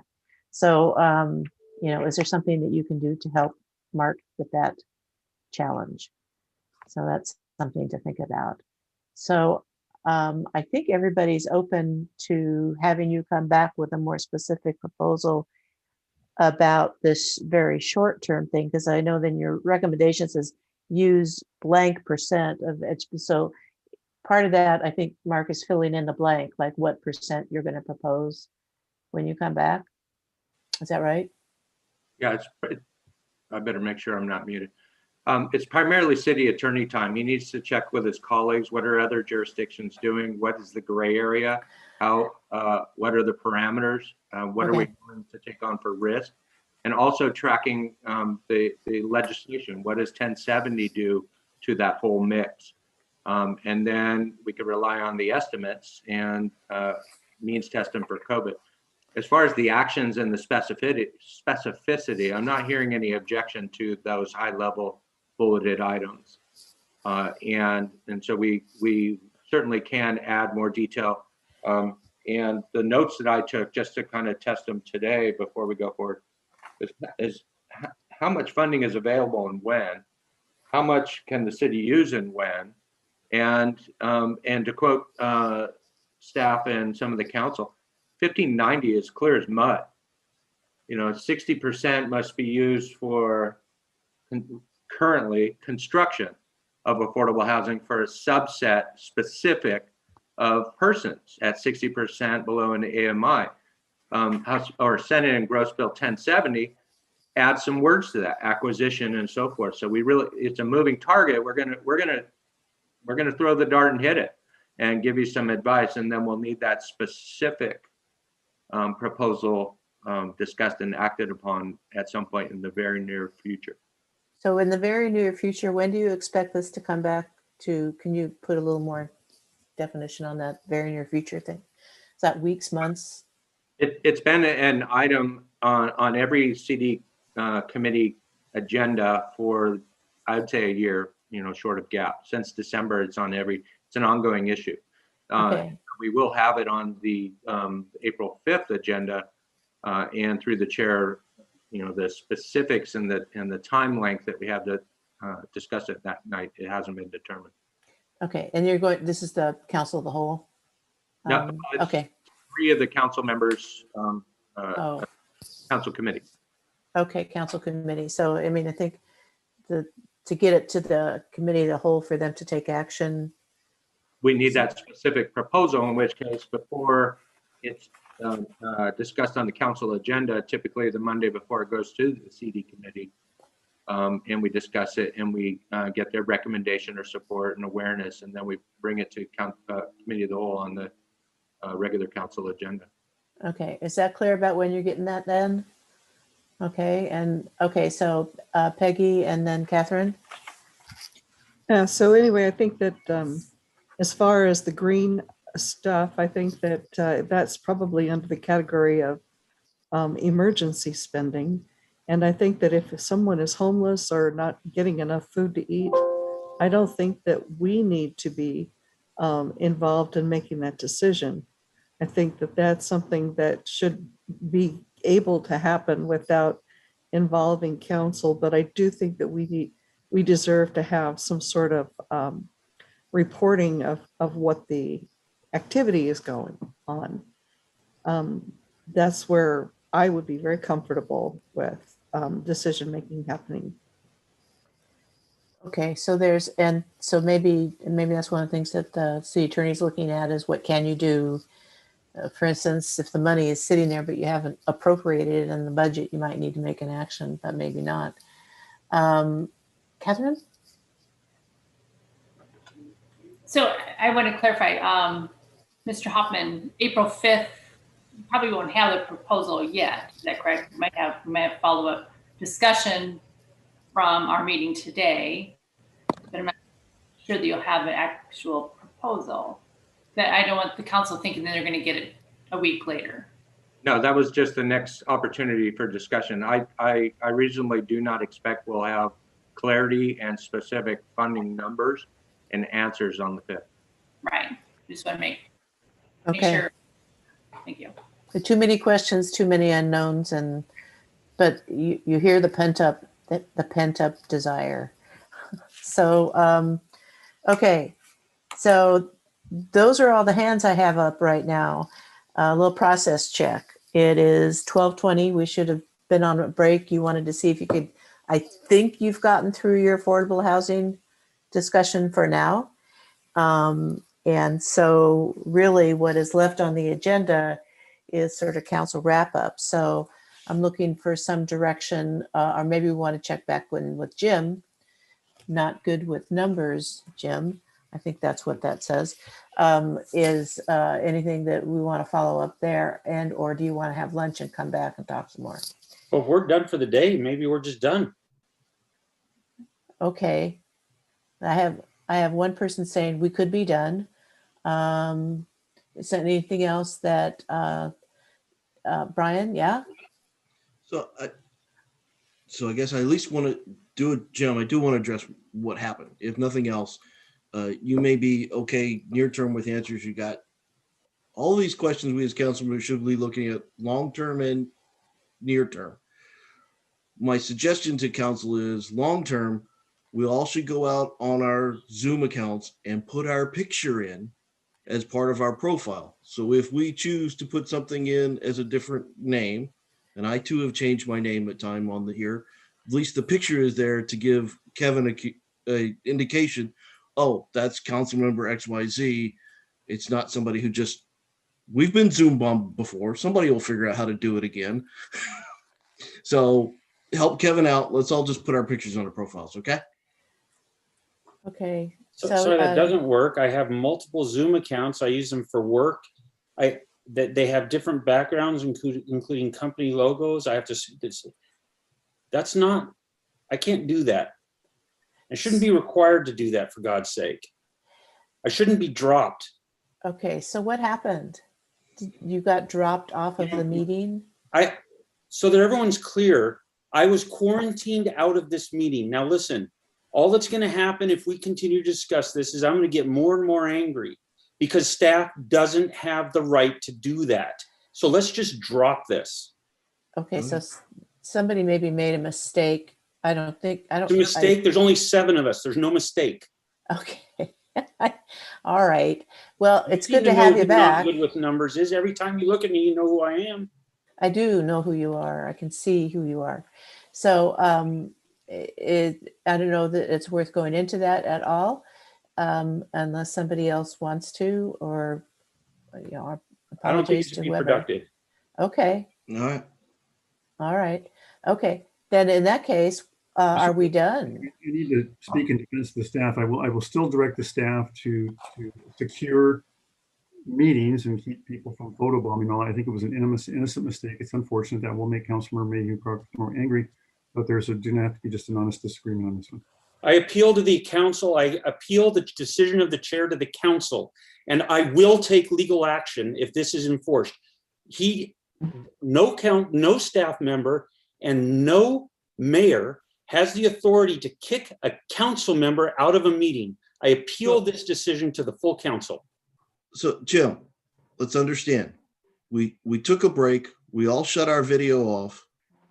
After I some had to time, go to the bathroom. You guys wouldn't go to break. I waited, and then I just put a message up to everybody. I had to go to the bathroom, so you'd know why I turned off my screen. For God's sake, it was over 2 hours. We hadn't taken a break to go to the bathroom. Okay, so it was, so you took, and actually you did what I asked you to, take your video off if you need to leave your computer for some reason, so we know you're not there. But somebody interpreted that the wrong way, and it had to be, it wasn't anybody on the council, it wasn't me, it wasn't mayor, but somebody accidentally cut you off. I'm pretty sure that was a mistake, and I'm sure they don't feel okay about it, having mistakenly dropped you off of the meeting. I don't want to speak for them, but I haven't heard any apology. No one feels bad about anything. So that's something that would be good for you, is if you could get an apology from somebody, maybe not now, but at some point. The opportunity was not given. Okay, so here it is. Is there anything that anybody wants to say here? Before the staff member speaks up, it's ultimately on me. I defend my staff, but go ahead, Kevin. Mayor Pro Tem Mayhew, I apologize that you took it as a personal affront to you that you were put into the attendees role. The break had been called. People had left, including members of the council. There were other people in the call. You had no picture. There's no controls in Zoom for me to see the email address that's coming in, any other information about the account. An account shows up with I couldn't wait any longer. No picture. I asked over audio, could someone who has this as their name respond and let me know who it is? Nobody responded. The action I took to protect the integrity of the meeting was to move that person to the attendees role. At which point, when they come back, if it was someone who needed to be in, could have raised their hand. My assumption they would have that thought, not that they would take it as an affront. That wasn't an apology. That was an explanation. And Mayor, I feel as strongly protective towards our staff as you do. I think every one of the council members does. They're not your staff. They're our staff, our city staff. They need to be protected. Nobody's trying, Kevin Smith does a damn fine job. He works very hard at what he's doing. I get that. I don't dispute that, but I'm sorry, this was a wrong decision, and I've not had an apology. I've had an explanation and assurance it's going to happen again. Well, I can tell you, until I get an apology, my name is never going to say what you dictate my name has to say. And at this point, I feel this is a hostile work environment, and I will be seeking counsel. Okay, so maybe you need to take this offline. Mayor, you step in now. That was an outrage. Okay, I'm going to step in now. I take full responsibility. The explanation was sufficient to me. It's on me to defend it. That employee, what he just did is not acceptable. Okay, then you put that finger toward me. You point that finger toward me and you say that's not acceptable. What I'm telling you that I will still direct the staff to secure the security or protect. No. Staff just threatened to sue a council member. You need to address that, Mayor. Council members are not protected from creating hostile environments. So this is something that it's all on video. This ain't a hostile environment. Right. So this, I'm not sure that this involves everybody. Would it be, can I make just a suggestion that this is an important conversation that needs to take place, and maybe it needs to take place with the right people in the room, and maybe in a different setting, but it's not, I think everybody needs to get resolved about it. So is that okay? I mean, I don't want to, cut it off and say, Jim, you're not getting what you need, but I'm not sure that this is the proper venue that it's going to get resolved, particularly since one of the people is missing. So is that all right? We're going to move on at this point, Marilyn. Let's move on. Either we take a lunch break right now, or we're done for the day. I thought it might be helpful to have a recap, but I think given the current environment, it might be best to just end the retreat at this point. Okay, so I'm gonna like to hear, there's two options here. One, you can take a break, come back, and we can recap what we heard and all the parking lot, all the things. Or you can say, or you can just get that list another time. Staff can put it together and get it back to you. And then, because one of the things that we always want to do is to make sure, did we hear you right? Is this what you understood came out of it? So it's not for me to tell you whether to stop or not. I'm looking for anybody else to weigh in other than the mayor. Jim has weighed in. Peggy? Yeah, the one thing that I do feel that we need to get better at is offering a phone number for people to call someone when there's some technical issue. Okay.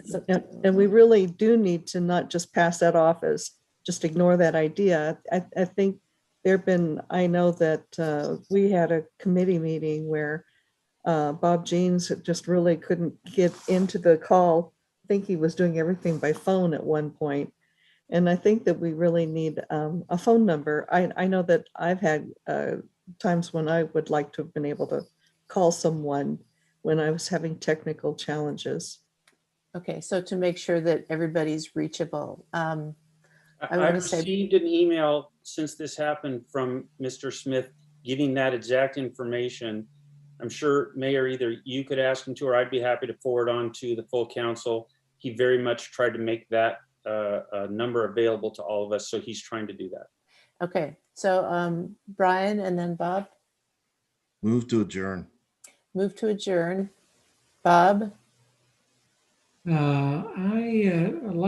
don't like to end the meeting on a negative note or just hanging. Point of order, Carolyn. There was a motion made. I'm waiting to hear a second. If there's no second, then the motion dies. Who made the motion to adjourn? Right. Oh, that was a motion. Okay, I thought you were just weighing in as an opinion. I didn't realize that. So, so then you're looking for a second? I'll second the motion. To adjourn? Okay. And so now? Go ahead, Bob. My comment is I sort of hate to end the meeting now.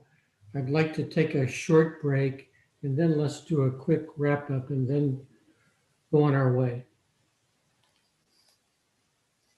Okay.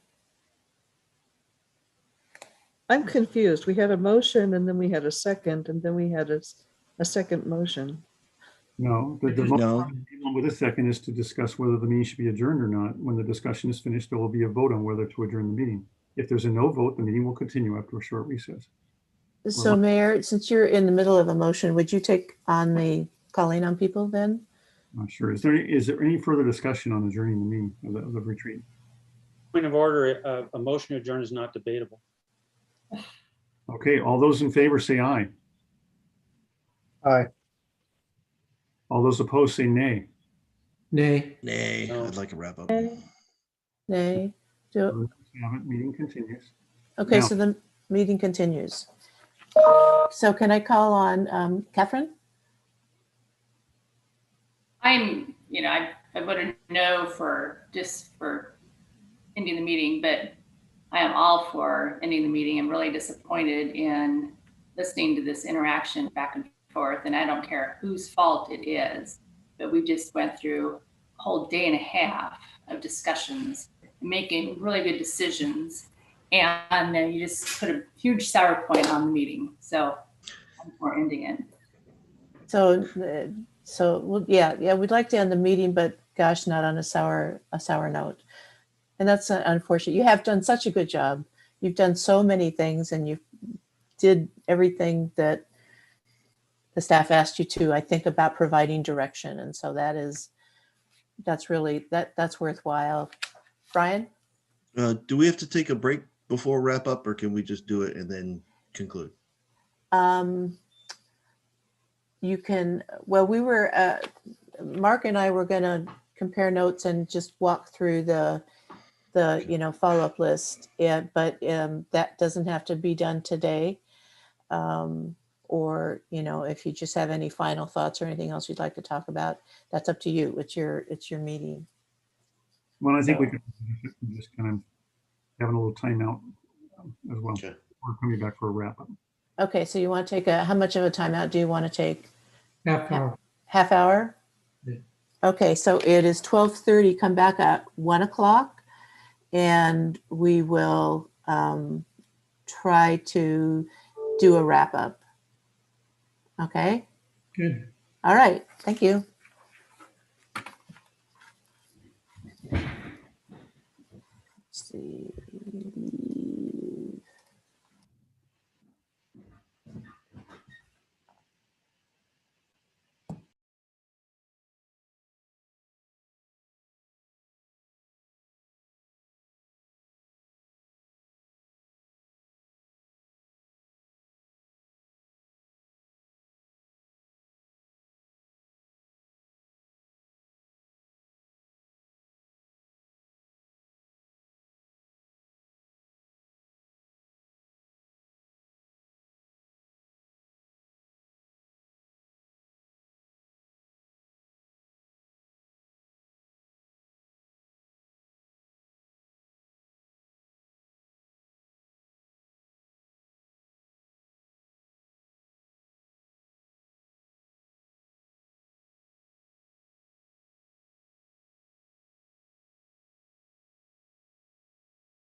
Bob, did you have a question for me or Marilyn or?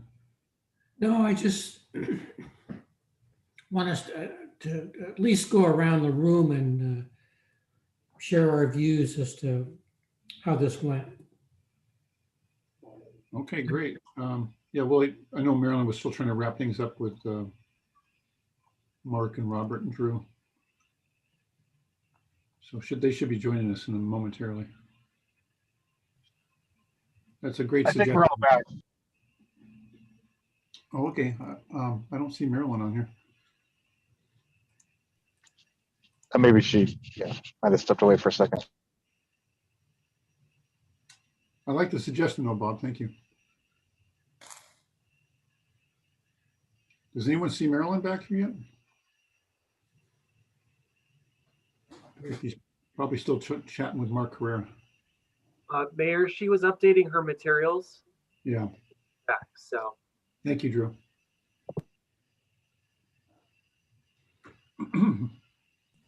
Kevin, do you have a question? Mayor, I'd like to extend my apology to the entire city council. My behavior was inappropriate and my emotions got a little bit better of me, and I just really would like to apologize to council. Thank It you. was inappropriate. Thank you, Kevin.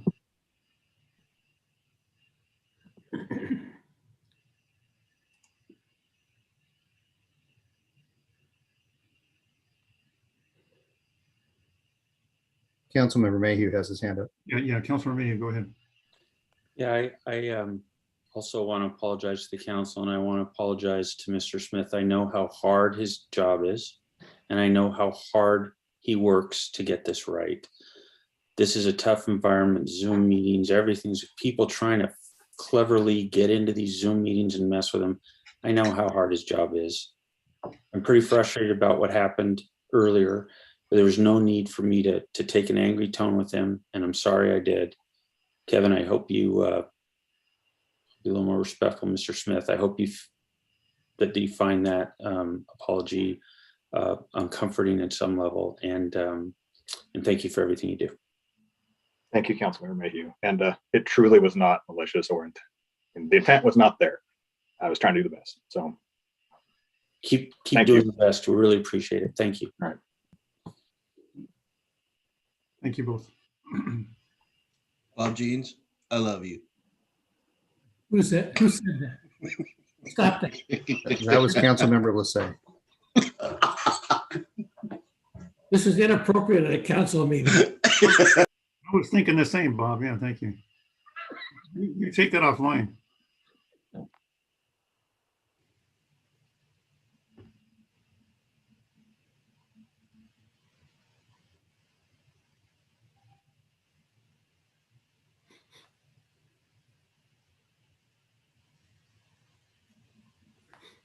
Hey, Mark Hoffman, are you there?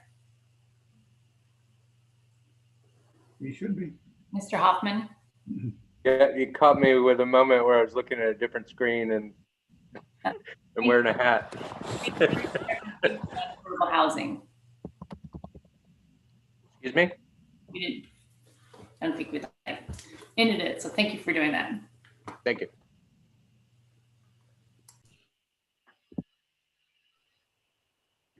Marilyn's condensing the list so that she's ready to go over it. And I just talked with her on the phone a couple of minutes ago, so she should be back here in probably 5 minutes. Oh boy. Okay. Well, should we tell everybody reconvene in 1:10? Give everybody another 5 minutes if they want to stretch or finish their lunch. That's probably best. Okay, let's do that, folks. 1:10. Mark, if you could convey to Marilyn that we'll be back at 1:10. In other words, stay on, just mute and turn off your video and mute. Hey, Kevin and Jim, although I have a smart ass gene, I really do appreciate both of you and what you did just now. Your leadership matters. Thank you.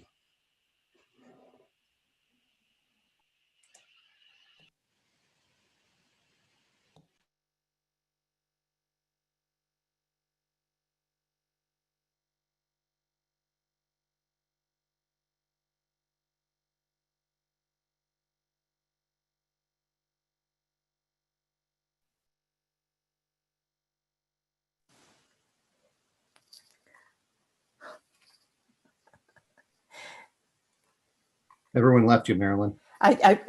Yeah, I just got a text. They're coming back at 1:10, so that's okay. Good, that gives me a minute. That still means we can close out by 1:15, right? I don't think it's going to take too long. We're just going to go through this list and make sure we got it right. Clearly there's lots of work to be done. But you know what? I also want to congratulate you for all that you did. You did some mighty work. So that's good.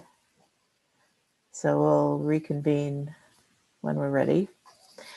And I will share my screen when we're ready.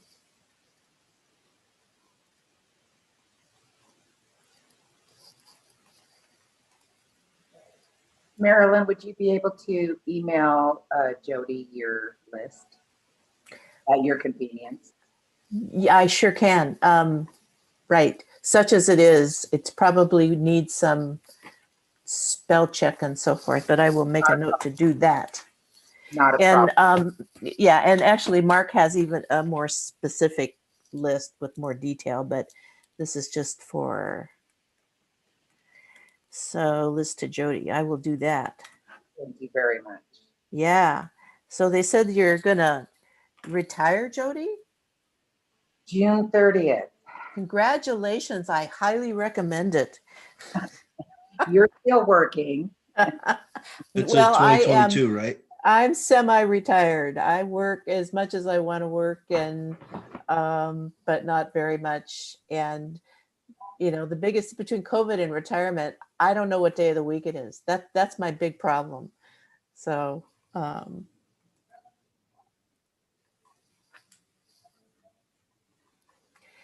but it's different. It's an adjustment. I'll tell you that. It's not like you just like turn it on day one.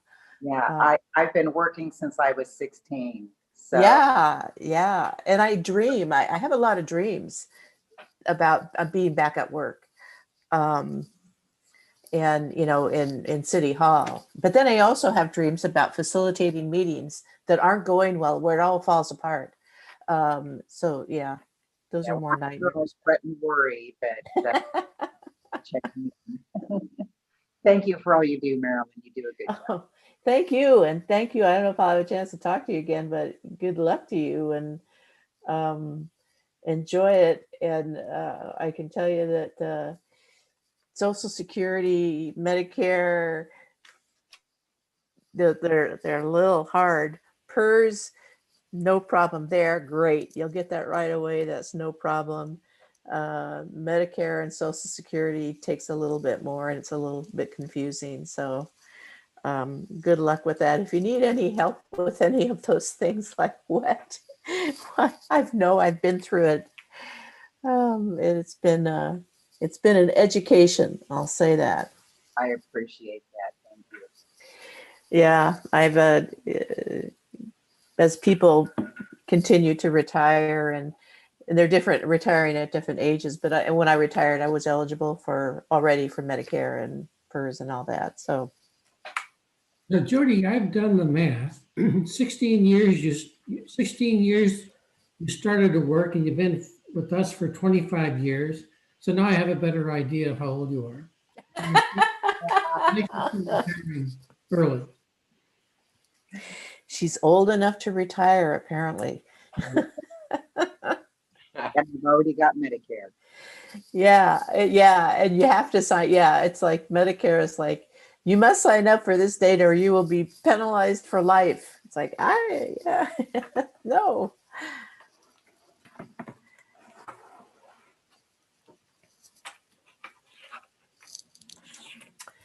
Okay, so let's see who we've got here. We're still waiting for a few people to come back.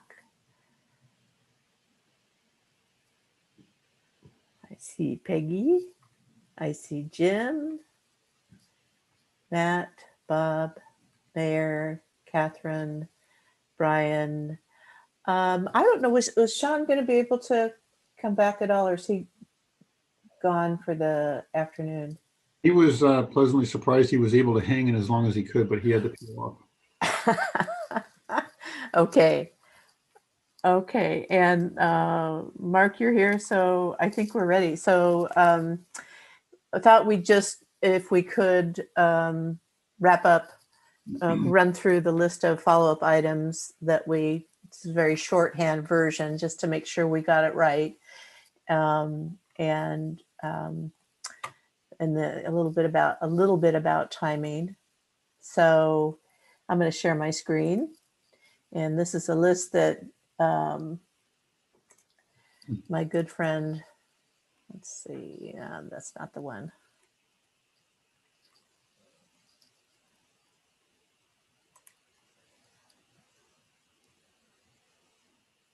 Not that one. Okay, let's do this one. Bob, Jeans, before Marilyn jumps in, did you want to make your request to her? Actually, I was hoping, Marilyn, that we could go around the room and summarize what this meeting has meant to each of us. Okay. That could be done before or after you do a run through. It's up to you, Marilyn. Yeah. Well, why don't I just run through these things real fast? And I like that as a good note to end on. So I like that. Thank you for that idea. So these are just the sort of what came out, things to do list, and things that came up that are maybe future things to do. Develop a side-by-side capital list that shows for each project what the funding sources are for each project. So that's that different view of things. Coming up with a clear long-term plan for addressing the Snoqualmie Parkway Rehabilitation Program. I think it's one of those big projects, kind of like the community center pool project, that need a good grand plan for that. Create an additional list in the CIP so staff knows what projects are unfunded, what CIP projects are not funded or underfunded. And that's getting, for future, I think probably for future processes. Bring back the community center. Really, this is starting to that conversation that should be coming out of that resolution. Bring back the community center, some planning costs, and a plan. One, to keep the community center moving and to keep the community involved in it. Check in on partnerships, and then in particular, check in with my SciView and this is something that shouldn't be in there, and with YMCA. So Sandy Cove shouldn't be in this bullet here. Sandy Cove, one of them was to check the limitations on the grant. I saw Bob Sturbank sent out an email to council explaining what the limitations were there. So hopefully that got answered. Also, there was a question about more information about the sequencing of the Sandy Cove projects, the park improvement projects, and the stabilization, what the sequence is and how those work together. You're ready to have the non-utility CIP come back for approval at a future meeting. Some question about just a look at SciView had some measures and just clarifying what those were and how those ended up. Something that we'll come back to, I think it's F&A. How do CIP projects and when do they come back to council for final approval? At what point? Is it at award a bid? Is it at go to bid, or when is it? So with the idea of streamlining that and making it as efficient as possible going forward. So that's going to go back to committee, if I got that committee right. Utilities, run a new scenario for phasing in that holds multifamily at not a reduction, but for 0 at least, but not less than 0. And that also gets multifamily to not more than, or the aggregate, to get the aggregate build not more than 8% per year for other classes. And so that will land in a period of time to be determined. I think it's maybe somewhere between 5 and 10 years. But Sergey's going to run a new scenario for you to look at. And then it looks like that comes back to Parks and Public Works Committee. There was a suggestion to look at the city's underlying utility rate model to add additional blocks. That may be sometime in the future. Marilyn? Yes? Well, there was a suggestion. I'm not sure that there was council decision to go down that path. And I'm not interested in doing a 5-block group on utilities. I think we have enough spread. So I guess I'm asking the sense of the rest of the council. Yep. Council? I know that really did come from one person, and but I didn't test it out. So as I understand it, Councilmember Holloway, this was just showing at least 1 or 2 more scenarios, maybe with these criteria, a full 0 for a combined for multifamily at a 5 and a 10-year outlook. And then those 2 other scenarios could be compared to the one that was recommended. No, Please, Matt, but I'm addressing the desire to look for 5 different, a grouping of 5 different class rates within each of our major classes, where we have 3 right now. Right, that's a fundamental relook at your underlying rate model, and I think you say, no, we didn't agree to that. Jim, do you have some? No, we did not agree to that. Yeah. Did not agree to that, and the mayor, so, okay. So you could, then you would be looking at eliminating that from your follow-up list. GFCs. Well, I have it, no problem, listed as, it should be listed. Peggy did suggest it. And it, okay. You know, it should be in the back of our head. I just don't have the logic right now to actually warrant going to do that in my head. And I'm just, again, we can mark it as not carried forward by council if that is the sense of the council. Let's, we need to ask. I specifically asked if there was support of majority because I didn't want the staff consuming a great deal of time looking into that one. And I thought there was no support by a majority. Okay. Not carried forward by council then. Let's just mark it as that. Okay. Okay. I think also looking at the adjustment as far as capping at 8%, we had limited it to just the commercial rates, correct? They were looking at commercial rates, right? Not single family dwellings. Well, single family residential and multifamily, if anything, would go down. So there'd be no scenario that would show an increase anywhere near 8%. Actually, I thought we caught residential at that 3.07 flat line moving forward. Yeah. Right. And Chair, Mr. Mayhew's had his hand up. Councilmember Mayhew, excuse me. I called on him and he said, I think you answered. So did you have something else? No, I didn't get called on. I was. Yes, you did. I'm sorry. No, he didn't. No, he didn't. But go on. Okay, go. Yeah, I agree with Councilmember Holloway's comment. I think that item didn't get a sense of the council, and I would just remind everyone, we actually just took this up in November, and in November we actually voted not to do this. So, okay. I know that we weren't unanimous, and I think one of the person who brought this up was one of the people who voted against it then. Fair enough. That's, but I think unless council members have changed their view, I think our sense is for now, we're not going to look at additional blocks. So in my sense, I didn't think there was a majority of council that wanted to follow up on that one. Okay, so is it sufficient to say it's not going forward at this time? Well, you've heard from 2 of us and 3 of us. One is for moving it forward. 2 of us said no, but I think we need to make sure we got a sense of the council on this. I don't want to unfairly say it's not moving forward if we haven't got a vote that or an indication from a majority of us.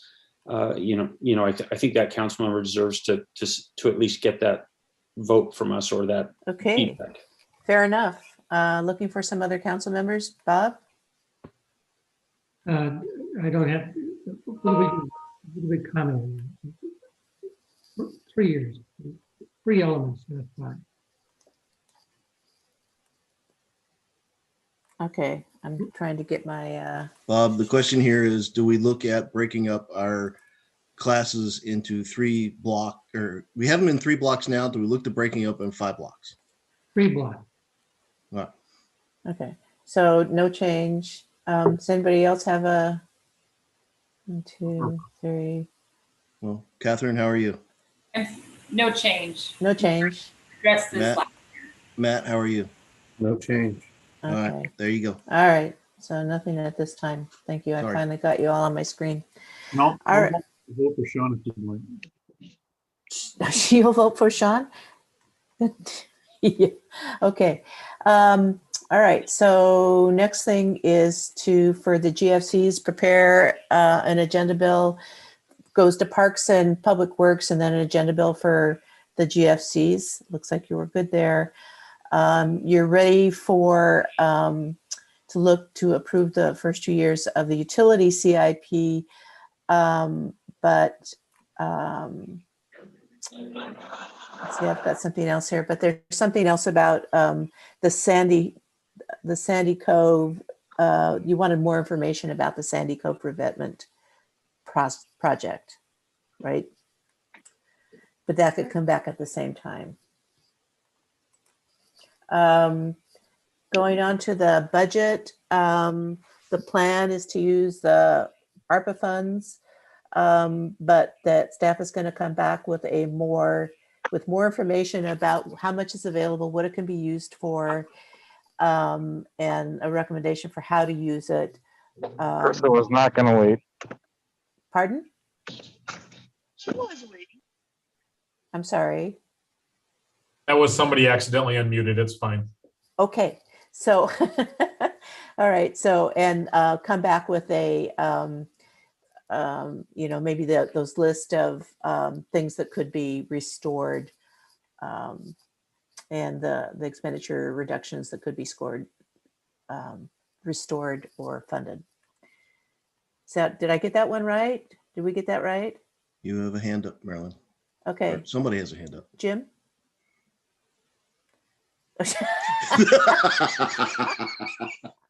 I thought it was the same old hand, but I didn't know for sure. So, I'm not going to make assumptions.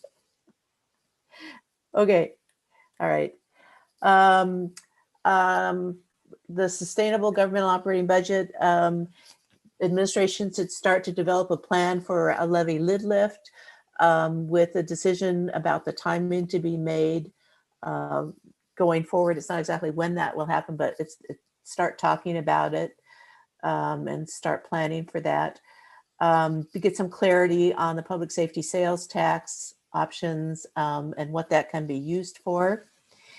And then the voted car tab information, get that in the near future, information on that, for a potential of putting a ballot measure later this year to switch from car tabs to a sales tax. That's what my understanding. And then finally, affordable housing, staff is to bring back a more specific plan for short-term actions to be taken, to be implemented this year. So more detailed information about what that's going to look like. We didn't agree to the April 5th. Okay, that was just, I think, what was suggested, but maybe, that April, coming to the Community Development Committee. Can we just say April-ish? April-ish. The How about just discussion was April? that was the next opportunity to talk about it. That was the next venue. But then Chair Ross of CDC clarified that's not when the specific numbers would be available. Okay. So this was, again, this is a real rough thing, typos and all, and I don't want to say, and that's the major things. These are just the major things that came out, but I do want to congratulate you for getting those major things accomplished and providing some direction to staff. And because I think one of your goals for the retreat was to provide some clear direction to staff about things, about coming back, what you wanted to proceed with, what you needed more information on. And I think that's pretty good. I think you accomplished that. So, and if I missed anything on that list, I'm sure somebody will remind somebody that it needed to be added. So with that, I would turn it back to you and take Bob on his suggestion that you do a little round robin for each council member about what this retreat has meant to you and how it was for you. I mean, what you got out of it. Hopefully it was a good one. So Bob, can I call on you to go first, since this was, you have an idea about this. So I'm reminded that we were at a retreat. It's different than a council meeting. It's different than a council committee meeting. It is different in a lot of ways. We step back and take a bigger look at things. And I think we did that. And thank you, Jim. Thank you, Mark. Thank you, Matt, and so many other staff people. I mean, I had a sense that staff members were so prepared and they didn't even get a chance to make some of their presentations. I saw the looks on some of their faces that they had more to say, they had more to give to us, and didn't get a chance to give it to us. But thank you very much for all of the planning that went into this that made it a success. I found out that there's the ARA, $2.9 million guaranteed to be used for anything we want. I got that out of the meeting. And then I got out of the meeting that there's also the ARPA that is also giving $2.9 million. I think that is terrific news. On a more serious note, we talked about planning and timing, and there were some time frames that we showed 5 years, and we ought to be thinking about 10 years. But I've taken away personally from this meeting that my timeline is this year and next year, this budget cycle. What should we be spending our money on most effectively these 2 years? And actually, I'll say something about Zoom meetings. I go to a lot of Zoom meetings. I go to a lot of Microsoft Team meetings, and they all have their limitations. And I think Zoom has a lot of limitations, and especially because we're a public entity and we're subject to attack at any particular time. I think of Peggy's comment of I need a phone number. I need somebody to go to. I had some problems getting onto some meetings in the recent past. And I went to Kevin, and Kevin gave me Jimmy Betts, the use of Jimmy Betts, and those were very helpful to me. So I would suggest maybe if you have somebody you want to go to, I'd start with Kevin and have him delegate it out as to specific kinds of needs. Thank you for all being here. That's all. Thank you. Can I just call on somebody that wants to volunteer, or should I just call on somebody?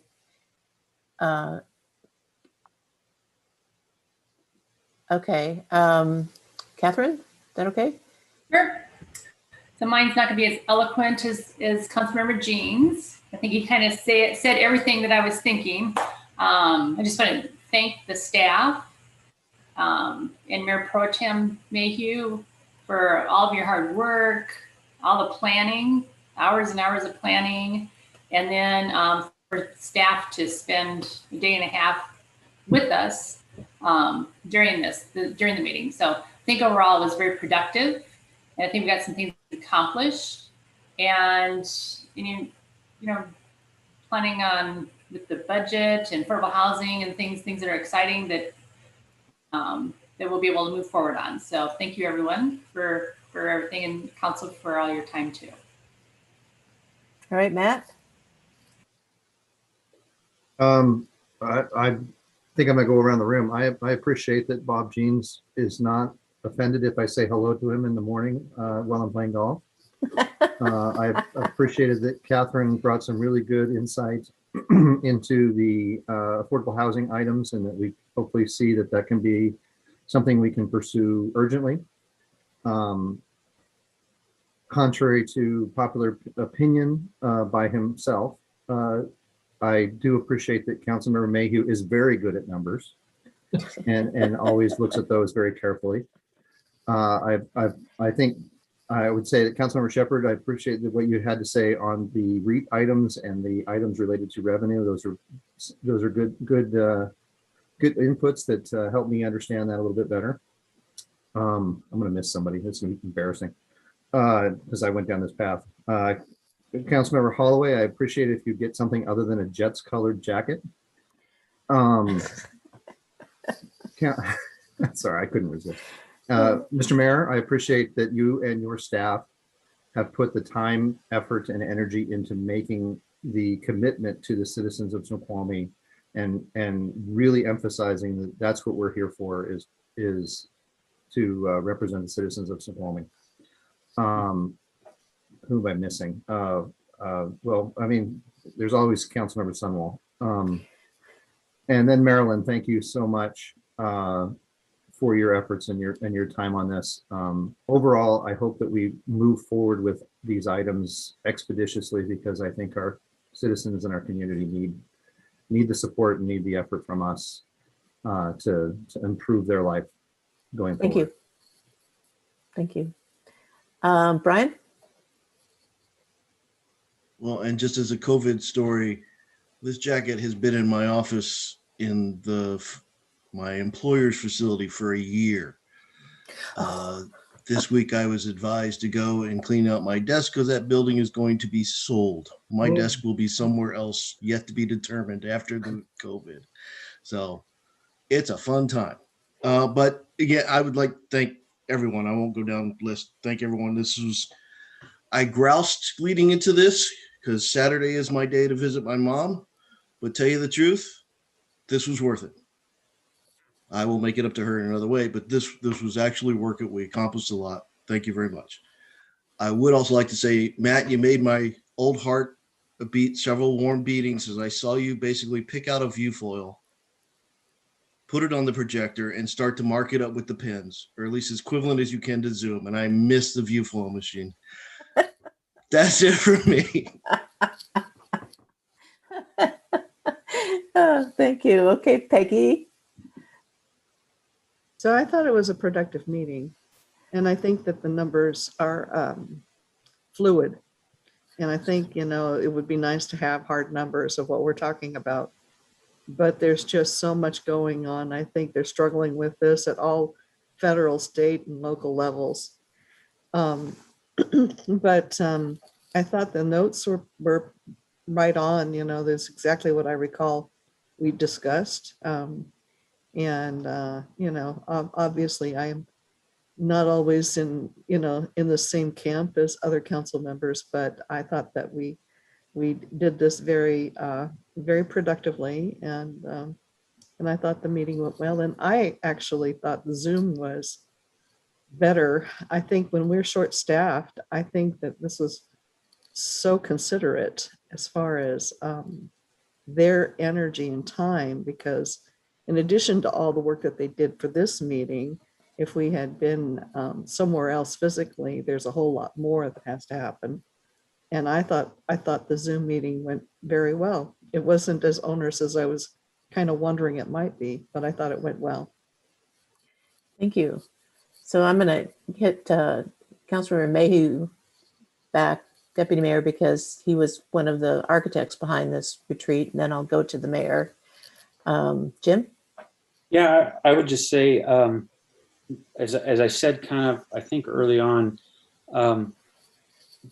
my big sense that I've gotten is that the staff, the city staff, department directors, but really a lot of levels of staff don't have a sense of what our priorities are, what we're looking for, and they'll hear from one of us or another of us, and they can't quite figure out what is actually the sense of the council.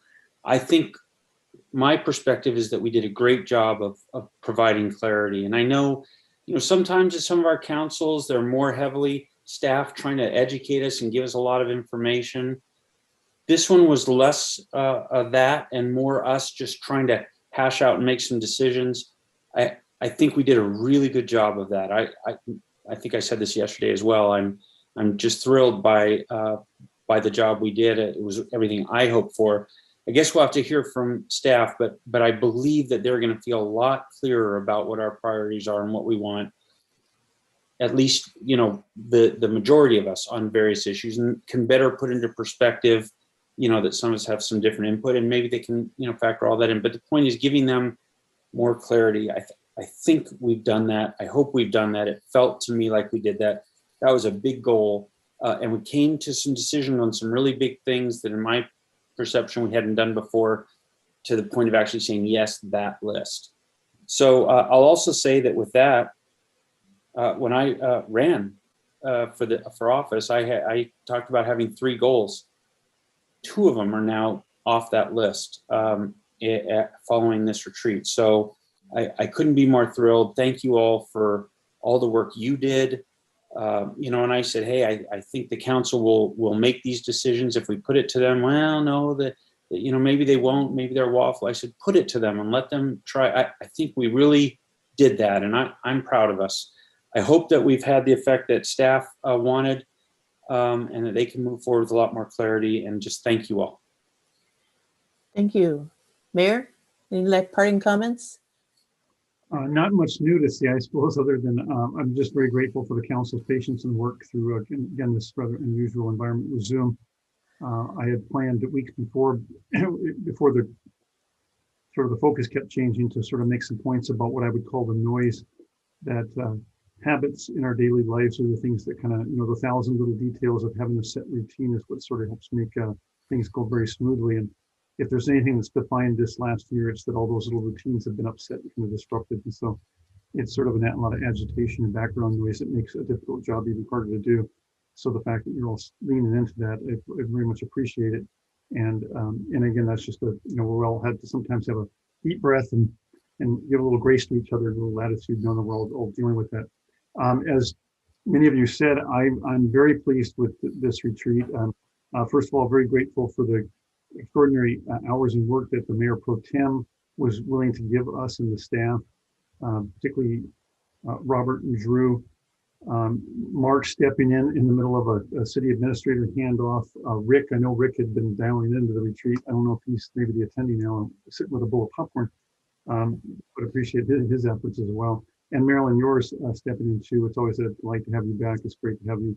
You've been familiar with this culture in the city and this organization for some years, and your insights have always been extraordinarily helpful. I know I probably missed some staff, and I apologize for that.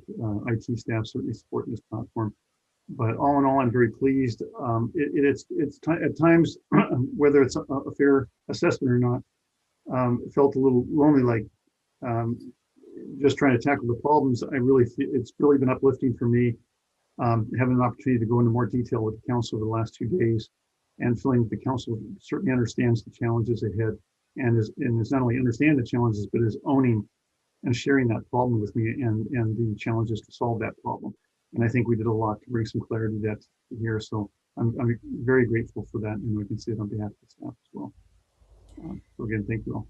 So I just want to say, having been with you at retreats over the many years, this has probably been one of the more productive retreats I have been at.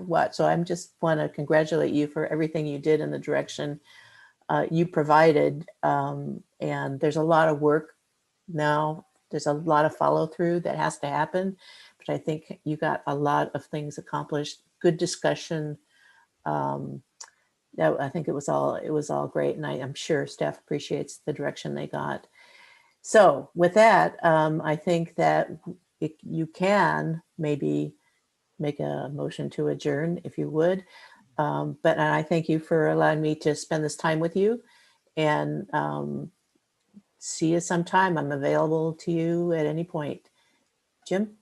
Thank you, Marilyn. Thank you very much, Marilyn, and move to adjourn. Thank you, Marilyn. We have a motion to adjourn the meeting. All those in favor say aye. Aye. Bye. Aye. Those opposed say nay. All right. Meeting is adjourned. Enjoy the rest of your Saturday, everybody. Thank you. All right. Thank you. Bye. Thank you. Have a great day.